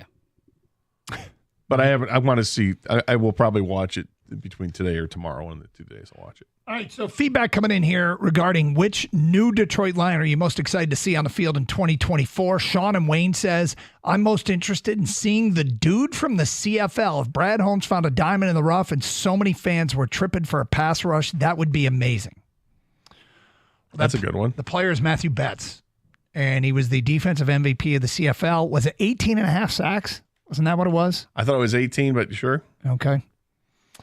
From Sam in Grand Rapids, for me, it's Enos Rakestraw. Don't get me wrong. I think Arnold will be a better corner, but I expect a lot out of him from day one. A successful Rakestraw has the ability to make the secondary elite, not just better.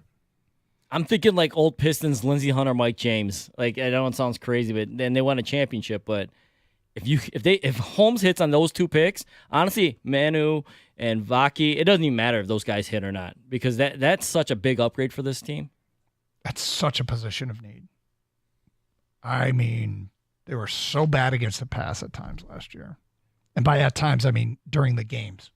Well, the funny thing is that all these additions could all help each other out. The defensive line, if you get a pass rush, if Betts pans out, that helps out the secondary. And if, Rakestraw and Arnold and Davis and everybody else that they've added there, if those guys are better than what we had last year, that's going to help out the pass rush. It's all going to help each other out. Yep. I'm most excited to see Giovanni Manu, the Canuck. We need needed offensive line / blockers, and I pray / hope he will be good / decent. That's from Jason, making great use of slashes in his text.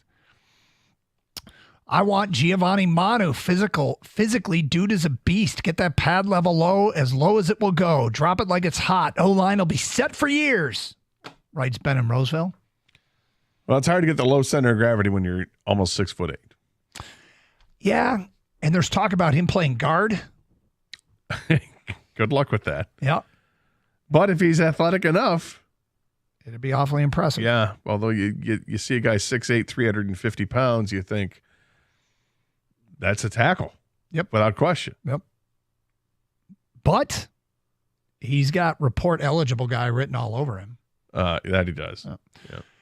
Being that he was a basketball player and that kind of athlete. Josh in Dearborn says, can't wait to see DJ Reader. Well, I hope we see DJ Reader for 17 regular season games. He's had his last 2 seasons cut short by same injury. So hopefully that is behind him, because he checks a lot of boxes in terms of what this team needs, in terms of what they need. 248-539-9797. Phone calls, feedback. Those City Connect uniforms, if you haven't seen them yet, they have been released. They are available on our website. If you want to see them, you can also click on the links we tweeted out at Doug and Gator 971 or our station website, 971 The Ticket. Gator, I want you to think about something. A new round of power ratings have come out. All right. For Major League Baseball. I want you to tell me where you think the Detroit Tigers might rank right now in all of Major League Baseball.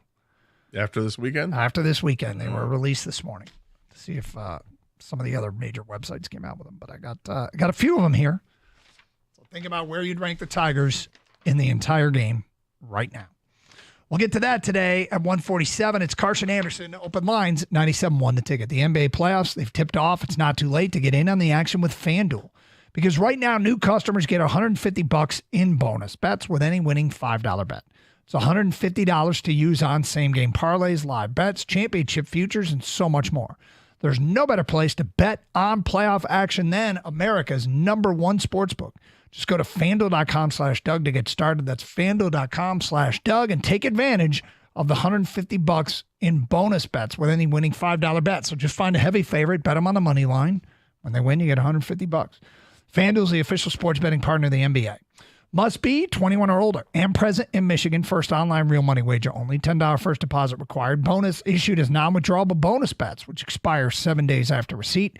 Gambling problem? Call 1-800-GAMBLER.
Did you say Kurt Loder is 79? Yep.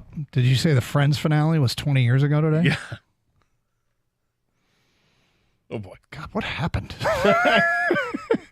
All right, so the City Connect uniforms came out today, and we'll get to the power rankings in a second. And I just find this to be so funny. ESPN now is grading all of the City Connect jerseys. So these are the ones that they think look the best.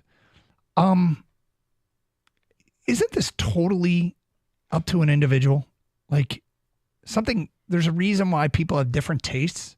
And I'm not mad about not loving them. I don't hate them either. They don't really move the needle, but Dave Schoenfeld has given the Detroit Tigers City Connect jersey a C.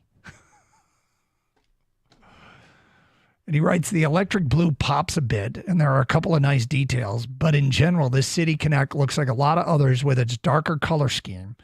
Is there something wrong with a flash of color? How about some red to symbolize a Corvette or a Ford Mustang, or maybe a tip to Motown on the cap instead of a lame Detroit? Could have done so much more here. Well, there's some intricate details. We mentioned under the bill of the hat is like this, the tiger eyes kind of. Yep. Which is you're not going to see unless you look at the hat closely, underneath it. The M1 patch on the side actually it's a 313 patch, but you can't really tell that it's 313 unless it hits the light in a certain way, which is kind of cool. That comes up like that. The VIN number idea I think is great. That sets on but it's on like the back of the jersey on the neck, right? So it says established 1901, and then it has the two digits for each year they win the World Series on it. So it ends up being this long number, much like a VIN number. I think there's some cool stuff that's in there. What did you just ask, Kang? I'm sorry, it was something you saw that. Yeah. So the Detroit Tigers actually tweeted out about an hour ago. They're going to have, like, how they do, like, logos in the lawn, in the outfield, center field, stuff like that. They have a poll right now, and they're asking people which one they should put out in center field. And I was wondering if you guys saw it and if you guys want to vote, but you only get one vote since you have one Twitter account. But it's either Motor City or it's the 313 patch, essentially, that what they have on the side. It's the M1 with the 3 on both sides of the 1. Okay, it's at Tigers. Mm-hmm. And by the way, I struggled finding it because they changed their logo to some sort of City Connect Tiger logo. It looks like the bottom of the brim of the hat. Yeah. Have you seen this? I'll let you vote, Gator. I like one of these better than the other. Which one? They're going to mow into the grass and either say Motor City or 313. I think they're both pretty cool, but I like the I like 313 better because it's in a diamond. That's what I like. All right, then vote. Go ahead and vote, Gator. Where are we at? Who's winning? Well, with 59.8% of the vote, the M1 313 patch with over 3,900 votes. Okay. And then Motor City is lagging with 40.2%. There you go. Do you think the guy who mows the lawn's going, yes? Yeah, actually. It'd be easier to do that one, right? Yeah, I don't know. Probably. Can you do Motor City in cursive? How about in Latin? All right, Gator. Do you want to care to venture a guess where the Tigers rank in recent power rankings? Well, seeing how they just lost 3 in a row to the Yankees, I would guess they're middle of the pack, like 15th. Okay. Pretty close. CBS Sports has them ranking 14th. That is pretty close. Yep. About as close as you can come without getting it right, Gator. Thank you. Now, maybe this, just for some perspective, that is the lowest ranking of any team with an above 500 record. All the teams with above 500 records rank ahead of Detroit. And everybody behind Detroit has a below 500 record. So, or 500 or worse, I should say, because the Nationals are 17-17, but the Tigers at 18-16, they rank 14th on CBS. MLB has them 13th ahead of the Red Sox, or 19-16. Now, do these mean anything? No. Absolutely not. But it's decent perspective. As disappointing as the weekend was, the bigger picture here, the zoom out 30,000-foot view is the top half of baseball, which I don't think many of us expected going into the season. I do hope they stay there. Well, now they got 3 games at Cleveland against the Guardians, and the Guardians are 5-5 in their last 10 games. The Tigers are 4-6 in their last 10 games. The Guardians have won 2 in a row. The Tigers have lost 3 in a row. Mm-hmm. So we'll see which team decides to show up. I'd like to see if this team can start hitting. That'd be nice. But the matchup tonight with the pitchers, McKenzie going for Cleveland, and then we have Flaherty going for the Tigers, I think it's going to produce quite a large number of strikeouts. Mm-hmm. God, Flaherty was so good his last time out. He was so good his last time out. And you see Skubal? You did not see Skubal yesterday. I heard. Yes, you did. After the first 2 innings, he gave up 2 runs in the first 2 innings, and then just decided, I'm going to mow everybody down. Thump, thump, thump. 12 strikeouts in 6 innings pitched. Yep. By my math, yeah, that's 2 strikeouts per inning, Doug. 2/3 of the outs he got, Gator. That's right. Or strikeouts. That's right. Yep. So he settled down nicely, and unfortunately, some guys in the bullpen had an issue. But that was the whole weekend, it seemed like. Although Casey Mize got hit a little bit. I was so irritated because Friday night, this was a Doug mistake. It was 100% on me. But I brought up on the ESPN app the game cast. Yep.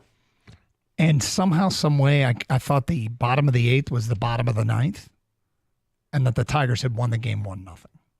So I closed down the app, went about my Friday night, got up the next day to kind of go recap it, only to see that I had seen it wrong, and it turns out that the bottom of the 8th is where they got out of a bit of a mess and gave up 2 in the bottom of the 9th. Yeah, I was at 24 Seconds on Friday night watching the game with a couple of people around me. We were all talking kind of together, and I think at one point all 3 of us had jinxed the game. Really? We were all equal to blame in that one. It was tough. They threw a stat up there on Friday night that I found unbelievable, and that was at the time, and I think this had increased. Well, it increased immediately after because I pointed out. They've had since 2015, I think it was, that Giancarlo Stanton had 143 hits with an exit velocity north of 115 miles per hour. Okay, wait a sec. He had 143 hits, not just balls hit. I thought it said hits. Okay. It may have been balls. A lot of those can be outs, but that's still probably a ridiculously high percentage of hits. 143 times he hit the ball that went in excess of 115 miles per hour on the exit velocity, and that's since 2015. Mm-hmm. Like, that's insane. And then he hits this line drive that just kind of reached out and smoked the ball down the line, right field line, and that one registered at like 118 miles an hour. Like, you watch the Tigers and they'll crush them. Somebody will crush it. Javi Baez will crush it. Torque will crush it. And the exit velocity, 114 or 112. We're like, wow, that's a lot. Mm-hmm. It's nothing compared to what Stanton does every time he hits it. We welcome Enrico Beard, who's made his way in studio.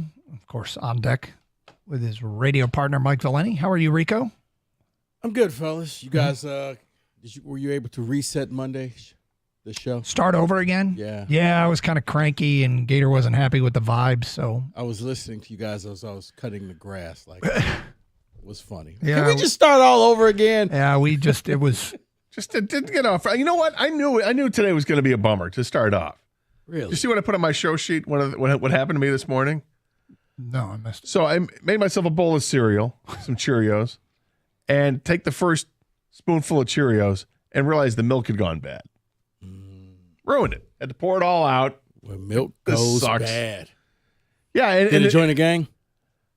What's that? Did the milk join a gang? Did it join the gang? A gang. It went bad. It went bad. Yes. Sorry. I wasn't picking up on that. Well, on the outside of the milk, it says expiration date is actually tomorrow. I'm like, come on, man. I had at least another day. Bogus expiration date? Bogus expiration date. I got to tell what? They belong on your list. They're on my list. Bogus expiration dates? No, the milk company. Or it's whoever sold me the milk. Well, they weren't Chump of the Weekend because we have a cable provider and a... Right. And a, you know what? As this goes network. longer and longer, I think this is going to be a problem. I mean, we're going to touch upon this in the show. The longer it goes, the more of a problem it is? Because normally how this works 72 hours, stare off, we fix it, kumbaya moment, we're back. Sorry about that. Now it's looking more like this may not happen. There's too many examples of it going long term in other markets for me to get. I mean, right now I haven't caved and purchased any of the, not to imply that Gator did, purchased or gone a 7-day trial, but I'm pretty close. It's not happening tonight because I'm gonna be at kids' games, but tomorrow might be the first night. I mean, the big problem is 7-day Fubo trial. The problem is that it's not just a Detroit problem. It's a Diamond Sports problem. So it affects a bunch of different markets all at once. The Detroit market does really well. Said last week, I talked to some people, and Detroit's very profitable when it comes to the Bally's part of it. But that doesn't matter when your parent company's gone bankrupt and they're trying to work out settlements, and they have a deal apparently something with Amazon, but that's locked up in the bankruptcy court, and this could be a while. What else you guys got planned coming up next? Well, that and Mike has a Red Wing solution. Oh, all right. That he kept it from us, so we will find out when you find out. So you don't know what it is. All right. Good. Have a great show. Stay safe, everybody, and treat each other with respect. 97.1.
Top prospect Axel Sandin-Pellikka has inked a 3-year entry-level deal with the Red Wings. The 19-year-old defenseman played in the Swedish Hockey League last year, logging 10 goals and 8 assists. Palinka, he's in!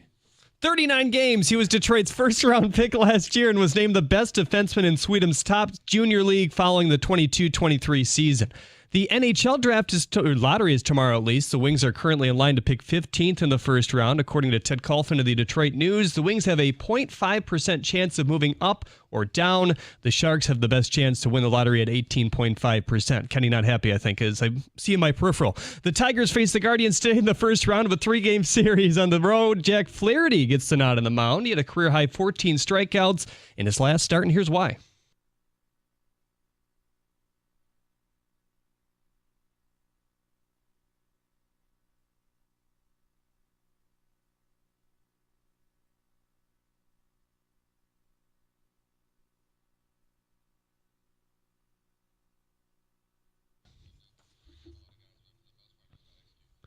Audio Audio Bally Sports Detroit. Hear the game right here on 97.1 The Ticket. First pitch set for 6:10. And fresh off a multi-year extension this morning, Dallas Mavericks coach Jason Kidd announced that Luka Doncic is probable with a right knee sprain for Game 1 against the Thunder tonight. Other conference final games include Indiana and New York, Minnesota and Denver, and Cleveland, Boston. At the Coral Health Update Desk, I'm Jeremy Otto. For more, go to 97.1 The Ticket or Odyssey.com.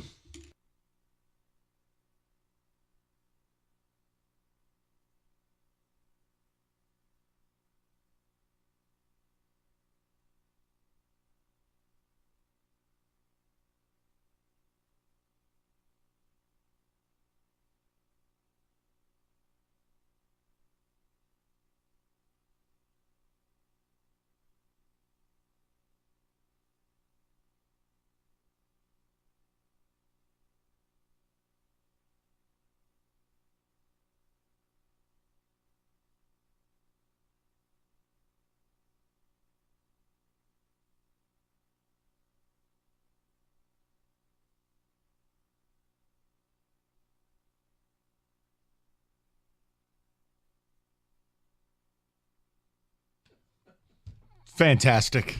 Welcome in on a Monday. I like the music. I can't lie. Very 1940s baseball. I feel like Rico and I should be wearing those barbershop hats. Susquehanna hat. Is that what that's called? Yeah. Good for you. Well, maybe you'll have the answer to my next question then. Because it's not as... Okay, there's a million ways I want to approach the Tigers today, and then I have an idea. Since everybody served the poo-poo platter to poor Kenny, when Kenny brought up an idea to expedite the Iser plan, I have taken the liberty of researching all weekend. So we'll get to that a little later. Okay. We're all glad that you were able to get back on that private jet back from the horse race. I wish I was there. I don't know why if this you guys is a big... look, if you look at the photo finish, Mike is right there Yeah, pointing I'm at laying the on horses. the ground with a camera. No. He's taking a selfie I've with said the this horses to in the you, background. I'll say it again.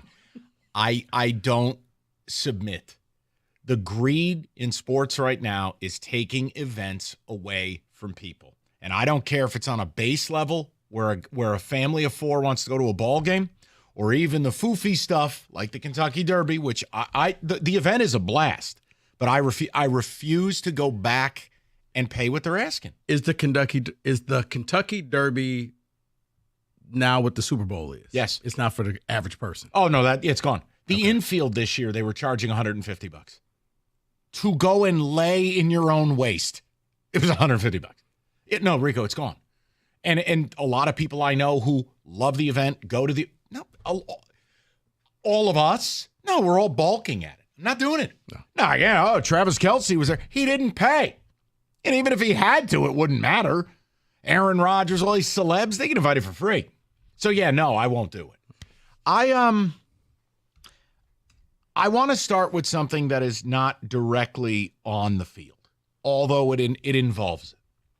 My question to you as a Tiger fan is this. They got swept out of New York. Hope you guys had fun. Come again soon. How long does this team have to be off television before they're off your radar?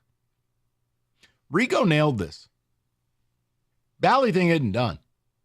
And perusing newspapers across the country, Doesn't sound like it is. It may not be done until Diamond Sports and Bally is owned by Amazon. Now, I can't guarantee that, and I would never dare. Guys, they're not a fun team to watch. They are, in fact, painful. This offense is trash. This lineup is trash. Scott Harris is feeding you sand, and you're eating it by the spoonful. And I don't get it. They're hard to watch. 1-0 in the 8th, lose 2-1. Scooble Cy Young, lose 5-2. Like, they're a bad baseball team. Now, they might be less bad in comparison to the Central, but they're not good. And if I have to hear another thing about, well, they still have a winning record, I don't care. Okay? Can I get amen? Yeah, your cute little 5-1 start. The reality is, this is just average. Yeah. So my question before we get into the baseball and we get into torque, because I thought AJ Hinch said something very interesting. You didn't watch your team this weekend. One of the series you would want to watch playing the hated Yankees. How long do they have to be off TV before they're off your radar? Yeah, because I got to think you weren't disappointed. You were disappointed you couldn't watch them, but when you saw the result, you probably were better off. Pain. Yeah, that you just either listened to here on 97.1 or you just, you followed it somewhere else. You just kind of looked at the box score because I said if by Monday this thing is back together, then that means that they weren't that far apart. I'm going to insult you. You're going to insult me, but we're going to end it up. We'll come together. We'll have a kumbaya moment, and everybody will have their baseball back, and you'll appreciate the Tigers a little bit more. If it goes past today, I don't think that it's going to happen anytime soon. If it's and it does not look that way, where you're going to have to ask the tough question: are the Tigers now a part of your new? Are they a new line item in your budget? Are you going to pay to watch this team, or are you just going to sit back and say, "No, I'm okay. I don't need to watch this brand of baseball because I don't see a contender. No, I just see a team." There's the key. Look, my design is I want to win the division. And I think you'll hang around, but I think you personify average. Like, there's no other point in your life where you celebrate average. Like, who the hell is like, my God, that meal was totally average. Fabulous. No one. Man, I had a totally average workday. No one defends that. Really? But then people... You weren't on social media today looking at people defending the City Connect jerseys, but I digress. Go ahead. Well, they're ugly. There's nothing to defend. The point I'm making... Okay, we'll talk about it. That's fine. They're ugly. They're stupid. Oh, no, I agree. But I'm just saying that it's average. But like Scott Harris, I mean, if we're talking about how long do they have to be off television to be off my radar, if I take myself out of this job, and I do anything else in this life, they're already off my radar. They're not fun. How many players do you have that would play for the Dodgers or the Orioles or the Yankees? You have two. We found out. Two. Not one, but two. Riley Green, Tarek Skubal. There you go. There's your list. Right. They're not fun. Guys, I'm going to take you behind the scenes to the pre-show meeting. Mike asked us this question. He said, well, we were all like, are you just talking about position players? He's like, oh, wait, let me clarify that. 2. Okay, let me do the numbers for you. It's 2. So, yeah. It's just reality. Yeah. Rico, they'd already be off my radar because you can watch the box score. And look, here's the danger for the Tigers. Here's the danger for the networks. Baseball is a box score sport. There's no other sport where the data can tell you what's good and bad more than baseball. So when you're looking at their offensive woes, until that data changes, I have no reason to believe. And that goes way... See, I think the one thing that's unfair in all of this is making it all about Torque. Why are we not... He's the scapegoat. He is. Because the reality is, it's Baez, it's anyone who plays catcher, it's Frankenstein third base, it's Meadows, and it's Torque. It's really 5 spots. But everyone just blames Torque.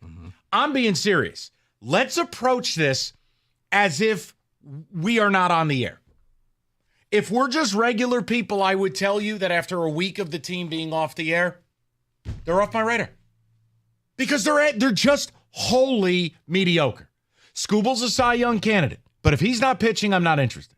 Flaherty, whatever, enjoy it while it lasts. Guy hasn't been any good in 5 years. Here's the other problem I have. If you look at baseball right now, guys, 27 of the top 50 starting pitchers are hurt. You don't think that's going to happen to you? You've been totally blessed so far that no one who's any good has been hurt. You really have. Like, you'll play Cleveland tonight. One of their best players just hit the IL in Stephen Kwan. Big benefit for you. He's the table setter up top. Their arms, Bieber's dead, and Gavin Williams hasn't pitched this year. That's 2/5 of their rotation. So I'm making a point that, like, Rico, when we're looking at it, yes, they're 18 and 16. Yes, they got out of April. But they're not playing a sustainable type of baseball that I have to care about, much less defend. No, because what you have is a lot of young and younger players who are out there in the league, and this is basically what you're going to get. You're going to have to sit and watch the Colt Keith and hope that, you know what, maybe he can find a way to hit the ball and get above 200. You got to watch Javi Baez and hope that you get the Javi Baez that has those 4 good games in a row. No. You got to hope that it's so much, well, maybe in this, and we're waiting on this, and maybe this battle heat up. And remember, it was April, so it was cold outside. And once it gets warmer, then the hits will start coming, and it's like excuse after excuse after excuse until you finally just realize this team is what it is. Do you realize you have 4 players who are regulars on this team with an OPS south of 400? I want to hold on. I want to double check this. I want to apologize. South of 500. You have Colt Keith, who's south of 400, which I will tell you in my lifetime I've never seen. I didn't even think it's possible to have an OPS in the 300s, but he does. I mean, it is 4 everyday regular. And again, league average is 730, 735. You have 4 everyday regulars, and it's really 5 if we're being honest. I just, Rico, if they're not on TV this week, they lose a couple of games to Cleveland, I'll tell you right now, people are out. No one's running to buy Bally Plus. Now, we want you to listen here on 97.1 The Ticket. It's free. But I'm talking about actual radar. Why is Scott Harris given a free pass on this? Why? Right. So, yeah, are you buying the Bally Plus? You going to get the, what was it, Fubo, I think Gator was saying he got? Or have you already purchased it? Fubo. Oh, Fubo is the clothing Fubo line. would be a 90s athleisure wear line. For us, by us. Right. Okay. 248-539-9797. Or have you purchased it already? Are you going to purchase it, or are you saying, yeah, I need you to win before I get more invested in this team? And the topic I want to focus more on, and we'll get you AJ Hinch's comments on Torque. No, I want to ask a different question. I mean, how much longer before some of you begin criticizing Scott Harris? This is the second year in a row he's thrown a lineup out here that's garbage. And he smarmily does nothing about it. Smartest guy in the room. I'm going to go get a guy in a broken pelvis. I'm going to go get Mark Canha. I'm going to keep trotting Zach McKinstry up. No, we don't need to replace Javi Baez. No. Parker Meadows is just fine, even though we know he can't hit. Mm-hmm. Then you factor in that Torkelson is one of the worst everyday regulars in baseball. And yet, let's be patient with Colt Keith. That's fine. But Rico, when it's all put together, your job as the president of baseball ops and the real GM of this team, this can't be the product you offer people. Right. Because then you're asking yourself, what's the end game here? Are you trying to win the division, the American League, the championship, or you just want to be entertaining? You want to be fun? I really don't feel like they're trying. And I think they're pretty open about it. We'll play all the kids and whatever happens, happens. Yeah, that's great. No, except buddy, you're not earned this one. It sucks, man. Division's there for them if they want it. They don't want it. 248-539-9797. Hockey Elite. I got something for you in the 3 o'clock hour. Oh, don't you worry. Uncle Mikey's got an idea. We'll get to it. We also got sports by the numbers at 4. Lots to do on a Monday, 97.1. Specs at LTU can help you achieve your goal. If you want to get into radio, if you want to get into radio, TV, or graphic design artists, Specs at LTU can help you. Why? Because Specs at LTU is an extension and a bridge for future radio, TV, and media and broadcast professionals. Here's what I need you to do. I need you to be curious. Go visit the website, ltu.edu/specs, to learn more about the broadcast media arts, digital media arts, and graphics communications program taught through Specs at LTU right here in Southfield on the campus of Lawrence Tech. You're going to be taught by instructors like myself. You're going to get the hands-on experience and expert faculty. And with that, you're going to get the practical skills you need to succeed in today's dynamic media industry. So what are you waiting for? Be curious. Go visit the website, ltu.edu/specs, to learn more. You'll find out that classes start year-round. You do not have to wait until the fall. Then make magic by enrolling in Specs at LTU certificate program today.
Companies are advertising BOGO offers on AC and furnaces. Come on. Nothing's free. You want a fair deal, you got to go to Mastercraft Heating, Cooling, Plumbing, and Electrical. They got you covered 24/7, locally owned for over 40 years. They back their work with a 5-year warranty. Mastercraft, your one-stop shop for heating, AC, plumbing, electrical. They'll beat any price. Now, if you bundle with a new high-efficiency AC and furnace, you'll save up to $2,000 right off the top. Same-day service as well. Visit mastercraftheating.com.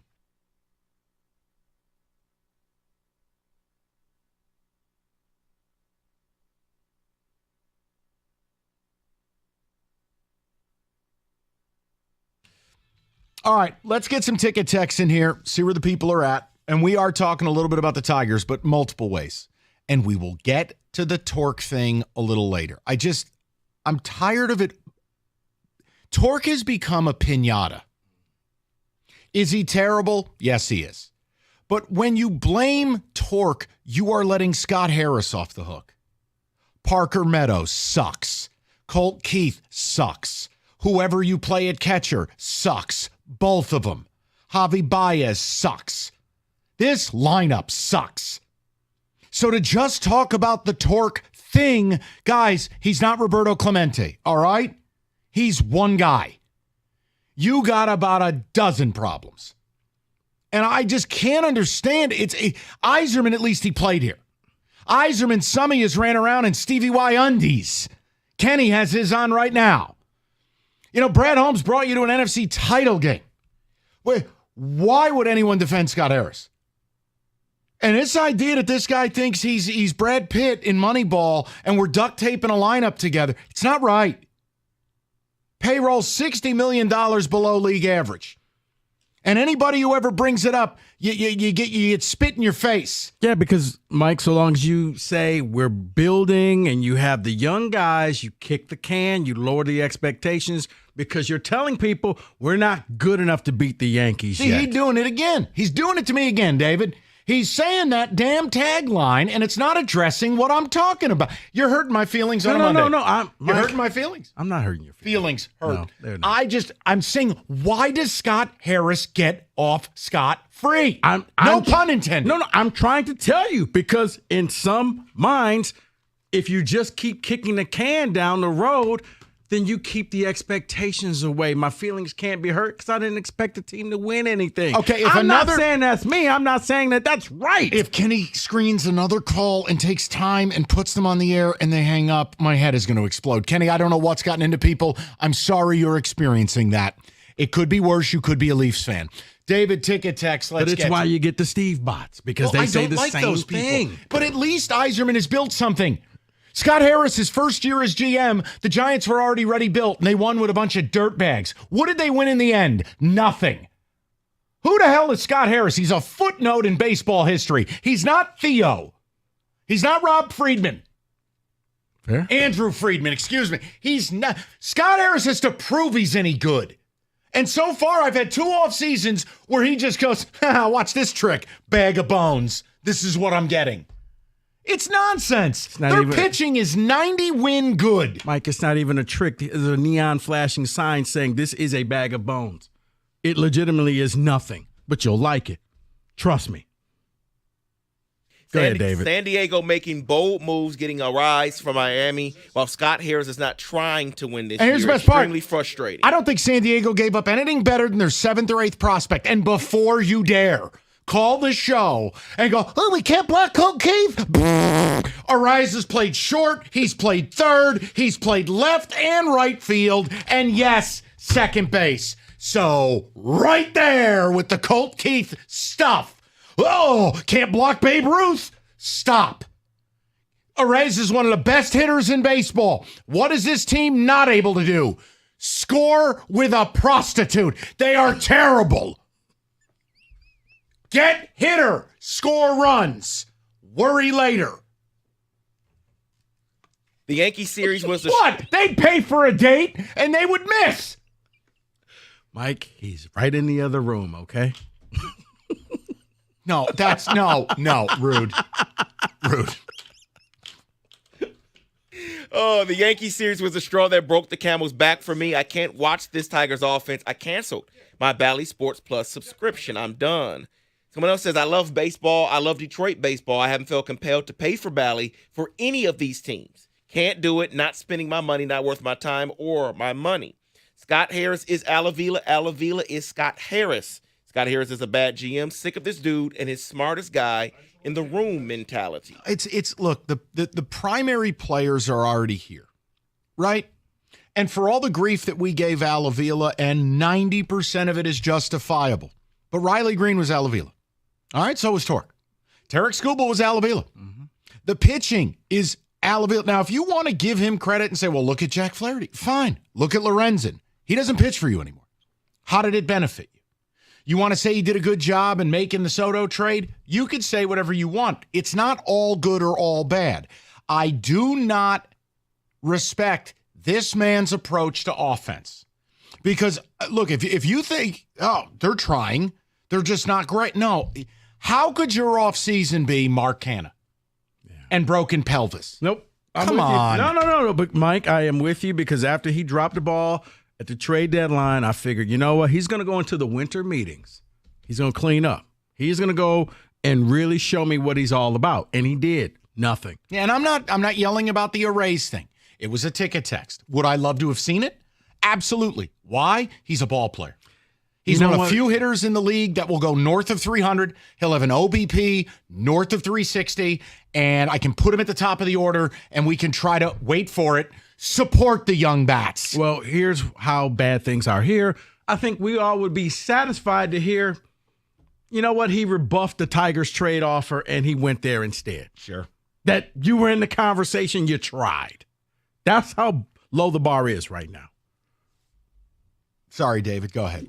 I think Kenny wants to yell. Hi, Kenny. Try is the bar. That's what we're all going to settle for here. Try. All right, try. I think that's ridiculous. I think this whole thing is ridiculous. I do too. All right, hold on. So we had a caller call. You know what's ridiculous? I'm glad this man hung up. Jim, I didn't want to talk to you anyways. Okay, Jim? What did Jim have to say? I'm just fine with where the Tigers are at.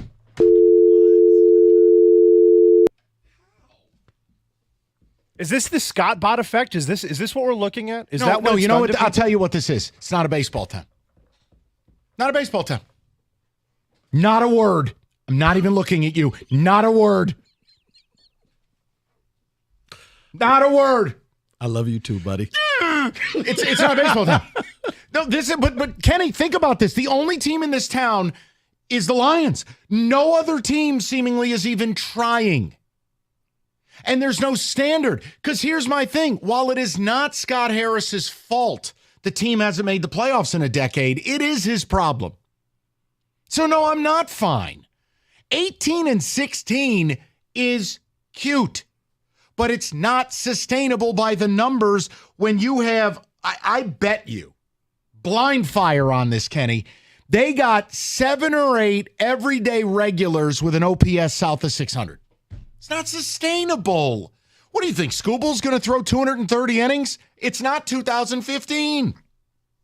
You think your starting rotation is going to have no injuries? I just told you about the epidemic with arms right now. And if you think your lineup's going to be healthy all year, all jokes aside about that might not be a bad thing, it's just, I don't have to sit here and champion nonsense.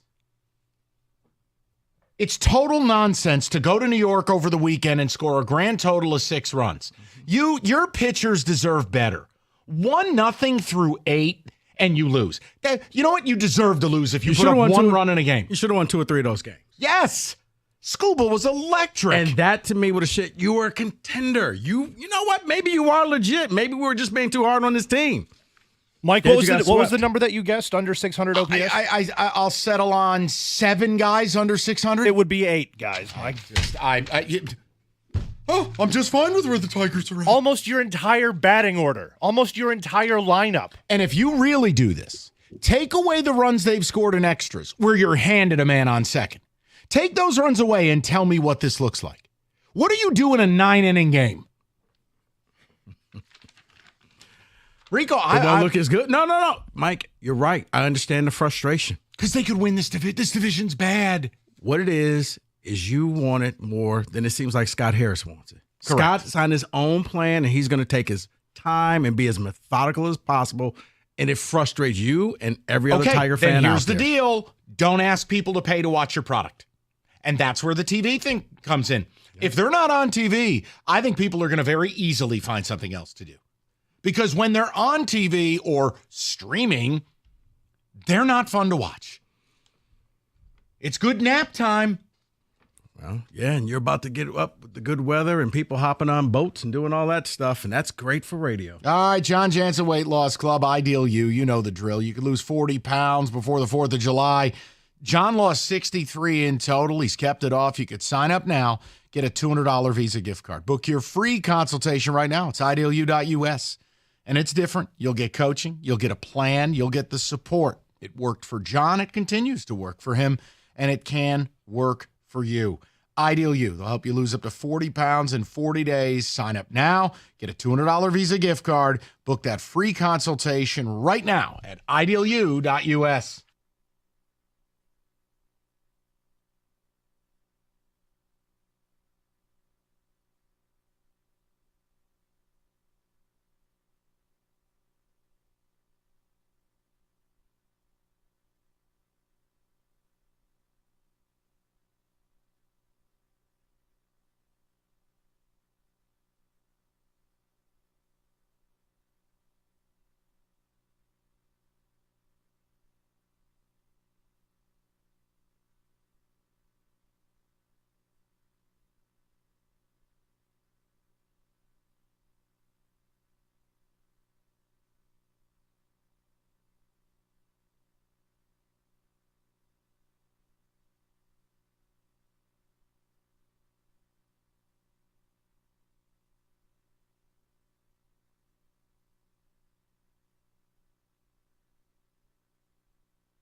All right.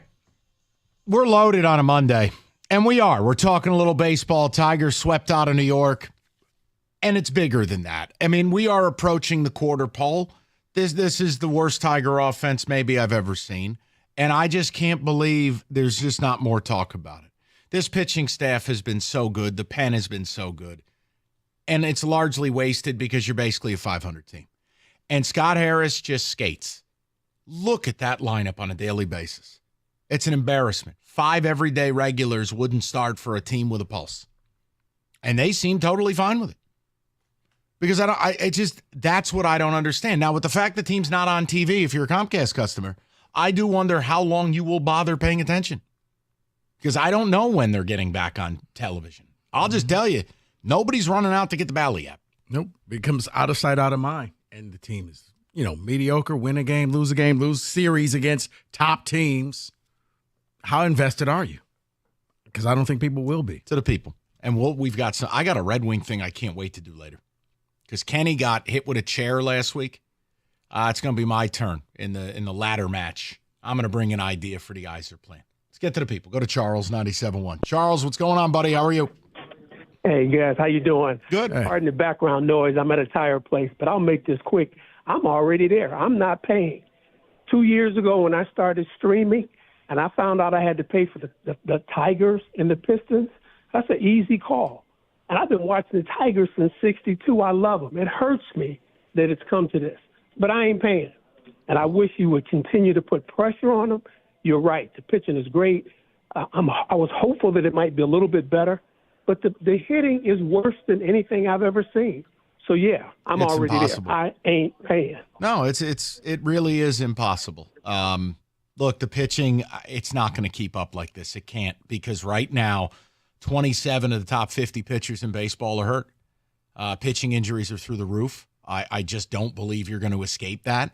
There will be a natural regression. I think the only guy who I can tell you will absolutely keep doing what he's doing is Skubal, which is why preseason I said I thought he was going to be top 3 in the AL Cy Young. I love him. No, you called it. That was the one that I'm like, man, I just hope that he can stay healthy. Yeah, I know. But, yeah, he's dealing. And unfortunately, he had a great game Sunday. And it got wasted. It got wasted. It really did. It did. Just like Friday's performance got wasted. You're not going to win games 1-0. I mean, come on. Go to Steven, 97.1. Stevie, how you doing? Great, guys. How are you doing? Good. What's up? Just wanted to say I went and got the Badleys yesterday. Did start the free trial, so we'll see how long that lasts. But I'll tell you what, guys, I am really excited with this team. I mean, to say they're not trying, yes, the hitting has been very, very underwhelming. But we went out. We got some veteran pitchers to eat up some innings for us. That was big this offseason. Maeda, not too hot. Clarity's been very nice. Can't complain there. Riley Green, these last couple weeks, has been absolutely slashing. One of the top hitters in baseball.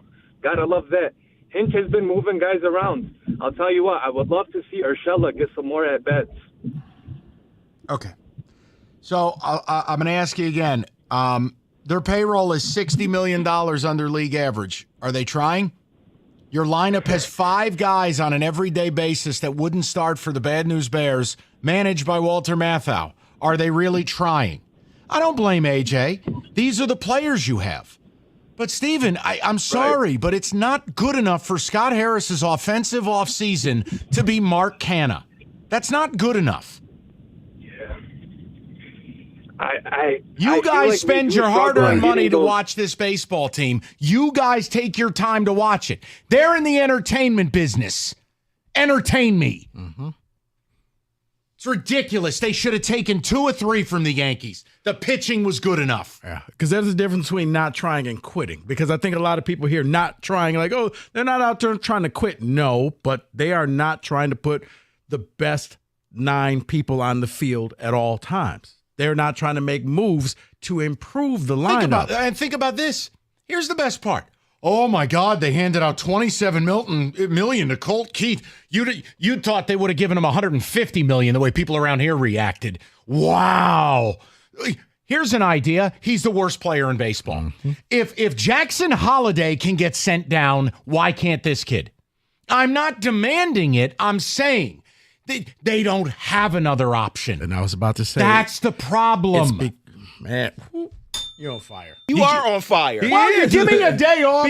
This is what happens. Because I love Steven. I love He the last picked caller. the winner of the Derby and look at it. No. I absolutely love the last caller, but the reason why AJ has to move pieces around is because we don't have the guy. We don't have talent on this roster. Everyone wants to talk about send Torkelson down. Who's coming up? Right. Who's playing first? Who's playing? Send Keith down. Who's playing? Send Parker Meadows down. Who's playing?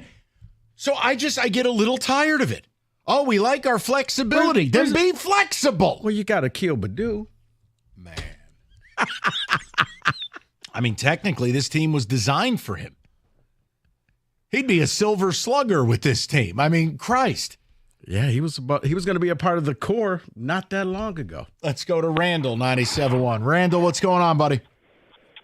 How's it going, guys? Hey. Man, I have the ability to watch the Tigers, and I'm not watching them with my cable. I hate this team. What happened to all when Mickey come off the books, we're going to get some bats?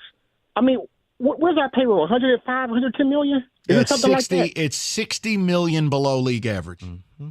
You know what kills me? The simple fact that you're trying to develop young players.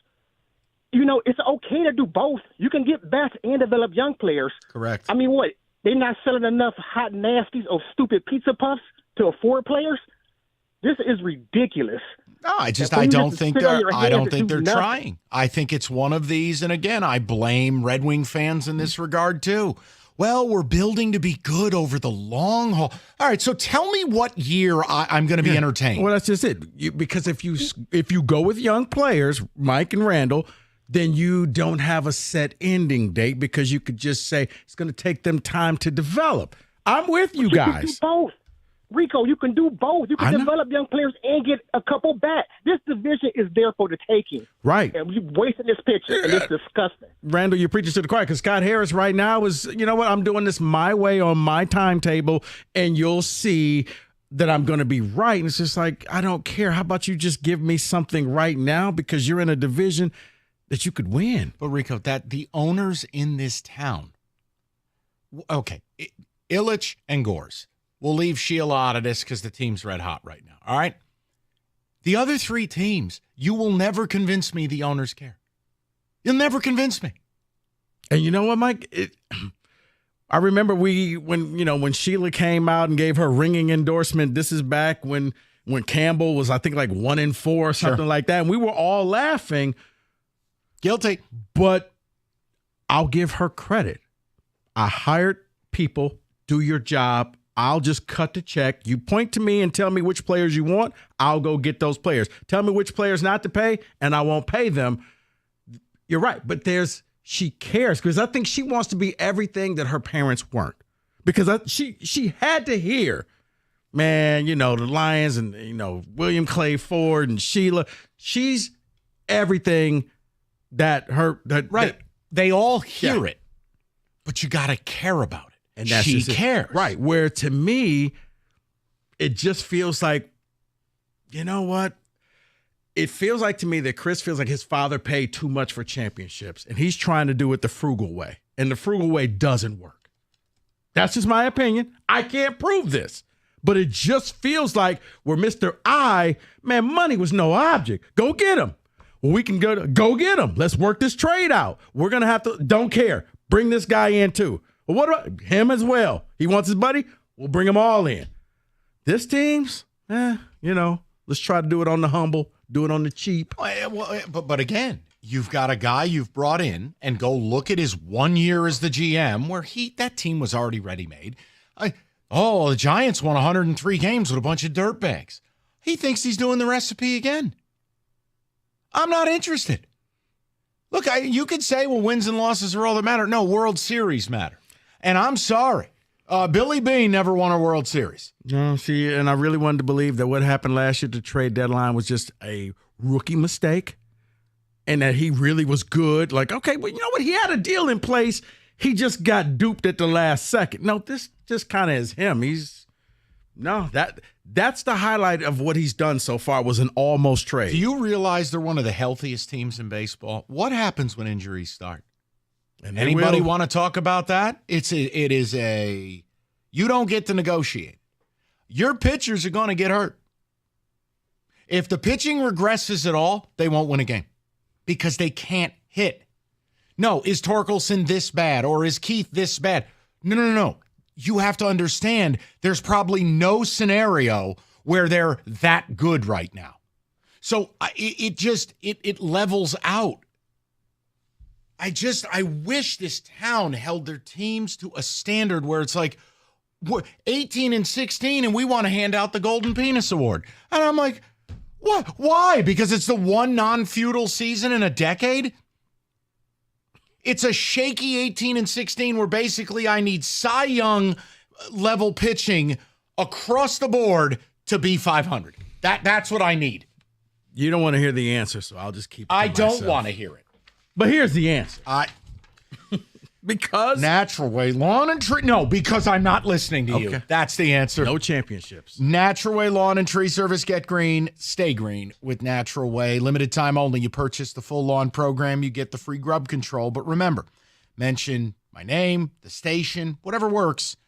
You call, you get the best offer of the season. Prepay it and save. It's Natural Way. They get it taken care of. Warm weather's here. And with it, the weeds and dandelions. Stop the problem before it starts. Professional installs and applications. Fewer harmful chemicals than anybody else. Get green and stay green with Natural Way. Just call the number 888-GET-GREEN. That's 888-GET-GREEN, or you visit naturalwaylawn.com. It's Natural Way Lawn and Tree Service.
All right, let's get a little football in the mix. We got a lot left to do baseball-wise, but music, and I have no idea who's about to speak.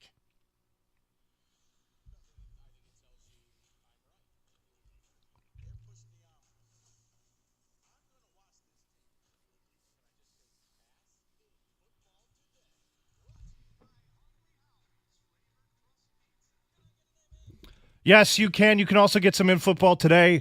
We have a couple of players visiting teams today. I wanted to get your guys' reaction to it real quick and a bunch of other stuff. Let's hear. Zay Jones visiting the Titans today. Marquez Valdez-Scantling visiting the Chargers today. Good fits for either of them. MVS, yes. That's what I thought. Zay Jones, I don't care about. Personally or professionally, I just don't care. Chargers need receivers. But then again, are they going to even pass the ball? Because I think you're going to see just run, play action. Well, then you'll run. get a call from Justin Herbert's representatives, okay? Come on. This isn't 2012 for old Harbs. They're not going to be able to do what they did in San Francisco. Okay. A headline per Mike Florio here. Odell Beckham Jr. will have to work for his touches in Miami. How much of an impact can he have on their offense? 0. The same impact he had in Baltimore, the same impact he had with my New York Giants. I'm sorry. The Odell we all remember, or the guy you were willing to put up with, died on that field in the Super Bowl. He's done. He's done. Yeah, he's going the way of Chad Johnson and Terrell Owens, where great names back in the day, or Antonio Brown, but they're just names. The productivity is gone. I don't expect anything from him, but he still thinks that he's just a play or two away from being a superstar. Kenny, he's not even a star. He's about a third, fourth option on a team right now. I wanted to get you guys' take on this. Mike, you're big on the gambling stuff. Rico, you're Mr. Prop Bets in Vegas. ESPN Bet is apparently off to a bad start post-football season. $196 million loss. Revenue fell 3.6% from the first quarter in 23. Why is it failing so rapidly? Well, I think, first of all, and I've said this to FanDuel, I mean, I just don't think sportsbooks do a good job of taking care of people who are existing customers. You got to stop with the new customer stuff, and you got to be willing to take care of your people who are bottoms up, so to speak. Like, look, the reality is it's an entertainment product where you're going to lose. You're going to lose quickly or going to lose slowly, but in all likelihood, 90% of people will lose. And I just don't think they're taking care of the people who have lost. Incentivize them to dive back in. Not in a predatory manner, but like, let's shoot straight here. Incentivize people to get back involved. Here's $10 or $50 bonus credits. Rico, newsflash. The book's been written by street bookies for decades. A lot of bookies, here, 100% of your wins, 80% of your losses. You only owe 80% of what you lose. Oh, you say, hey, gamble X amount, get X amount free. It can't just be when you sign up at the front door. I think that's part of it. And then here's the other thing, Kenny. They went through all the sports books launched, and then ESPN was the last one in with a full rebrand. Look, unless states like California, which I don't know when it's ever going to happen, unless those states go legal, there's going to be a slow trickle down because people run out of money. You're taking discretionary income at best, and at worst, God help the people that are gambling money they actually need. The reality is there's only so much. There's only so many new customers for the new customer offer. I say it all the time, but I don't run these companies. I just think if you want to really get that revenue in mature markets, incentivize people. Show them a good time. Another one from Florio here. This is about St. Louis. They keep showing that they should have an NFL team. Go to hell. Mike Mitchell of SI showed 32,000 plus showed up for the UFL Battlehawks. Great. For the third time in 3 home games, they have attracted more than 30,000. They can have a team when an owner's willing to spend billions to build a stadium in St. Louis, Missouri. Mm-hmm. They are not going to pay someone to bring them a team. Stan Kroenke's one of the wealthiest owners on the globe. He wanted free handouts. Nope. So he moved the team to where he already owned all the land around LAX. Mm-hmm. Kenny, they want a team, then a billionaire's got to want one in St. Louis. So I'm not mad at you. I get so annoyed by this. You're saying that they need a brand new team, that no team's going to move out there? Am I saying? No, it's not a great market. I mean, realistically, if somebody went to Goodell and said, I want to be the next expansion team and I'll fully fund, I'll privatize the stadium, then it's a conversation. Otherwise, I really don't care how many ding-dongs show up to a UFL football game. It has no bearing on what's actually happening. You don't think they can get the Chargers to come out there? No. Okay. Because the cheap Spanoses would want the same thing. So another story that I'm sure will aggravate you or has aggravated you at some point this week, the Tom Brady roast is basically the only thing that if you search football in any Google search, that's the first thing that comes up for a bunch of different reasons. Did either of you watch it? Do either of you care? Didn't watch it, don't care. And I have no idea why Kim Kardashian was there.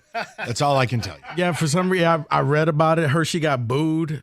I was just like, I don't get this. Like a lot of people, I was like, I don't understand why this is here.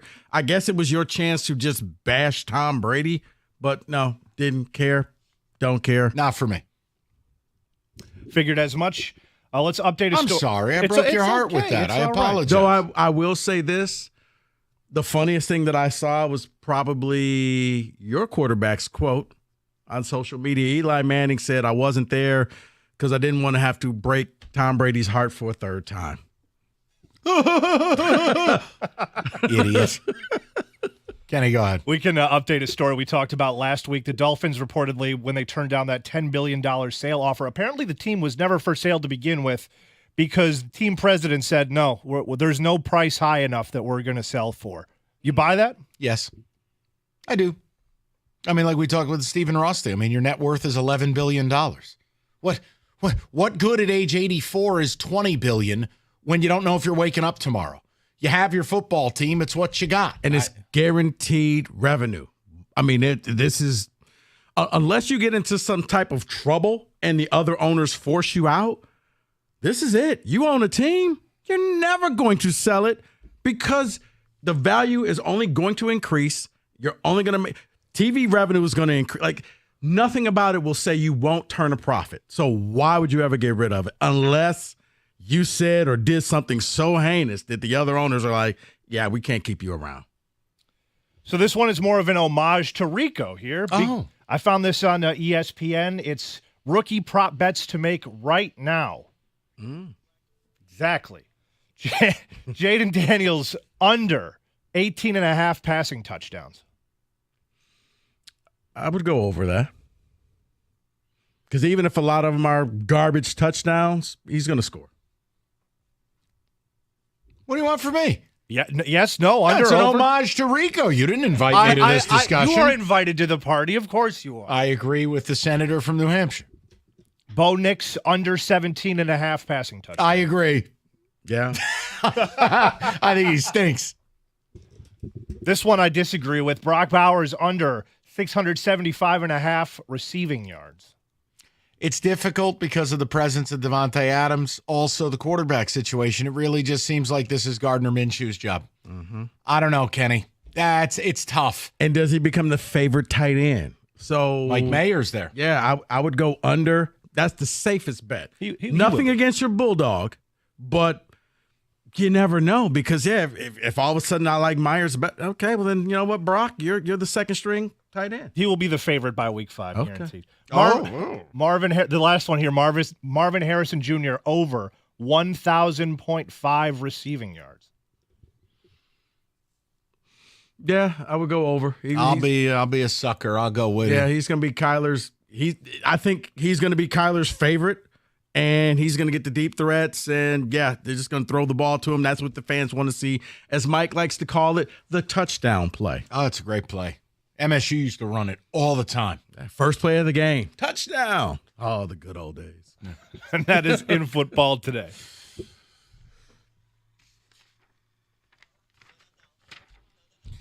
All right, Home Run Tuesdays. You want a promo? You want to get involved? It is the only reason to watch baseball these days. Does anyone hit a baseball and potentially put it over the fence? FanDuel, here's your deal with the home run stuff. They give you $5 in bonus bets for every home run hit during the game you bet. So, for instance, let's say tonight you think Tork's going to hit his first one of the year. I know, it's a laugh factory. The point is, you're not only betting on Tork, you're going to get 5 for any home run hit during the game. It's FanDuel.com/ticket. Get in on the home run action. Tuesday special. So FanDuel.com/ticket. It's FanDuel, the official betting partner of Major League Baseball. 21 and up, present Michigan. Bonus issued now, withdrawable bonus bets that expire 7 days after receipt. Max bonus $25 a game. Restrictions apply. See terms, sportsbook.fanduel.com. You have a gambling problem, call 1-800-GAMBLER. That's 1-800-GAMBLER.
Brought to you by Applied Innovation. MSU football has landed a transfer from Cincinnati. Ty Gillison will be a new member of the front seven. He had 2.5 TFLs last season and 15 tackles. His brother Trenton was a tight end on the team from 18 to 21. The Tigers released their City Connect uniforms at Comerica Park today. It has several little nods to the city and team history, as President and CEO of Village Sports and Entertainment Ryan Gustafson explained to me earlier.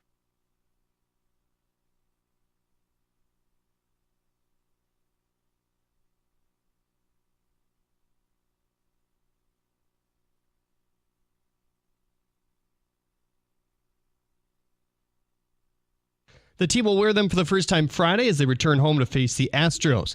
Today, the Tigers start a series with the Guardians. Cleveland is expected to have their number 2 overall prospect, Kyle Manzardo, in uniform for the first time at the big league level. Stephen Kwan was put on the IL. Jack Flaherty makes a start for Detroit. First pitch is set for 6:10, and you can hear it right here on 97.1 The Ticket.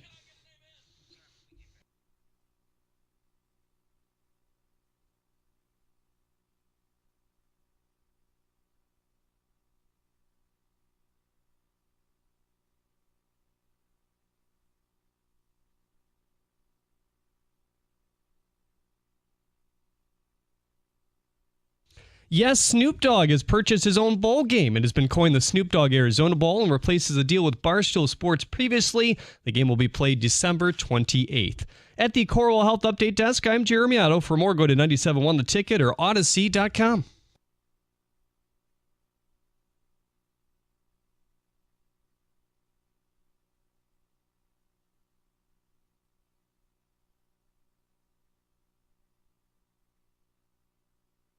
Okay, Rico is slandering Snoop Dogg, and I'm not going to stand for it.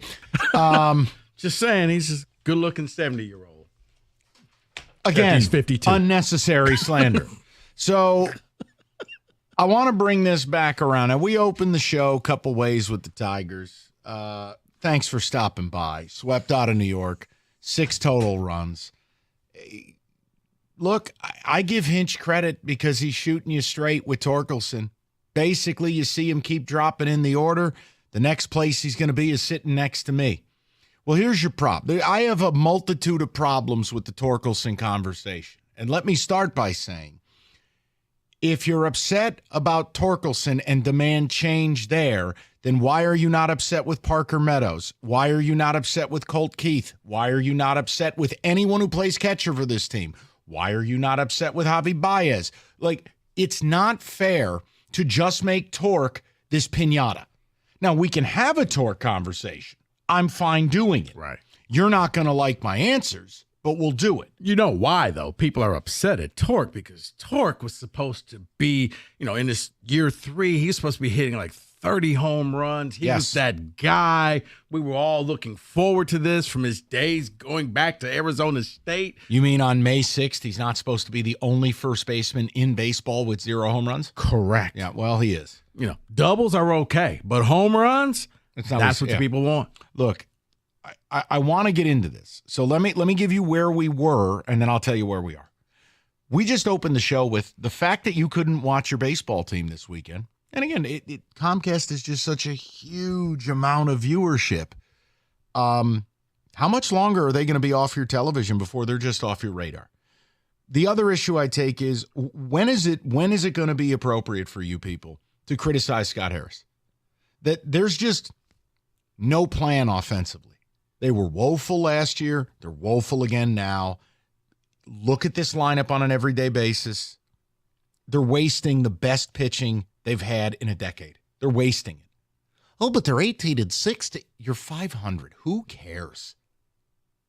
You're wasting it. You wasted it Friday. Should have won that game if you could hit at all. You wasted it yesterday. Look at what Torque. Look what Scooble did. But let's do the Torkelson thing. 248-539-9797. What do you guys want to do with Torque? Because I'm going to tell you my answer. And Rico, I'm probably going to get launched out of a cannon. Okay. You ready? I'm ready. It's not about sending him down. Because the next move is, if he doesn't get it turned around, he'll be out of baseball. He's playing his way not in and out of your lineup. He's playing his way in or out of baseball. He was the number 1 overall pick. He's a college bat. And outside of a hot 60 days, he's been hot garbage. Okay?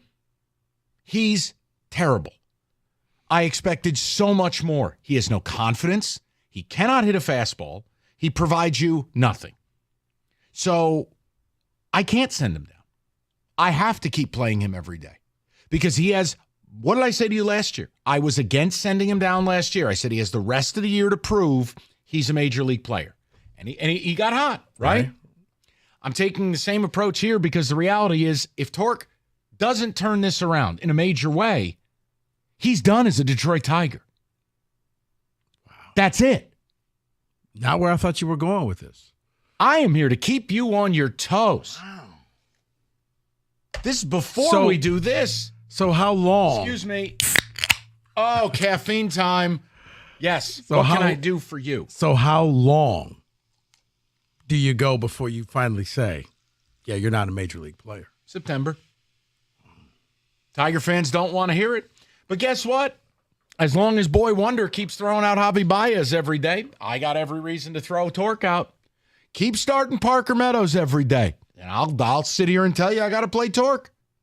The point I'm making is this is it.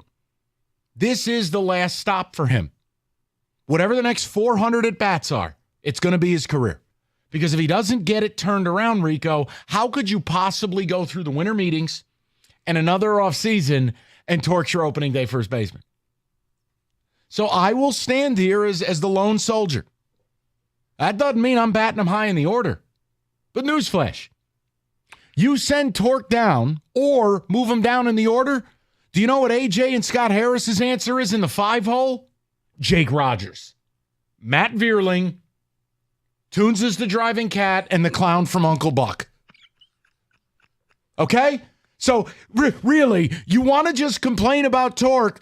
I'm having a different conversation because there's 5 Torques on this team. 5. I mean, in a perfect world, he can go down to Toledo. He could work out some things and come back. But there's nobody to replace him up here. So they're kind of forced to expedite his growth in this and saying, hey, look, either you got to get better or you got to sit next to me, is what AJ said. And how does that help him? I guess you sit there and maybe you watch the pitches. Fine. And you can have him kind of talk through, here's where you make your mistakes. Okay, so sit him against Cleveland. Fine. Let's say you sit him the next couple of nights. We'll see you Friday night back home against the Stros. I understand where you're coming from. I'm just... I think, man, I guess I'm not ready to pull the plug on him. No. By September. Okay. But he's in a situation where I can't fault you because it's just, I don't see how it's going to get better because you have no one there that's really helping this man get better. He can't go down to Toledo, and the Tigers hitting coach ain't doing a good job. Well, here's the other thing. All right, you're about 1,100 at bats into his career. Do you realize he's a -2 WAR player? Like he's not even a replacement level player. From a analytics standpoint, the average over the hill farmhand would be a better player than Spencer Torkelson. So by the end of this season, you will be at and across 1,500 at bats. I'm taking the totality here. Rico, there's nothing I can do. No, Mike, but maybe it's just me. David helped me out here. David helped me. It just feels like if you get rid of him, he's someone that will go to the Rays. He'll go to the Braves. He'll go to the Dodgers. And you're like, wait a minute. Where was this guy for the first 3 years in Detroit? Okay, understood. And I'm not getting rid of him. Look, do I believe Torque is this bad? No. Do I believe he's Pete Alonso? Also no. But he's got to show me over the next, May, June, July, 5 months, 4 months, that you're a pro. That you're a major league player. Because here's also how I look at it. Rico, I think this team will hang around because, this division's terrible. If you're in a pennant chase and your starting first baseman has a 650 OPS, not providing power, can't hit a fastball, has no confidence, how long can I trot him out in those games? True, but you can at least say, hey, Skip, I'm better than Colt Keith. Yeah, but here's the thing, though. And, Rico, I hear you because I'm with you on that, too. You don't want to give up on a guy and he goes somewhere else and he may become something. But here's my thought process. He can't hit an MLB fastball. So going down to the minors, how does that help you hit an MLB fastball? You're not going against MLB pitching. Right, so you'll still have to come back up and show me you can still do it. But, David, you know where else you don't hit MLB pitching? On the bench. Last time I checked, you don't get to swing a bat on the bench. I'm not for benching him. I'm for continuing to see him play. Right, but then it gets to a point where how many times you put him out there because now you're just going to destroy his confidence. You're right. Because fellas. Here's the problem with him. He's thinking at the plate. Okay, he's not hitting. He's up there trying to figure out This stuff. is why we're doing the topic, though. Think about this. Look at all the conversation. Why do you think I said, guys, what do you want to do with Torque? I gave you my answer. Rico's right. Okay, well, if I sit him down, how does it help? If I keep playing him, how does it help? Going down to the minors and ripping it up? Come on, man. You're 25 years old. You know, realistically, when the Orioles send Jackson Holiday down because he opened up like 1 for 50, you're 20. It's different. Yeah, I guess because people saying sitting down to the minors, you figure you could work on your timing. Fine. But you're not going to experience the same type of But my whole point to the whole city and all of our listeners, why is it always send Torque down? Why is it not send Parker Meadows down? Why is it not send Colt Keith down? Because Torque was expectations. Torque was the next superstar of this city. Colt Keith got paid without ever playing a major league game. He's the single worst player in Major League Baseball, factually speaking. No, but the Tigers thought that they were getting a deal. We're going to pay him a little bit now, so we don't have to pay him $300 million later. Well, you're going to pay him regardless. He's the worst player in baseball, and the only one I could find with a sub 400 OPS. So my point is, if you're demanding torque be sent down, then demand it across the board. Torque was like Kay Cunningham, Mike. They were the guys that this city was ready to build a shrine to. Let me put this in terms you can understand. Let me go into your wheelhouse. College football, recruiting. If a 5-star sucks and he's a junior, is he still a 5-star? No, he's Ronald Williams. 248-539-9797. I know you like that. Come on now. Let's talk about the Chevy dealer in the area that's been leading. I don't have a board over here. I would say no. Let's talk about the Chevy dealer in the area that's leading the way. It is Hamilton Chevrolet and Warren. Look, rev up and drive with unbeatable deals at Hamilton. Andrew and the sales staff want to be your Chevy dealer. It is time to hit the road in style. Hamilton is your go-to destination for top-notch vehicles and sleek savings, powerful cars ready to conquer the roads, and Hamilton Chevy has them all, from the fuel-efficient compacts to rugged SUVs. They've got the wheels to match your lifestyle. With Hamilton, you know you're getting excellence. It's not just about selling cars. It's about delivering an unmatched driving experience. They're more than just a dealership. It's a commitment to quality and customer satisfaction. And right now, take advantage of the May Rico deal. A new 2024 Chevy Equinox, $279 a month. Yeah, $279 a month for 24 months. You walk in with $995 down. You drive away with 10,000 miles a year. The best deals are found at 14 mile a mile. Stop in to see my guys at Hamilton Chevrolet for details. More at HamiltonChevy.com. Chevrolet, together, let's ride.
Being number one's not easy. Takes years of experience, dedication, and determination.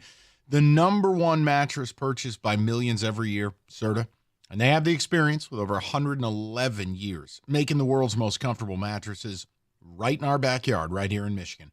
Right now, during the Memorial Day sale, save up to $900 off an iComfort adjustable mattress. Go to Serta.com to find a retailer near you. That's Serta.com.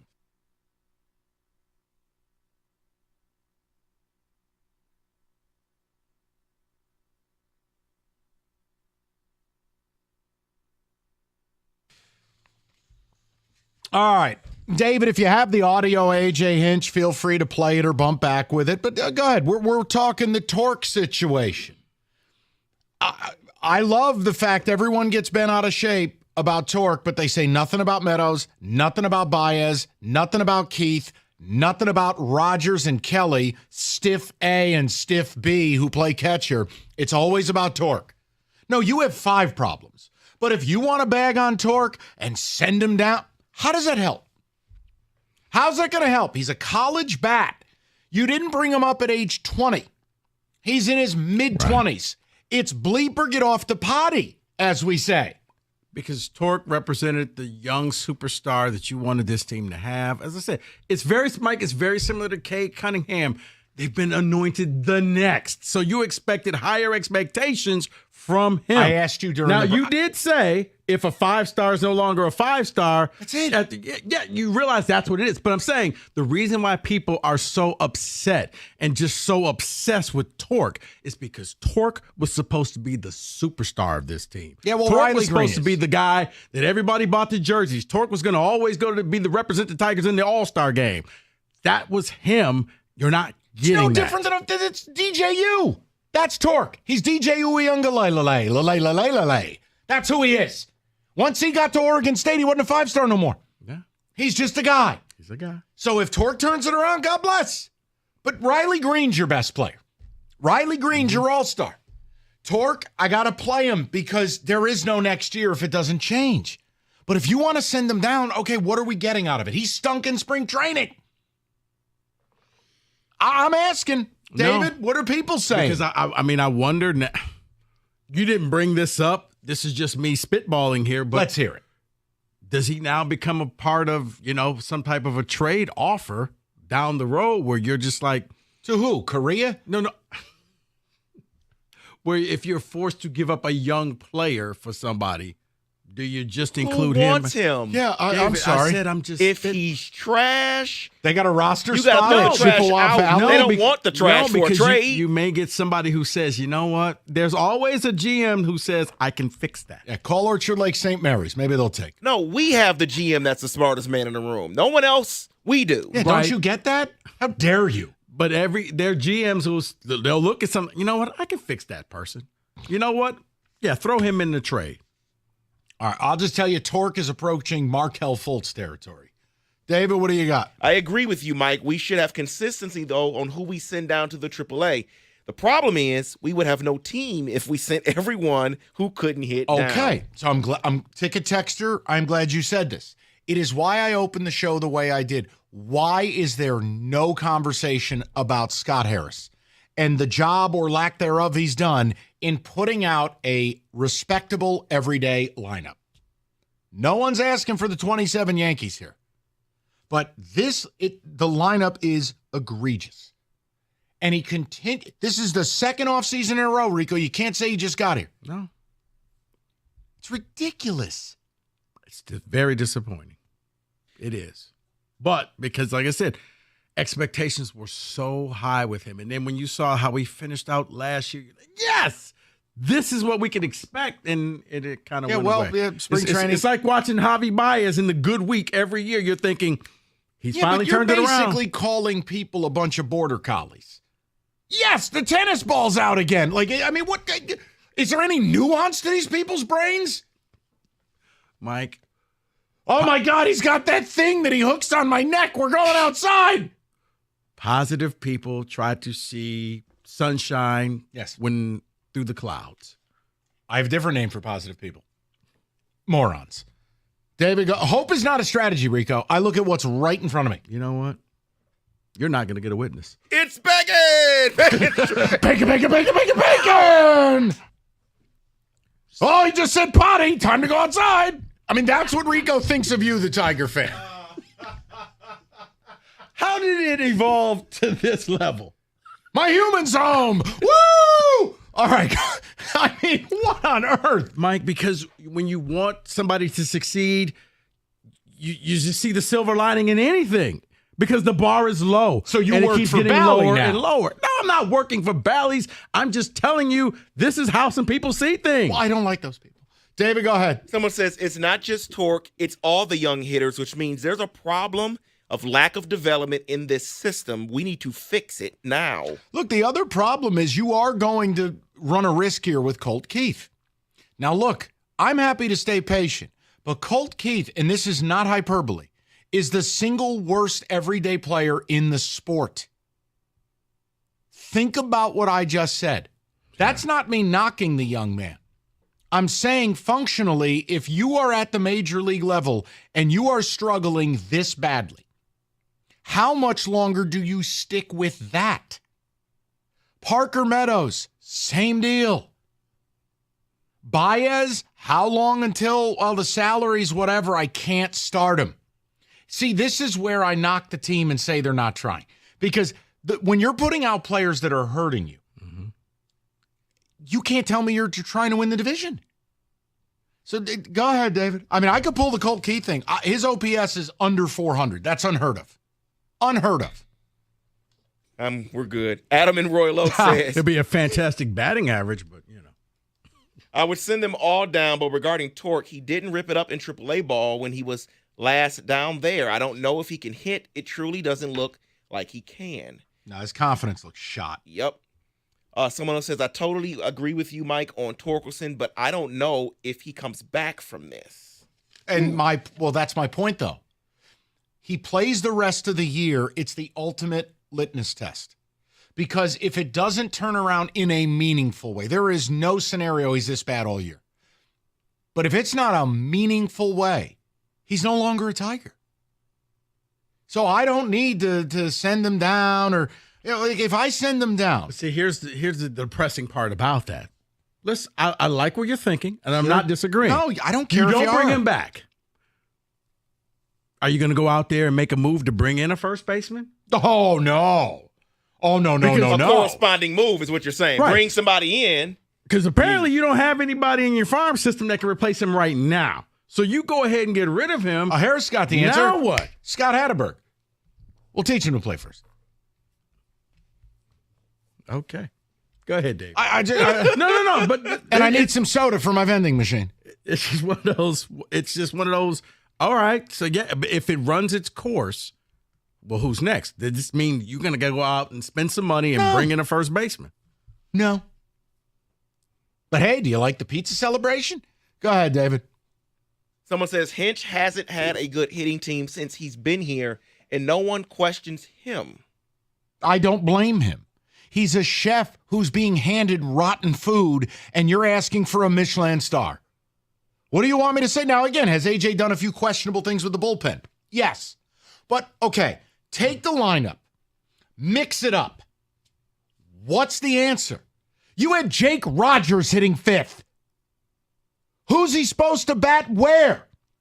You have one player that would play for the Orioles or the Dodgers or the Braves. One. His name's Riley Green. What do you want AJ to do? I mean, I'm not an AJ Hinch defender. I'm saying, what's your solution? Go ahead, step to the plate. Phone lines are wide open. Give me your lineup. What difference does it make? When you're given no talent, you have nothing to work with. If what I do you have expect? rotten steak and I have rotten chicken, what does it matter what I serve you? You're still going to be on the bowl. So what's the point?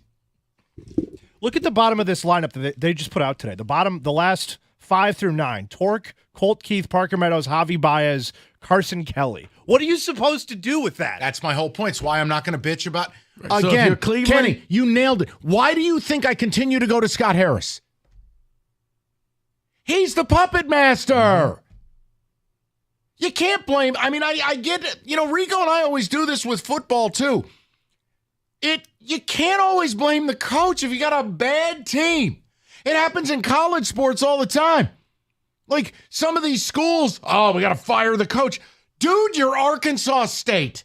You're garbage. Anybody that goes there just couldn't get admitted into Arkansas. And the second they're good, they're leaving. Like what manager would fix this? Oh, you think Dave Roberts would be a genius here? You think Aaron Boone's the answer? I'm sorry. It's just I get so annoyed because people will continue to do this gymnastics so they don't have to address Scott Harris. No, because if you're an opposing team, you know you're playing the Tigers. If we can score 3 runs, we can win this game. Oh, if Cleveland puts up 4 runs every night, Tigers aren't winning this series. Yep. That's crazy. The law of averages says they're going to do nothing on the base, so don't worry about it. Somebody gets on, that's okay. And look, you should be able to take a few games here against Cleveland. Losing you Quan took is 2 huge. against the Yankees. Agree totally. No, there's no argument. Quan being out, their leadoff guy, their OBP specialist, the guy whose OBP's in like the 430 range, Rico, they're going to suffer for that. Plus, a couple of their best pitchers are dead. Mm-hmm. But with this You lineup, can't hit. Right. And again, I'm sure we're talking about it today. Now it's like a death sentence. They'll put up 12 runs tonight. But you get my point. You clowns didn't believe in Oh, us. go to hell. I get so tired of those people, too. David's saying hip-hop parade. I get tired of David. Oh. Hey, warmer weather. How's your garage floor looking?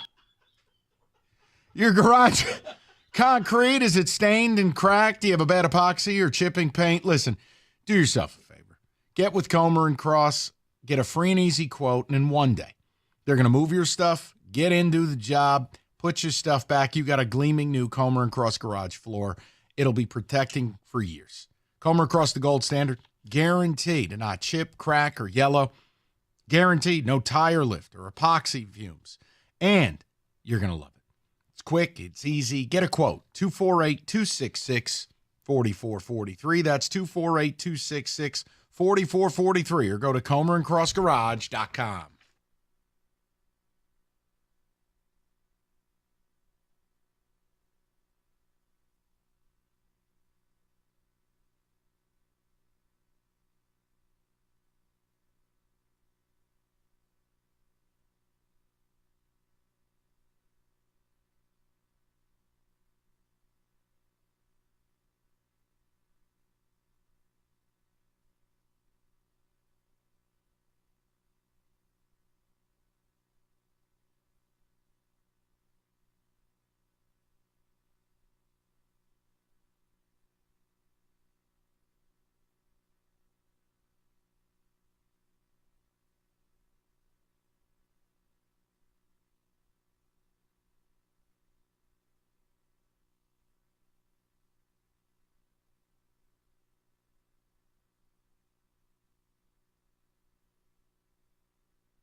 straight to the people. We got a Sports by the Numbers at 4, and I've got an idea I want to bring to the table. Man, the Hockey Elite shot Kenny down. They clipped his wings last week. I'll try my hand at it this week. We'll go to Antonio, 97.1. Antonio, how are you, sir? Hey, I'm good, man. This is strictly on Scott Harris. I mean, when you get Torque has proven that he can hit homers because he did it. Now, is he a superstar? We don't know. But what happens is you're supposed to surround players where to take the pressure off of them. If you go back to both our World Series, Alan Trammell and Lou Whitaker and Parrish and Jack Morris and Petrie and those guys grew up together. But it wasn't until they got them some dude by the name of Willie Hernandez from Pittsburgh and Darrell Evans. Those guys weren't superstars, but they were solid players, and they helped propel us to a championship. And then in 2003, we had the sorriest team in the league. But when they got Placido Polanco and Guillen and those guys, and Pudge wasn't the prime Pudge, and then they took a chance on broke leg Maglio Ordonez, but still, these were solid players to help Verlander. Verlander was the 5th starter on the team. Rogers was the veteran who was, think if Scooble was the 5th. Right, but you got to remember something. They had an owner who cared, and they brought in Dave Dombrowski, and Dombrowski's MO is, I'm going to go out, we're going to big game hunt, and we're going to go get it done. Look, the ultimate failing for Dombrowski, they couldn't build a bullpen. But, Antonio, that's the problem. When I sit here and tell you there's $60 million under league average, it's real. No one is asking them to spend like the Dodgers or Yankees. It's inadvisable. Exactly. But you got to do something. In the offseason we waited years for, where Miggy's dead body came off the roster, their answer to you was, offensively speaking, Mark Canha. J.D. Martinez would have helped us immensely. Take the pressure off Torque, put a big bat where the pitcher can at least have some kind of mental tiredness from facing other quality hitters. But there's nobody throughout the lineup that's really putting any strain on the pitcher. Oh, Riley Green's the only one. Riley Green is an all-star. Riley Green is proving to be real, and that's your one. As far as that, the other 8 guys are replaceable. If you're an opposing team, it's going to get to the point now, you know what? We'll just pitch around him. We won't give him anything to hit. We'll let the other 8 guys just go ahead and screw things up. It sucks, too, because you're right. They should have taken 2 out of 3 from the Yankees. The pitching was good enough. But my fear is, realistically, look around the league. I'm not going to, start rattling names. I can. It'll bore people. 27 of the top 50 pitchers in baseball are hurt right now. Oh, you think you got a force field around you? Yeah. This ain't a Nintendo game. The injuries are going to happen. And when they do, or God forbid when the pitching just regresses to being good, not great, what happens? You're not scoring runs. Now, the offense could rise up and really change things. See, you want me to believe you're going to win the division? You want to be a 90-win team? It's all got to work together. You got a 90-win pitching staff and about a 65-win offense. But see, I think you put it best. You're 22nd in runs, but if you take away the runs you scored in extra innings. Yeah, and please spare me the mouth breather approach of, they don't count. No, we're talking on a night-in, night-out basis. When you don't get handed a free man on second, what do you do per 9? I don't care about a 6-run eruption against the Mets. A month ago. And I was about to say, brother, really, what do you do from the 1st through the 6th inning? Nothing. Oh, because then you get into the cardiac cats routine. So, yeah, majority of your runs are scored in the 7th, 8th, and 9th innings and extra innings. Let's go to Mitch, Ann Arbor, 97.1. Mitch, how you doing, buddy? Hey, guys, how are you? Good. What's on your mind? No, just wanted to call about Torque. I kind of think you got to just play him and – again, kind of what you said, wait to see what you have by the end of the year. And then it's kind of same with Baez. I think you got to just keep playing him for what he's getting paid. I think you got to just keep trotting him out there and get, every ounce out of him that you can. And then just one question I had for you guys. Yeah. Instead of Torque, was there another player that they should have taken in that draft? No. like any top 10 player that's like tearing it up right now that like, oh, we should have done that pick. No, and I mean, look, he was a consensus number one. He was going to have the all-time Pac-12 home run record at Arizona State. Obviously, his season got shut down with COVID. No, I can't make fun of anything they did with it. Look, because if they would have passed on it, I think everybody would have said, well, why? Right. You were too smart to take Torque at no, that and, moment. yeah, and again, I mean, Mitch, you go back through the history of number one overall picks and the Mickey Maniacs and the Matt Bushes and it's not foolproof. It happens. I mean, look, they got the number one pick with Mize. Nobody was mad they took Mize. Casey Mize is not that good. Oh, but he's pitching well. He doesn't miss baseball bats. If you can't miss bats, you're not going to be a good pitcher in today's game. You're not. So no, Mitch, I can't retroactively, hit Al Avila with a chair on that. Now, their development, look, the biggest refrain you're going to get is it's Curtis Granderson, Riley Green, and Travis Fryman. You've produced 3 players in the minors in like 40 years. Higginson? Get the hell out of here with Bobby Higginson. What are you going to say next, Tony Clark? Well, Karim Garcia? How about Brian McRae? What you got against Tony Clark, man? What about Kamara Barti? I mean, how far back do you want to go for bums? Tigers prospect. Get out of here. What? You win. Seriously, it's Travis Fryman, Granderson, Riley Green. That's it. Right? Yeah. That's quite an impressive list. It's tremendous. Going back to the 84 Tigers. It's a good thing we took a high school bat this year in the draft. Sure, that's going to work out perfect. I hope it does, but I have every right to be scared about handing this organization an 18-year-old high school prep positional player. They'll figure it out. I'm sure. 248-539-9797. Get more of your phone calls. A little football today, 4 o'clock, sports by the numbers, NBA playoffs. That is a thing. I know we don't experience it here in Detroit, but the playoffs are going on right now. New customers, $150 in bonus bets. Any winning $5 wager. It's $150 to use on SGPs, live wagers. How about a championship future? Maybe you think the T-Wolves will, in fact, upset Minnesota or Denver. Maybe you want to go chalky. Do whatever you like. FanDuel's got more betting markets than anybody. FanDuel.com/ticket to get started today. It's FanDuel, the official betting partner of the NBA. 21 and up, present Michigan. First online real money wager only. $10 first deposit required. Bonus issue. Non-withdrawable bonus bets that expire 7 days after receipt. Gambling problem? Call 1-800-GAMBLER.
You know, we're just outside of that 90-day horizon for college football. Whatever's left of that once great game that Rico and his pig executives have ruined.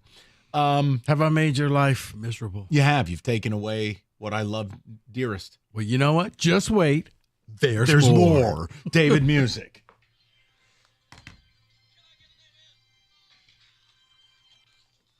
You're right, Mike. I am not trying to rush away summer because it hasn't even gotten here yet. Don't you dare. But I do want to talk about some important games coming up this season. So we are just outside of 90 days, like you said, of week 0 for college football season, which in week 0, we got a decent matchup in Dublin. We got Florida State at Georgia Tech, I guess. Yeah, great. Name a player. Yep. So let's go with. I still laugh because I know you, buddy. You're going to go on your vacay and you're going to crack open that Phil Steele magazine, which to me has to be totally worthless. Oh, it's garbage. It's now a parody. Because, this guy's going to be great for Georgia Tech, except for he now is on Stanford. I will spend my entire month of August figuring out, wait, that guy plays there?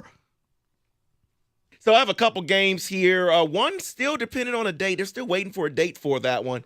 But just to talk about these first 3 here, we have LSU versus USC. That would be September 1st in Las Vegas. The tickets for that game yes, are through the roof already. Really? They were talking about that game in Baton Rouge last year when I went down there. The tickets for that are out of hand. You know the other one? Michigan versus Texas. Those tickets are through the roof. Do you think Texas – I'm sorry, David. You think Texas people are going to try to take over the big house? Yep. Whoa. Burnt orange. In Golf the big course. house. That golf course can accommodate several private planes. They'll figure it out. Yeah, we'll get to that game. That is on the list here. Then you got Alabama traveling to Wisconsin September 14th. And then is that at Camp Randall or is that going to be – It says at Camp Randall here. Okay. I don't think it's at Green Bay or anything like that. I thought maybe it was going to be at Lambeau or something. Yeah, I don't think so. And then Utah at Oklahoma State. Yeah, you missed me with that one. I was about to say that. I mean, the USC game, I'm shocked because I guess the name USC means something, but I look at that team's awful, David. I mean, your defense was horrible. Yes, I know. I actually watched the USC spring game. You know what was a common theme? First 3 possessions, 3 interceptions. So you can either say the defense was great or the quarterback situation's pretty bad. But, man, I guess if LSU should roll them, the Alabama-Wisconsin game, I guess it's a Bama get-right game. But, see, I would rather see Bama play Wisconsin when it's cold out. That would show me your utter dominance instead of, 90 degrees in Wisconsin. Ooh, okay. Ooh. Maybe this game here, this is a week 1 matchup. Maybe Clemson can show that they are back. Clemson versus Georgia, August 31st in Atlanta. Yeah, believe it when I see it. Show me a quarterback, and I'll show you if I care. Klubnik has been a complete waste of time. Oh, but he's still a 5-star. Is he? I was 1 year off on the death of Clemson, but I told you that team just wasn't any good anymore. And now you're seeing they're not going to be talking about the good old days, David. I think Georgia's going to go in there with a vengeance. It'll be great build-up, but when the game starts, I think, Clemson's not that great. 2 games in the new Big Ten in back-to-back weeks. By then, we should know what Michigan is and what they have at quarterback. But October 5th, Michigan travels to Washington. And then what's Washington? Hopefully we get answers about it.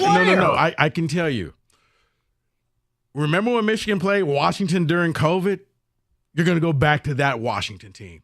That team's not good. Yes. That team's going to be awful. Right, they got gutted. Right. Yeah. It's going to look great until you actually play the game, and Michigan's going to roll Washington.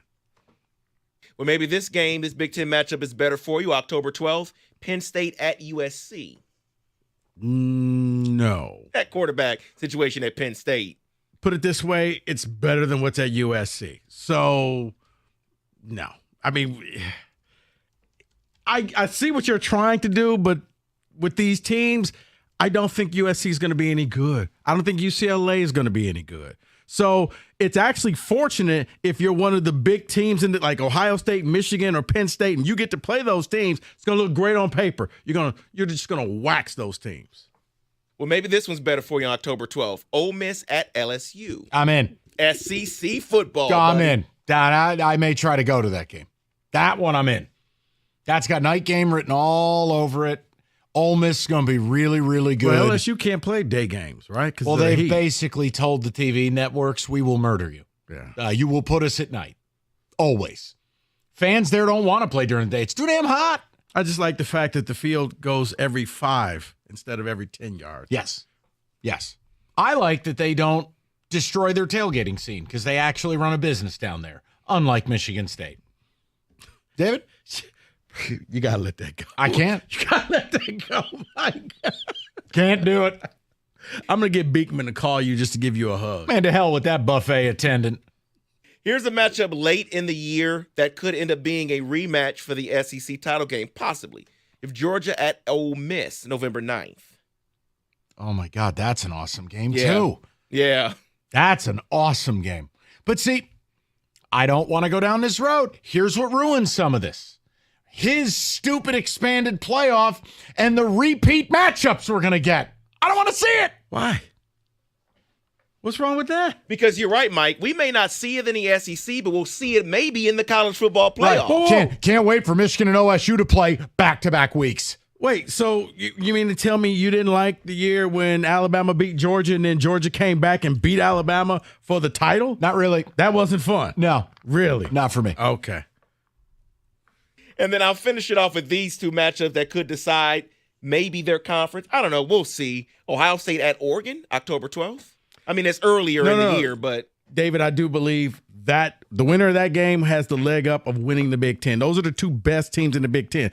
Ohio State has talent. They got too many quarterbacks in the room. They got to pick one and hope that the other don't leave and hit the portal.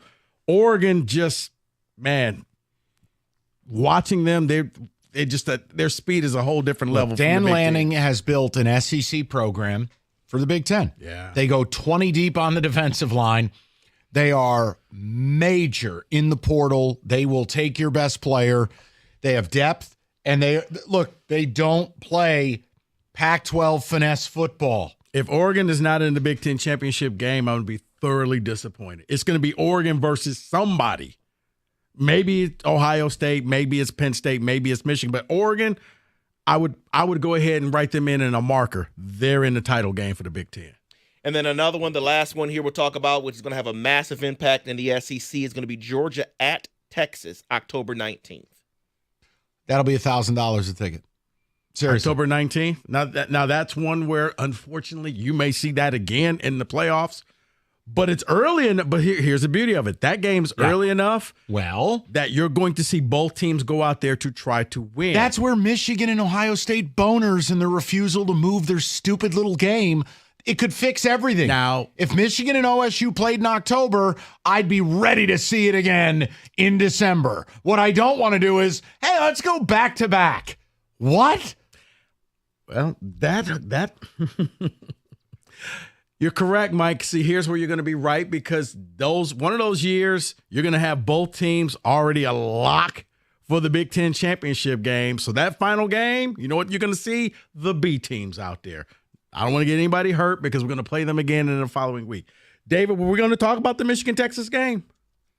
We don't have to. You all kind of mentioned how Texas is going to take over. So no, I was asking, are they going to take over? Because, Michigan fans show up for their team. So will you sell your tickets to Texas fans for the money? Or do you just, like the one school that it's hard, like Ohio State, man, they don't sell their seats to nobody. I'll give them credit. It's a sea of red all the time, no matter who the opponent is. I wonder if Michigan will sell and you'll see burnt orange in the stands. I don't think they will, because it's early enough where they still want to know what their team is. It's a lot of Nope, going Cat Williams on it. Unlike the last couple of years, A, you're not cheating, and B, you're playing a real non-conference schedule. Oh, you're going to know what your team is. Oh, I'm saying before that, they will want to know so that they won't sell their tickets so they can go and see what they are. When Texas people are offering you a ridiculous amount of money. They roll in like J.R. Ewing in a three-piece suit. offering you, hey, here's $1,000 for that ticket that cost you all of about $75. Here, man, fix your teeth. Here's $1,000. On that note, that is your college football blitz.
Brought to you by Lady Jane's Haircuts for Men. The Tigers kickstarted series with the Guardians in Cleveland today. Jack Flaherty gets the start for Detroit as he faces Tristan McKenzie. McKenzie's been a little up and down this season as he carries a 4.34 ERA into play. Al Pulowski, who covers the Guardians on TV, weighs in on the keys to facing him.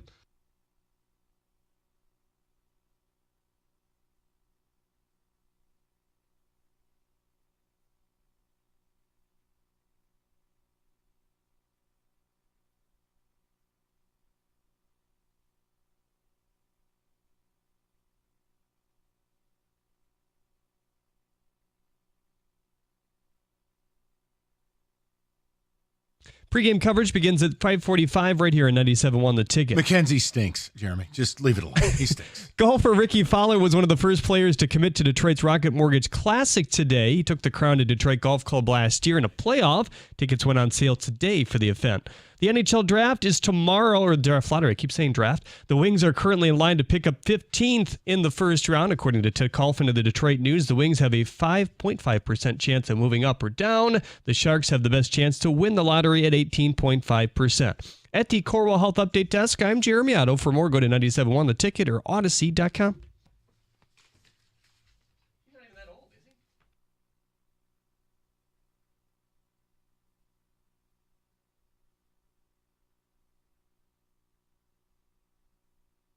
All right, here's what we're going to do. We're going to catch up on ticket text, and I do just want to chat with Rico about one thing, guys.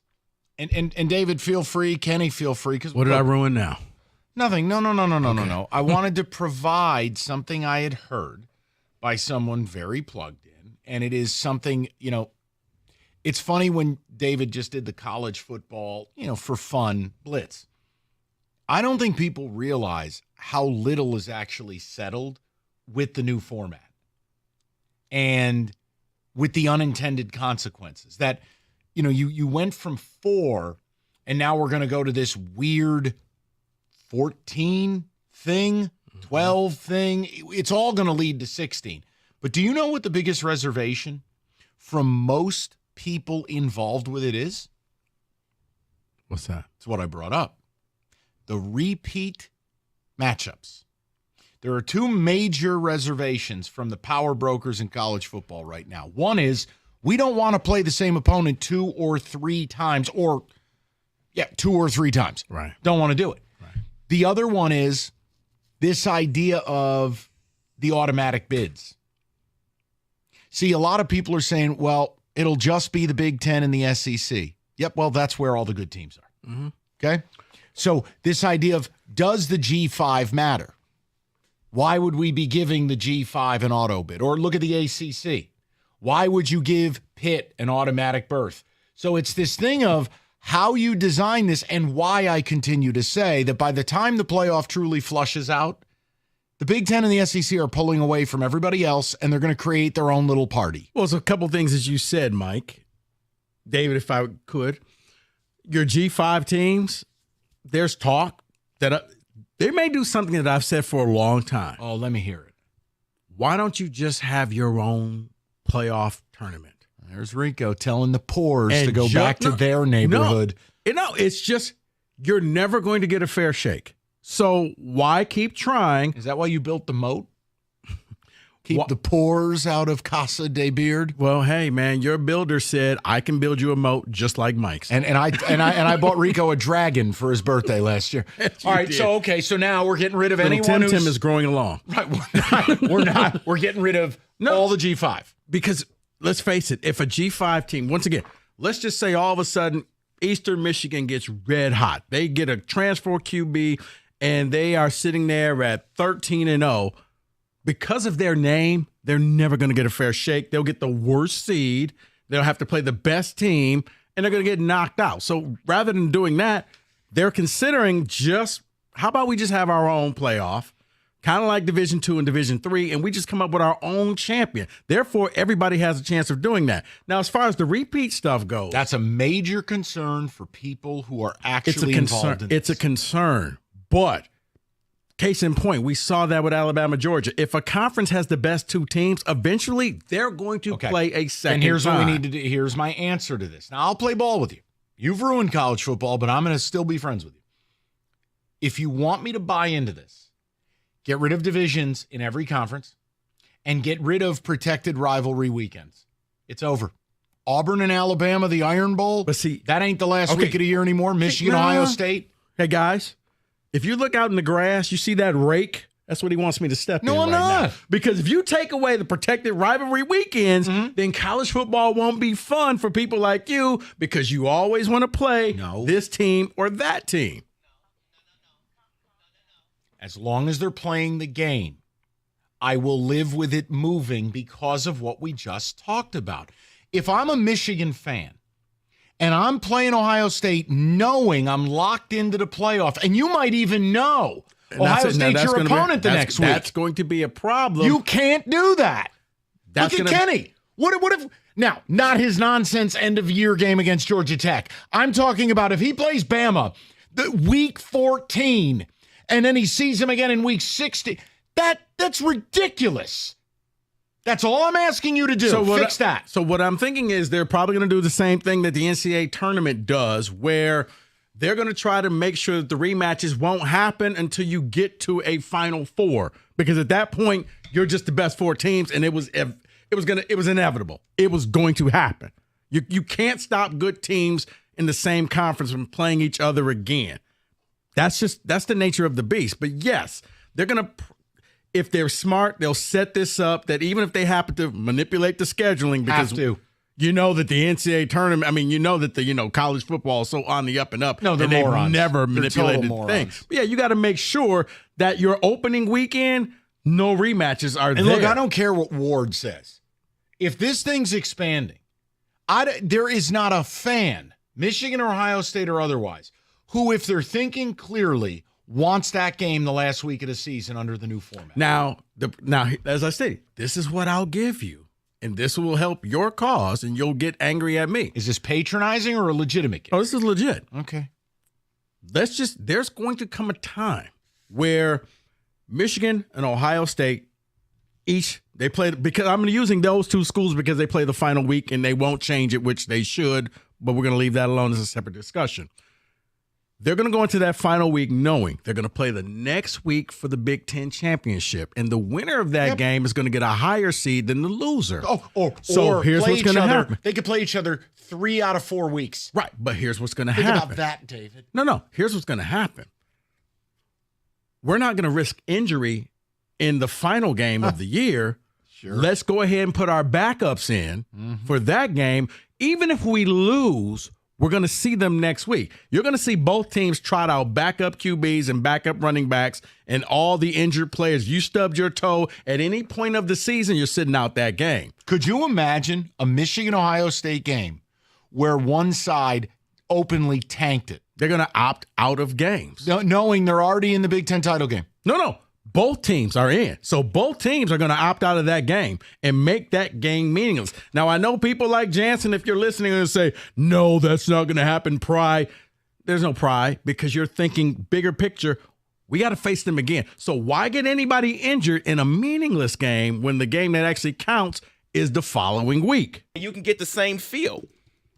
It just won't be in Columbus or the Big House. Thank you. But now this is where people like Mike can get angry and say, I don't like this. You're going to see that happen. Okay. Because they're going divisionless, and that game's the final. Now, if that game was week 3, both teams would go out there and they would try. But because that game will always be right before the Big Ten championship game, there will be a year that's going to be a scenario. And think about if you play the last week of the year, knowing you're locked into playing in the Big Ten title game, and then knowing you might see each other again in the playoff. 3 matchups in a 4 or 5 week span. David, you absolutely could get one of the great games in college football, and it could mean nothing. So you're talking MSU, Wisconsin 2000, whether you had to play a team 4 times. God, that was so bad. Yeah, and it was 19-18 at halftime. David, go ahead, and then we'll get some. Sorry, David. Yeah, no, you're fine. I had to answer his question. But what I was going to say is I'm leaning more Mike's direction because Here's why. Good for you. This is becoming professional sports in my mind. So if it's becoming professional sports, what do they do in the NFL? They just rotate who they play last. It doesn't matter. Thank you. But I mean, it doesn't matter. But you see that in the NFL. If a team has to play the next team the following week if in the it happens wild that card, way, sometimes it may happen that way. The game before, but that's a schedule, right? It was like I'm already locked in. So you're ready. So you know what you get? You get the Niners-Rams game last year. That's it. Kill rivalries. They're done. NFL schedule. Nope. Here's what you'll have. If you're smart, your rivalries will be played in October, in September, or the first weeks of October. Okay. Now I'm back. Because now you basically look at the Red River Shootout. Texas and Oklahoma, you don't know what's going to happen the rest of the season, but we all know when it comes to that game, man, at the old Cotton Bowl, they're going to be trying hard. So if you're Michigan and Ohio State, first week of the year, we're going to kick off the Big Ten. We're going to set the table. In Dublin. No. Oh, don't worry. Just can't wait for those international college games to become a real thing. In Sydney. But no, I think all your hardcore rivalry games get pushed to September. They got to move. Or like within the first 6 weeks of the season should be all your rivalry games because they'll matter. Yep. Because if you wait until the final week or two and the teams are already locked in, if I've already locked in and I got the number 1 overall seed, I'm not playing. It's basically it's Rams Niners last year, that final week where Sam Darnold's out there. Why? Because we're not putting any of our starters in this game to get injured. Well, I hope you're happy. You wanted it. I am very happy. David, a few ticket texts and then we'll move along. Someone says, forget seeding, play it for home field advantage instead. Okay. They should do a football version of the NIT. That is from Chris in Heartland. It is. It's going to be called the Group of 5 tournament. Another person says, yes, I don't need the rivalries at the end. I just need them whenever. Just give me the rivalry game. I don't care when it's played. Right. Just treat the schedule like the NFL. Who are we putting on Thursday Night Football? They know every week. And then you create a flex plan. Mm-hmm. But these games cannot reside at the end of the year. They can't. No. If anything, it should go the opposite of what it is now, where the cupcake games in September, push those all to November.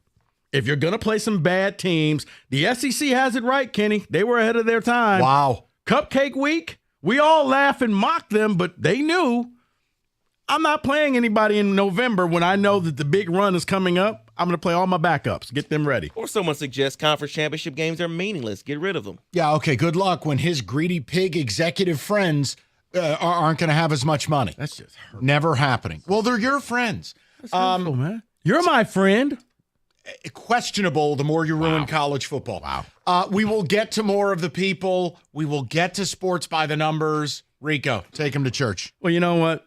I'm going to help you guys out. I'm going to give you an offer to make all of you, including Mike, my friend, because now through May 10th, $1 down, $10 a month can get you locked into Planet Fitness, the home of the judgment-free zone, where anybody, and I mean anybody, including people who are angry at me, can go and feel comfortable working out and work on their fitness goals. Planet Fitness is here for you. You can experience a squeaky clean gym that has tons of equipment. Some gyms have brand new cardio equipment, strength training equipment. And oh, by the way, if you say you're short on time, don't worry about it. Full body workout in just 30 minutes on the Planet Fitness 30-minute circuit. And hey, did you know that all Planet Fitness memberships include fitness training at no extra cost? You get all of this now through May 10th, $1 down, $10 a month.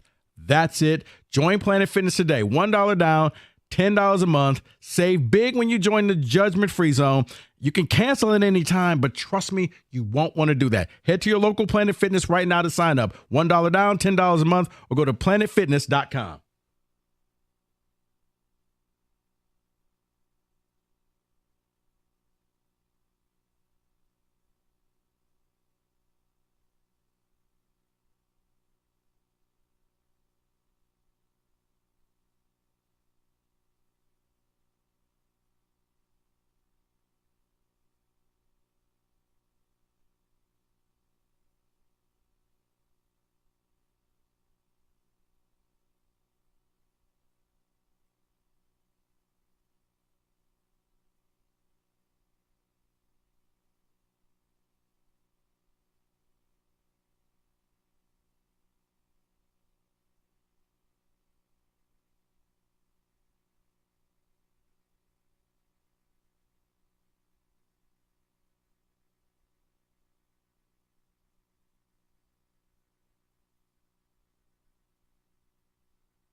When it comes to an IRS collection or audit, you need a law firm that specializes in the resolution of all types of tax problems. You need Maurice and Jerry.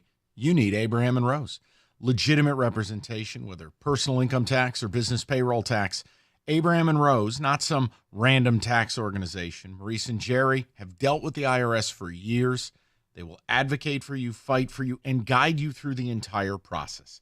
Save your time, save your money, and spare yourself the headaches. Visit abrahamandrose.com today or call 248-539-5040 so you will never have to deal with the IRS again.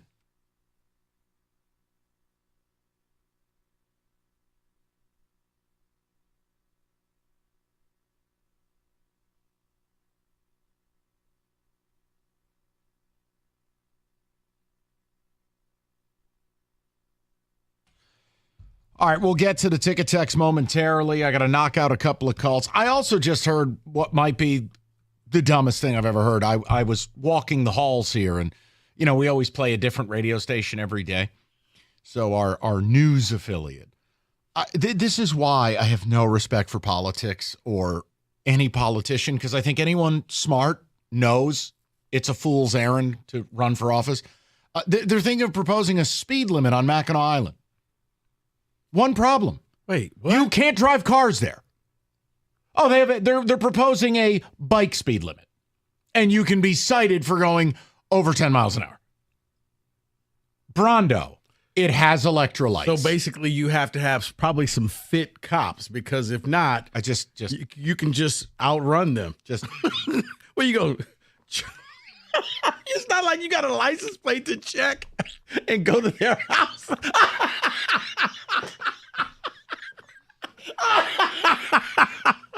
Thought you'd enjoy that. All right. Hey, kid, you better slow down. Wait, we're putting a speed limit on an island where you're not allowed to drive a car. Got it. They just wait at the bridge for you to cross back over. That's you. Aha! Let's go to Nathan, 97.1. Nate, how you been, buddy? What's happening, brother? Hey, man. This is me talking to Scott Harris in the form of a scene from Office Space. What is it you'd say you actually do here? Because can you tell me one thing he's done since he's been here that's actually, like, helping the team for the future? Because if you look at Max Clark, a high school bat, I'll show you what Max Clark is in 5 years. He's Parker Meadows. Like, that's not what we want. You know, and we pay full price for our, you know, for our tickets and our beers and our hot dogs and our nachos, and to watch a 4A baseball team, to watch guys that may make it as pros and may not get some extra attention, and, you know, maybe it's just it's frustrating, man. Like, tell me what you do here. Like, what have you added to this team? Yeah, I think the biggest thing, he crafts a bullpen together. I can give him full marks on that. You know, he found Lorenzen and dealt him. He found Flaherty. Now, I'm not ready to buy into Flaherty because I've seen this routine from him before. But no, you got your Sweet City Connect jerseys. No, but Nathan, I'm with you. I mean, this laissez-faire attitude towards offense, or using, as you put it, you know, your time and your money to, well, we'll just play a bunch of the young kids and we don't need to win. That's all about, you know, 2000 in Neverland. Enjoy your day at the ballpark. Nate, I'm with you. This division's wide open, and I wish they'd care. Yeah. I don't blame Spencer Ofer-Forkelson. What I blame is Scott Harris, because he's put this on the field. He put this product together. And I think that, honestly, because the new Illich that's running the team is a cheap ass, I think he basically got in his ear and said, listen, I will put a product on the field that's going to be so cheap, and you're just going to be able to be Scrooge McDuck and just dive into your vault of money. And you don't have to worry about, you know, overpaying anybody anymore, because now that we got Pudge, or what's his name? The fat guy. Miggy Cabrera? Miggy, yeah, he's gone. So the next thing we're going to do is we're going to chop Javi's contract. And then after that, we're just going to have a bunch of quadruple A guys that are going to be running around a baseball field for the next 4 or 5 years, because we have an owner that doesn't want to spend money and a GM that sold him on the fact that he can field a team and he's going to get the fans to show up. Well, because again, I mean, his 1 year as the GM in San Francisco. Oh, we won with a bunch of nobodies. And it's like, great, that's not really how the game works. But thanks for coming. Yeah. I mean, yeah, Tampa Bay organizationally has run circles around the Tigers for years. But make no mistake, it's a false narrative to suggest that Tampa Bay didn't have big-time players. You know, for years they had Evan Longoria. For years, they had major, major talent. Like, yes, they were able to find some players. And you know, they were the first team to start doing the opener. Like, fine. But what did we beg for? Contract off the books, bring in some veteran bats to help the young players out. His answer, Mark Canha. His answer, broken pelvis. Like that's not fair for a team that hasn't made the playoffs in a decade. And look, I'm not screaming, oh, they should have went out and got Luis Ariz. I'm making a point that the Padres have a spoil of riches, and Ariz is going to be a free agent at the end of the year. They didn't have to give up a whole lot to get him. He's a guy who's played third, played second, played short, played both corner outfield spots in Minnesota, right? Right. Technically, you could have been in on that because we have a bit of a problem. I don't know if you've heard, this offense is morbid. Dude, they don't do anything, Rico. They just trot Torkelson, Baez, Jake Rogers or Carson Kelly, Parker Meta, and Cole Keith. They just trot them out there every day. And they're 5 of the worst everyday ball players in the game. That sucks. Right, and the sad reality is you're just rotating who's going to be 7th, 8th, and 9th hitter. Because, yeah, when you look at the starting lineup, 5 through 9, not going to get anything done. You got to score all your runs in the first 4 batters. And if you could score 3 runs early in the game, chances are you can beat the Tigers. You got Scott Harris, who believes in this young core and thinks that they're going to work their way through this. And they might. They might. But in the meantime, we're 18 and 16. Well, you could have been 20 and 15. You should have taken 2 of 3 from the Yankees if you had even a league average offense. You don't get these games back. They're all going to count. No. And my fear is, Rico, they're just an 81-win team. An 82-win team. I don't want that. I want to win the division. I want to tell our listeners, you are good enough to do this. I can't say that about this. Right. But this is where you want it more than they want it, because an 82-win season, I think they plant their flag and say, you know what, mission accomplished. Well, then here's my response to it. We kept you guys entertained all summer. Did you? I wouldn't know. It's not on TV. 248-539-9797. All right, let's go sports by the numbers next. Weather. We're all ready to get out, get on the road trips, go up north. Whatever your bag is, go do it. Moran Buick GMC wants to make sure you're all set with your vehicle. A 24 GMC Terrain starting at $279 a month, 24 months. A 24 Buick Encore GX, $229 a month, 36 months. Both $19.99 down. New stock arriving daily. Just go to MoranExpress.com. You can see the full list of products and get that next certified service appointment booked. And you know what they do. You get the appointment, you get the free loaner vehicle. It's fast, it's easy. It's MoranExpress.com at Moran Buick GMC, where you always get the best price, period. It's on Telegraph, just north of Eureka and Taylor, or at MoranExpress.com.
All right, we'll get back into the Tigers. I've also got, again, another sign that sports is just not for the fan anymore.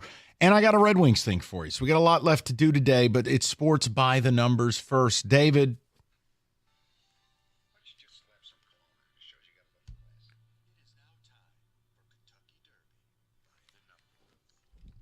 Oh, a little recap here? Yeah, definitely. But a a little fun recap. way. You don't have to care about the damn event. So let's take a Definitely. listen. So David. I'll go through a lot of this. There will be some guessing on here. I just want to give some information on what happened this past Saturday. So we know Fierceness was the favorite, 3-1 favorite, did not win. So that is. Didn't win. He didn't run. Since 2018, no favorite has won the race.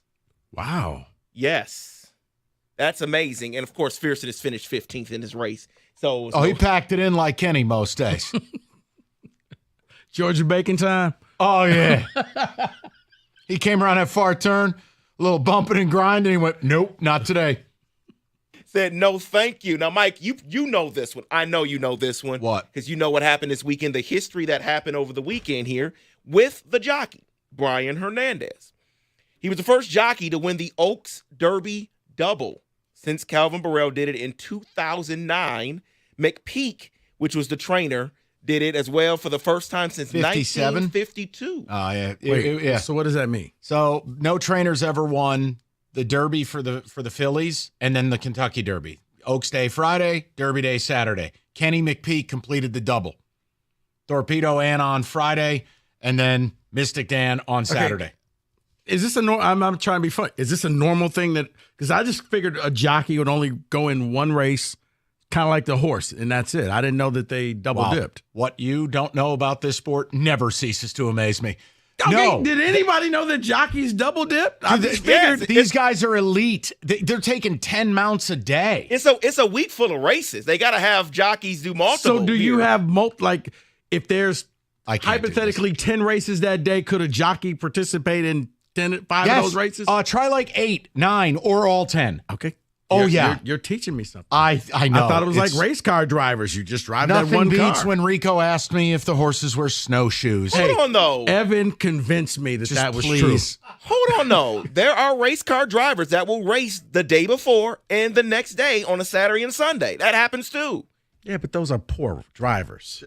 Please. All just right, I'm get going to to the move on next here. thing. So that was the closest three-way race finish since 1947. Three-way. Yeah. Now the two-way race, that's a different thing. That was like 19 in the 80s, I believe. But 1947, it was a nose and a nose. You don't see finishes that close. Look at the NASCAR race this weekend.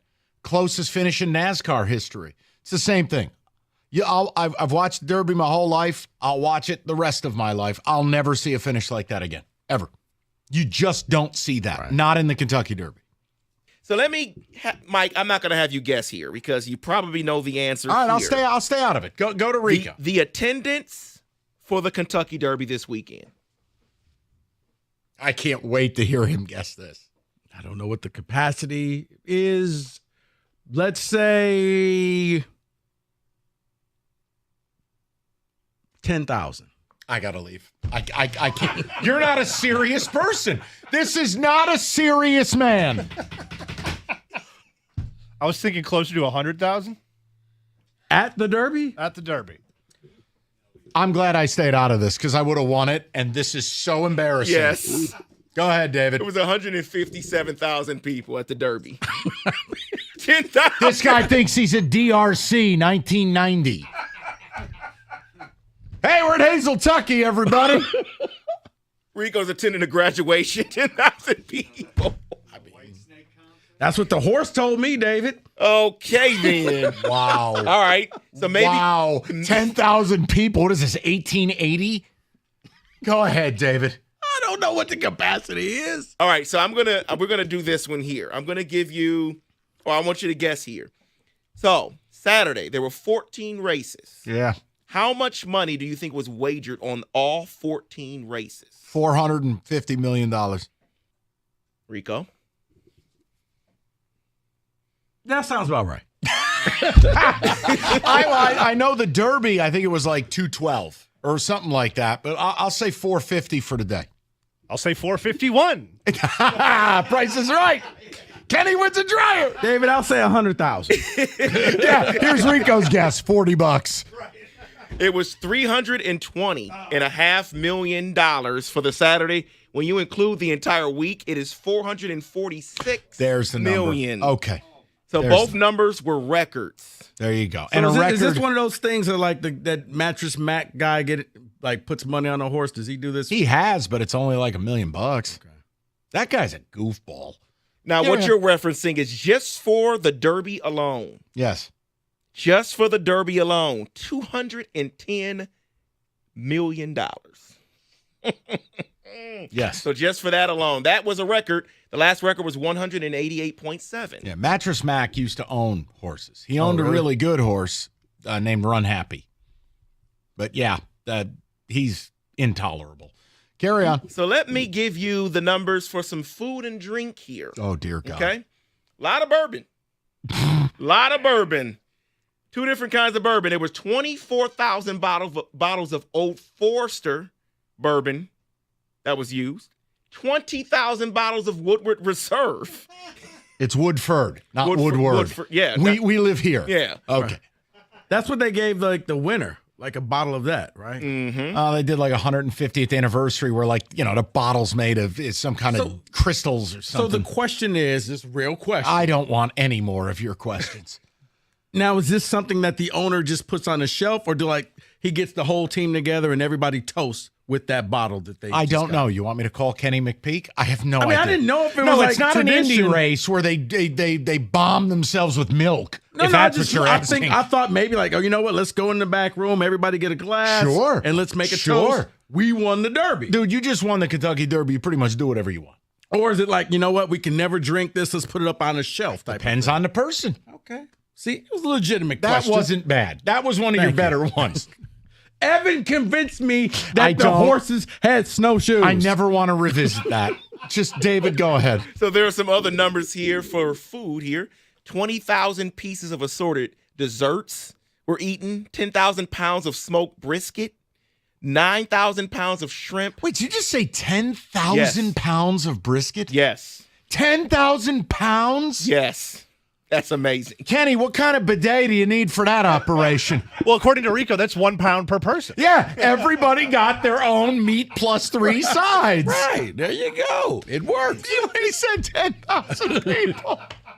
1,000 pounds of cheese and 1,000 pounds of mint were used for the mint juleps over the weekend. Okay. All right, let's get some numbers here for cheese and a mint TV. julep? Huh? There's cheese and a mint julep? I quit. You're not being serious, and I'm not dignifying that. I'm not a drinker. Get him out of this studio now. drinker. You couldn't possibly be serious about that. I didn't know there was cheese in a mint julep. There's not. Oh, okay. It's not. I said the mints were for the mint julep. Everything else was just over the weekend. I thought he was saying You are an unholy bleep hole, and that's a complete contradiction.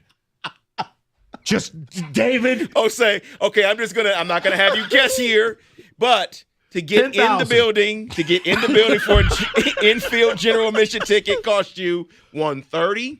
What a disgrace that is, by the way. Mm-hmm. For people to show up to the infield and roll around in the mud, $130 a head. It's a disgrace. And I found this to be hilarious to me. I mean, if you have the money, cool. Now, do the people outside, like in seats, do they just kind of look at the people in the infield as like, why do they show up every year? Do me a favor. I want anything that comes to your mind the remainder of this segment, I want you to write it down and put it in an envelope, and I'll get to it. No, I'm just saying, like, if you're in a seat, you don't just say, you know what, let's go down to the infield for a second. No. And hang out with them? No. Okay. It would take you like 2 hours to do it. No. So You can't just cross the track? Write it down. If you had the money for it, a private suite was going for $295,000, but that's for a multi-year booking. Yeah. David, they had new seats in the paddock. They were paddock suites. They were $15,000 a seat. You had to buy all 6 seats. They don't do partials. But you had to buy the suite for years out. Plural. Multiple years here. So we'll close it out with this. Guess how many viewers viewed on TV? Oh, Rico, 10. I'll take 7 here. Does this include streaming, David? Oh, God. I will say you're looking at about $35 million. That's better than what I thought he was going to say. I thought he was going to be like 70,000. Kenny, a guess, please. You guess? I was going to say 38 million. David. It was 16.7 million viewers. Too much credit. That was Wow. a 13% increase. But let me tell you this: it peaked at 20 million from the 7 to 7:15 mark, which was the race. Okay. Now, do we have the results of our draft? Yes, we do. So we all had a horse in the top 4. We did this like fantasy football style, Yes. guys. A snake draft. I was last with 42 points with my collection of horses. Kenny was third, 47 points. Mike, you were second. You did have the winner, but you were second at 57 points. And Rico wins. How dare you win this? No, at it's 64 points. It's not how dare you. He did a decent job with it. You My did. problem is I had the winner. Everybody else I had decided, nope, not today. What actually hurt you was just a touch because he finished last. Just a So, touch yeah. went, get me out of here. You know what helped He me? looked so uncomfortable in that race. West Saratoga. Always bet on Gray. Well, that was your second to worst horse. Right, because the worst horse was Yeah. my number one bet. Right, exactly. You're right. So you Also balanced it true. off well. The good thing was the horse that was speaking Japanese helped me out. All right, and that That's is done. your derby I'm by done. the numbers. I'm absolutely done. The level of disrespect. Listen, Northville Lumber, we talk about them all the time. Oldest company in the state. Largest Trex decking outlet in the country. Nobody stocks more. Nobody sells more than Northville Lumber. Last year, contractors, homeowners, they bought enough Trex from Northville to cover 26 football fields. Look, they can do it because they have the product. It's all in stock all the time. There's no delays. There's no waiting on anything. It's right in their warehouse about a mile down the road. Some of it as low as $1.59. So what do you need to do? The deck season is here. You need to go to Northville. They'll introduce you to a Trex certified pro. Guys, they got you covered. Just call Northville Lumber today or go to northvillelumber.com. That's northvillelumber.com.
Ready?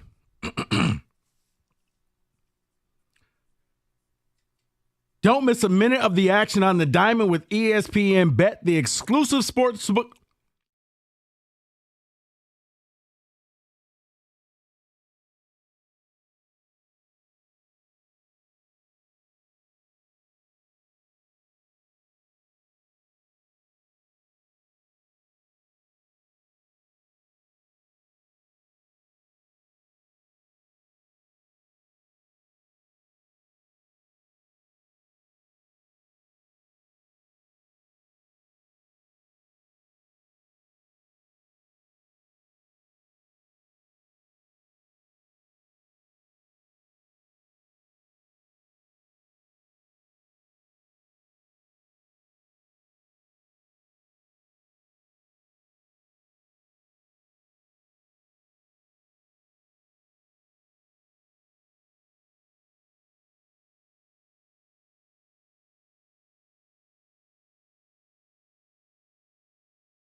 Brought to you by Precision Garage. The Tigers lineup is in. Riley Green will lead things off. Mark Canabat second. Matt Vierling third. Carpenter, Torkelson, and Keith in the middle. Parker Meadows, Javier Baez, and Carson Kelly rounded out. Jack Flaherty is Kelly's battery mate again today. The last time those two met up, it led to a career high in Ks for Jack last week.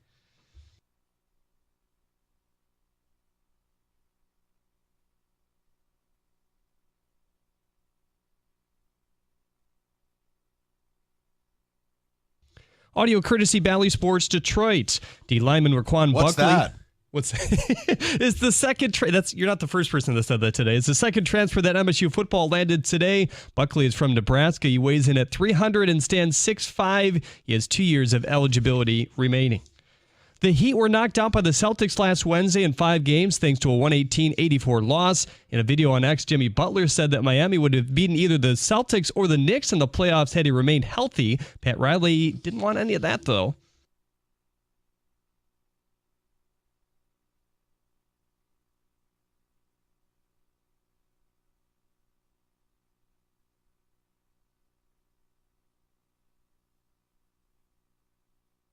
Get him, Riles! Get him!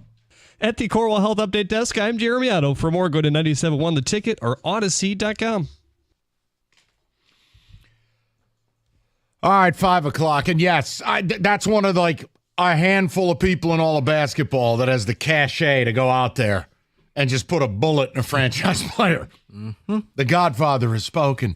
If you missed anything, Odyssey.com rewind. Yes, we've had the Torque conversation. Yes, we've talked Tigers, Scott Harris, this offense. You can go back and listen to it. But kind of this theme, it continues. You see articles, and it's very hard to not bring this up. And look, Tiger fans are going to be put to this choice a little bit, which is your baseball team is primarily, if you're a Comcast customer, they're not on TV. You didn't see them this weekend. So if the Tigers end up being pretty good, well, do you begin going to the ballpark? And I'm on this crusade of just, look, I didn't go to the Derby this weekend because it's greedflation. All right, that's an event I've gone to several times in my life that not just me, many people like me are saying this. And they're just not doing it. Because the pricing, we're in la-la land. And as sports fans, and you're driving around, it's a beautiful afternoon. Tigers are going to be back home this weekend. I want to know if you've hit a point with sports where you want to go, but you either can't afford to do it, or even if you can, you've just gone, you know what? F you. I'm not paying this. So, article today, one of the big events this weekend, not Kentucky Derby related, was the F1 race in Miami. Mm-hmm. Now, they had an F1 race in Las Vegas earlier this year. They've got one in Texas. But I want to just read. I couldn't believe this. Now, I want to say full disclosure. The price list here is from the Hard Rock Beach Club deck. Tickets to go to this were $1,700 a piece. Now, now hold on, I'm being serious now. There are no cheap tickets to F1, so please do not act like this is the most expensive ticket. It's not. It's not. $1,700 a pop. So let me tell you what it costs once you're there and you have the audacity to want food and beverage. It's not included. Oh, no. No. Hey, Cat, hit him. Okay. What do you think a Maine lobster roll? 2 Maine lobster rolls. What do you think that cost you? Yeah, I'm no good at this. I was going to $30. Okay. Kenny, what do you think it cost you? I don't know, $10 a piece. Okay. David, what do you think it cost? I'm thinking expensive, so I'm going to go $150. Try $280. Ay. Okay. How about we're eating 2 crawfish? Hold on. How about 2 empanadas? 2. Not 20, 2. $100. I was going to say like $20. Kenny, this might not be the game for you. He emphasized 2, but the number has to be high, so I'm going to go $350. No, $120. Oh, okay, all right. Take it easy. How about, here's a good one. How about carne asada nachos? Nachos. Cost 10 cents to make. Ridiculous. $35. Okay. So my $5, Kenny. my real guess would be 15, but I'll take that times 10 to whatever I think. So 150. You're still off $180. For what? Nachos. Is the cheese made of gold? Hold please. Now, how about a shrimp cocktail? 5 shrimp cocktail. Well, if the nachos are 180, I was about to say you're looking at about $250. Okay, I was thinking 3. Okay, David's closer, $290. Oh. Now you go, okay. Now that's crazy, but well, what about beverages? Oh, drinks are even worse. I mean, there's nothing on this list. There's wines and champagne. I mean, $300 a glass. Do they have the cost for just a bottle of water on there? No, but you could have gotten bottles of various vodkas, whiskeys, and tequilas starting at $675. As in $675. I was going to say $1,000, but okay, it's cheap, just $650. $5 bottles of water in Miami in May. So I just want the reason I did this is, and again, I don't want people getting all upset. Well, F1, it's expensive. Okay, so let's get the Kenny plan.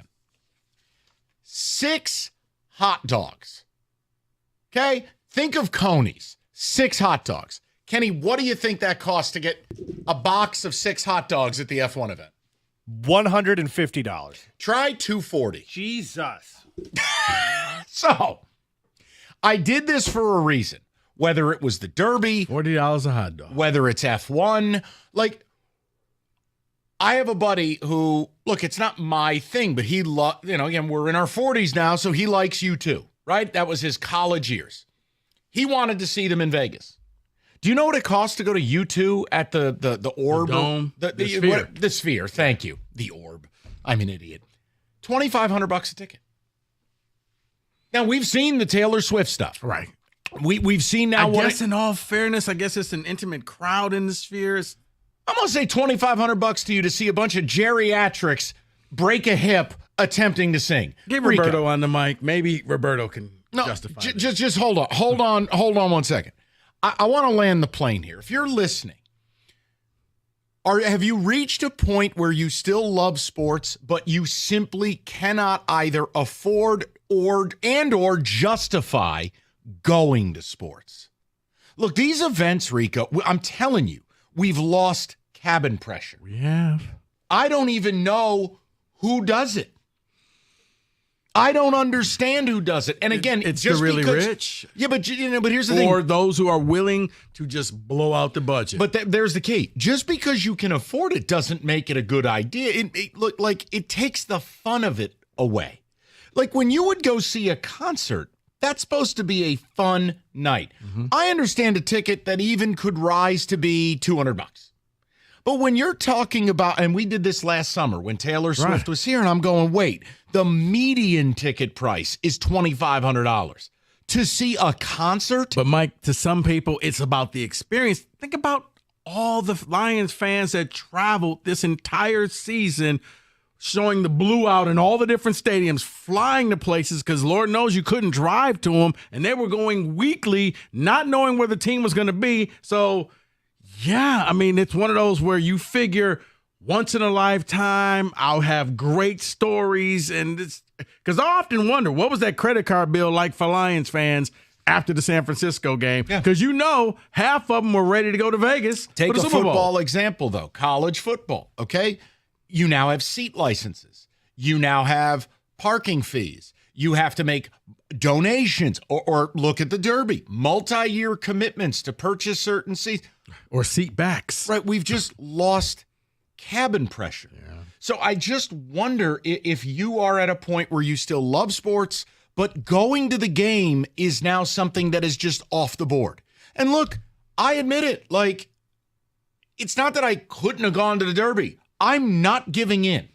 I am not going to pay that amount of money to gamble. I think that's crazy. It's for games, Mike. I think it boils down to, you know what? I got one shot at this. If there is a game that I'm thinking will be a great game, let's say it's Michigan, Texas.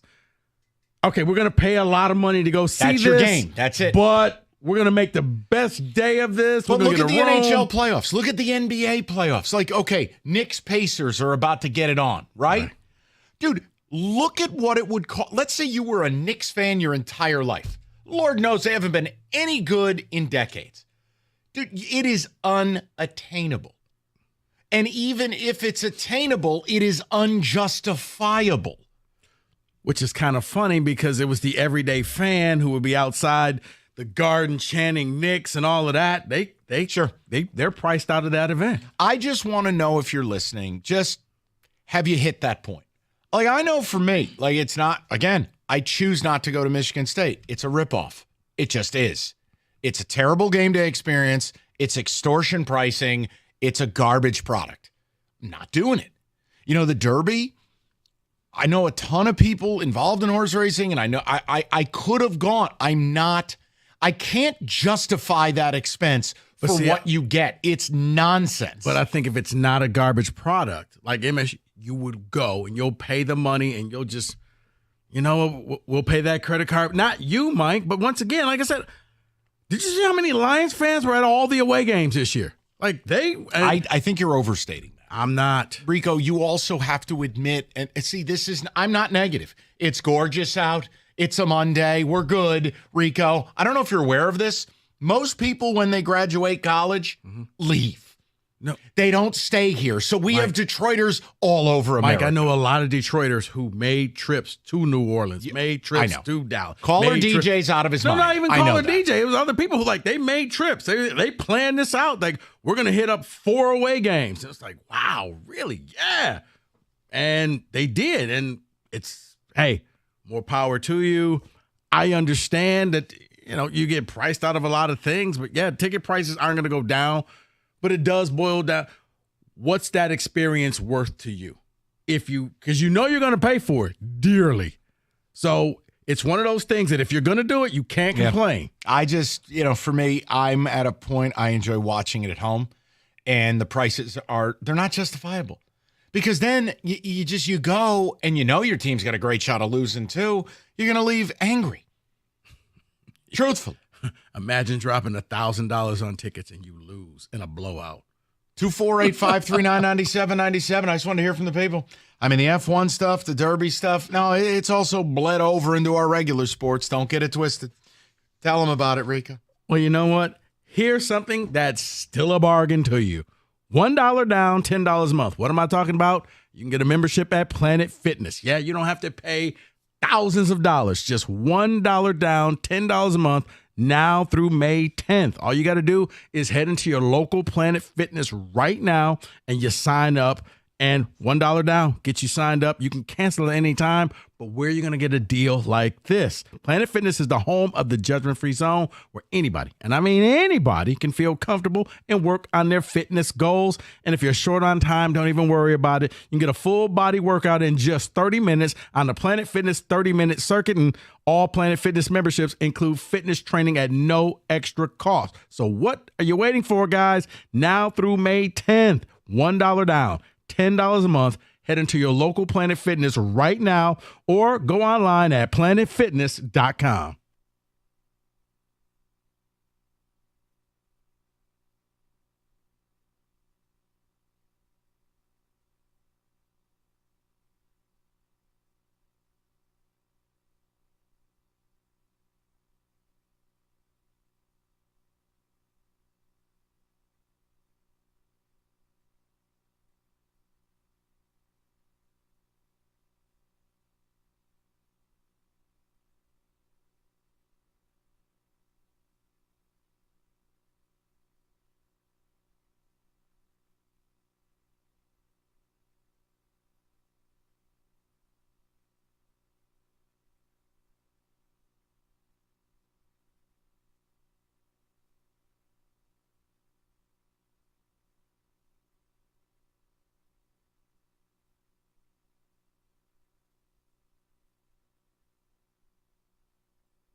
In an instant, an auto accident can put you in the worst financial position of your life. You got to hire the right lawyer that'll make sure the insurance companies pay what they owe you. Injury attorney David Femininio. Him and his team have made insurance companies pay for almost 30 years. They can help you with your case right now, and David is ready to speak to you personally right now when you call 855-65-CRASH or go to that website, getdavidgetpaid.com.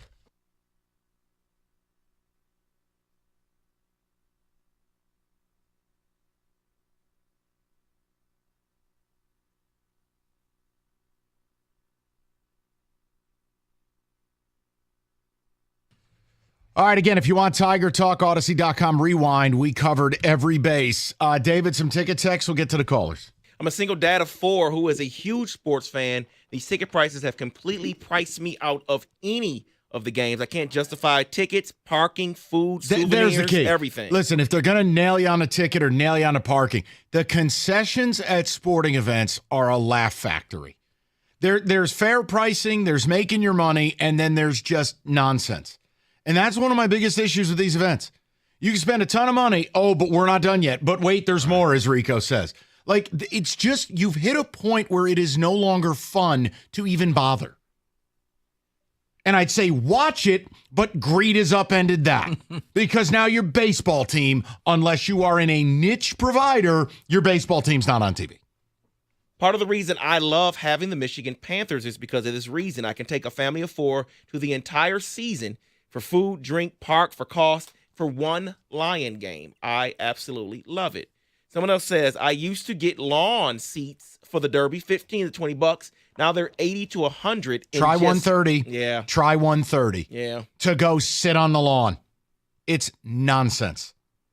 And you just, no, I'm not, look, it'll clearly move on, right? The Derby has moved on just fine. Michigan State has moved on just fine. They miss you, Mike. They miss you. No, I'm not winning. I'm just saying, like, I'll put my money towards something else.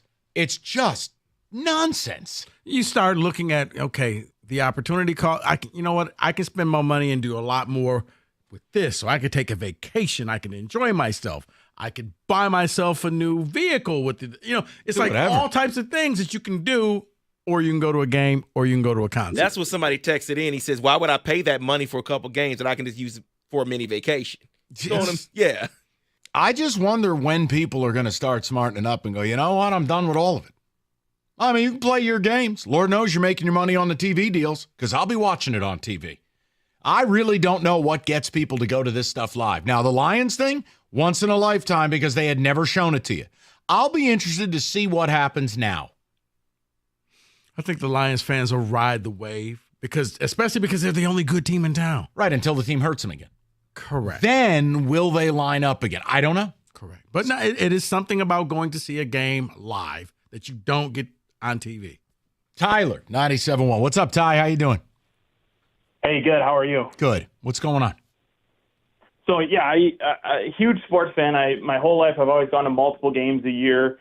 And then, 4 or 5 years ago, I started saying, well, I'm going to take all the money I would normally spend on 4 to 5 games, maybe Lions games, maybe a little bit more for the Tigers. And I'm going to buy one game, really good seats, maybe behind home plate, maybe 50-yard line for the Lions, front row.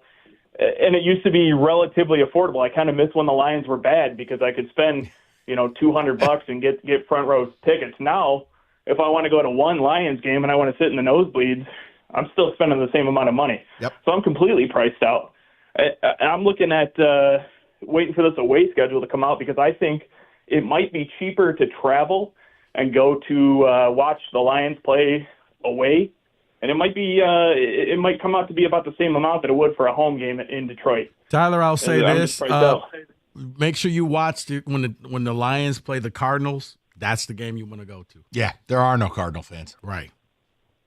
I mean, hey, I think with a price to get in the game and the price for the flight, it might come out to about the same. Well, it's also, and Tyler appreciated, but it's also, look at airfares. I mean, it's nonsense. These airlines just get to make up whatever price they want. Remember when flying to Vegas used to be cheap? Mm-hmm. Now flights to Vegas, you're going, what is this, Scrooge McDuck? Well, trust me, Mike, for some reason, there's going to be a price adjustment once the NFL schedule comes out. Weird. Yeah. That if you bought that ticket the day before, yeah, I know. It's only a third of what it is now. And I told you.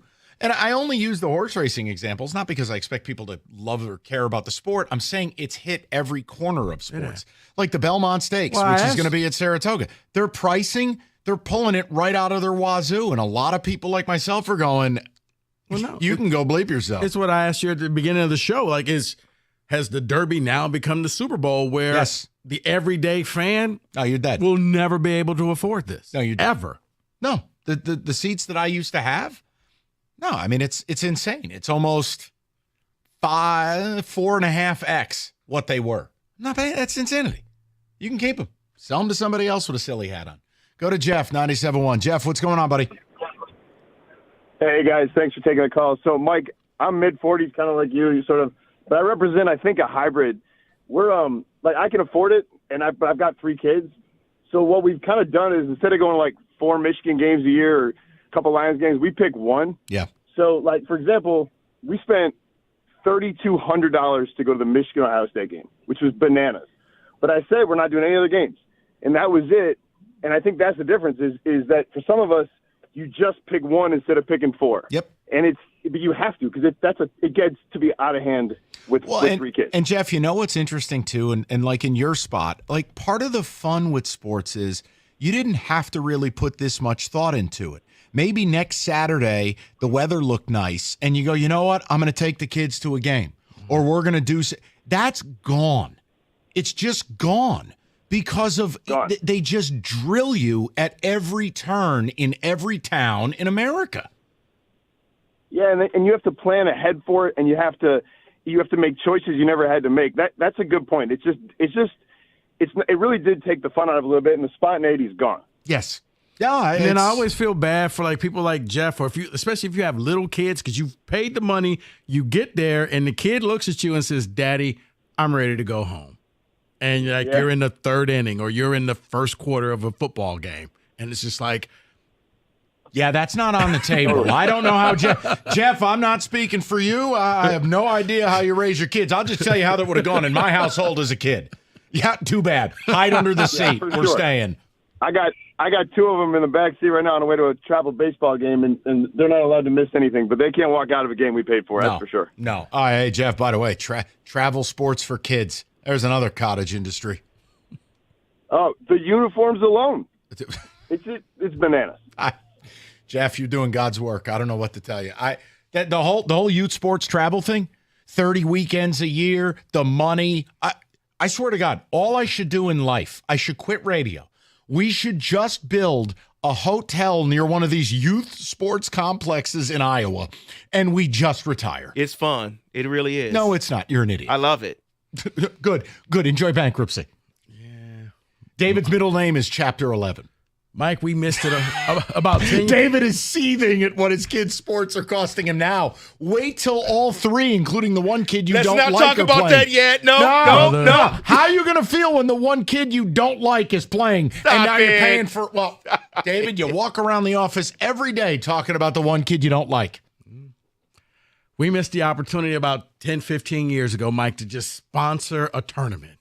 We would be rich right now. We wouldn't be doing this. All right, uplifting stuff. 248-539-9797. All right, Hungry Howie's has got you covered. It's the opposite of sports. They actually offer you a deal. Right now, any large one-topping pizza, $6.99. Not like at a game where that would be like $699. No, literally $6.99. Per pepperoni? No, yeah, exactly. It's a per pepperoni upcharge. No, $6.99. Over 20 toppings to choose from. 8 delicious flavored crusts. $6.99. You can order. Make tonight's dinner an easy call. $6.99. Only at Hungry Howie's. Go to hungryhowies.com or download the app. Start your order now. It is a limited time offer and online carry out only. It's Hungry Howie's.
Brought to you by CNL Ward. Top prospect Axel Sandin-Pellikka has inked a 3-year entry-level deal with the Red Wings. The 19-year-old defenseman played in the Swedish Hockey League last year, logging 10 goals and 8 assists in 39 games. He's Detroit's first-round pick from last season and was named the best defenseman in Sweden's top junior league following the 22-23 season. The Tigers released their City Connect uniforms at Comerica Park today. It has several little nods to the city and team, as president and CEO of Illich Sports and Entertainment Ryan Gustafson mentioned earlier.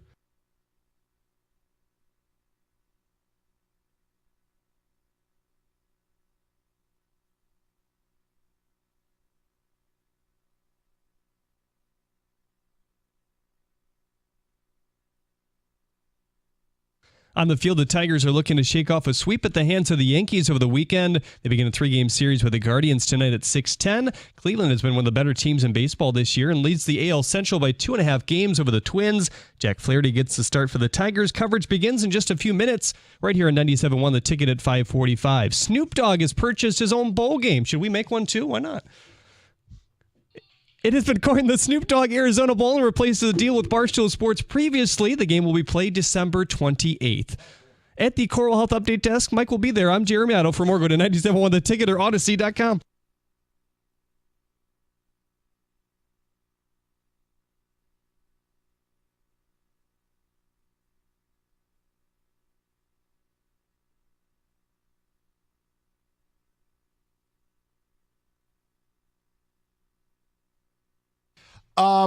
Real quick, couple minutes. I we didn't do the fashionista show today, but look, here's all I'll tell you, and it's not a shot. It's not that we need to run from our history or anything like it, but like, can we stop with everything that any Detroit team ever does has to feature an odometer or racing stripes or a VIN number or like or Motown? I get it. Okay, thank you. We are the Motor City, but sweet Jesus. I mean, these Tigers City Connect things, first of all, they look like they should be on the Star Trek Enterprise. And second of all, it's so goofy. Man. Oh, the Woodward, the first paved road, and we got a VIN number. And it's like, I just don't care. I mean, the jersey, especially the hats, Mike, looks like something you would get at a gas station or state fair. Yes. Like when you loves truck stops. Right. Behind the plexiglass is that Detroit hat and a vape pen. And you give them both of them. Rico wins. No, and look, I love baseball hats. Like I love the Tigers logo. I wear a Tigers hat 90% of the time. I think it's the best looking hat in the league. The point I'm making is you could give me one of those. I wouldn't wear it. So those are hideous. It's generic. It looks like you buy them at a gas station next to the 5 all-white T-shirts. And then a Detroit hat. We just never do redesigns in this town, or we never do special things in this town. That, like, even when the Pistons, oh, look, we're wearing bad boy jerseys. You're like, really? Okay, great. I'm not a big fan of even the black jerseys that they have. Like, which one? They got the spray painted, skull and crossbones Detroit ones. Then they've got the black 313 editions, racing stripe ones. Hey, what about the homeless shelter ones? The St. Cecilia. Yeah, the Dwayne Casey Memorial jersey. Homeless shelter ones. Jesus. All right, let's just, David, a few ticket texts, please. So it says, Mike is right. It's awful, just like the hitting. It's not, yeah. The best thing I can say about the Tiger City Connect uniform is that they're not orange. Otherwise, they remind me of the uninspiring Pistons alternate. Well, they had to be good because in the end of the video, there was Eminem. So if he's in it. Oh, well, thank God. I'm sick of this Eminem stuff, introducing all Detroit stuff. I'm done. Well, who are you supposed to call exactly? Aretha's dead. You can have so anyone. You know what? You got to go with somebody. Call Calvin. Call Barry. No, because Barry's as played as anybody. You want Big Sean? Call Big Sean. Somebody, dude.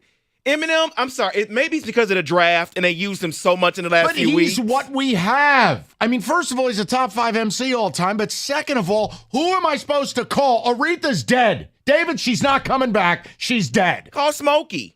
Also dead. No, he looks dead. Well, not looking great, and he's on Cameo mispronouncing everything. City Connect. Right. Like, I don't know what Satie is, but happy Satie Connect. Who are we supposed to call, David? I don't know, man. We got more people. We can call somebody. Who? Say who? Call Jordan Lewis for the Dallas Cowboys. I mean, I don't know. Okay. I'm just, okay. Oh, Boubacar Sissoko. No. Like, who am I supposed to call? He's Eminem. It's who you call. Oh, I'm sorry. Are we supposed to? From the newsroom, he voices anything that has to do with Jeff Daniels. Yeah. Call Jeff Daniels. We got a line about Detroit in here. Here's Jeff Daniels to narrate. I mean, it's just, you got a limited number. Who are we calling? I don't know, man. I'm just sick of it. Okay, someone else says they look like softball jerseys. Yeah, they're bad. And look, the City Connect jerseys league-wide are bad. This isn't just a Tiger thing. They're bad. But this is real bad. Not good. Right. With a tire track going across the front of the jersey, which to me, it's the Motor City, Rico. Just screams joke of a tire track across the basically you got to run over. You know, I don't know if you're aware of it. We build cars here. No. Cars and musicians. It's like crab cakes and football. That's what we do. Gotta have that VIN number, right? Yeah. All right. Tiger baseball tonight. Mackenzie stinks. See if you can score some.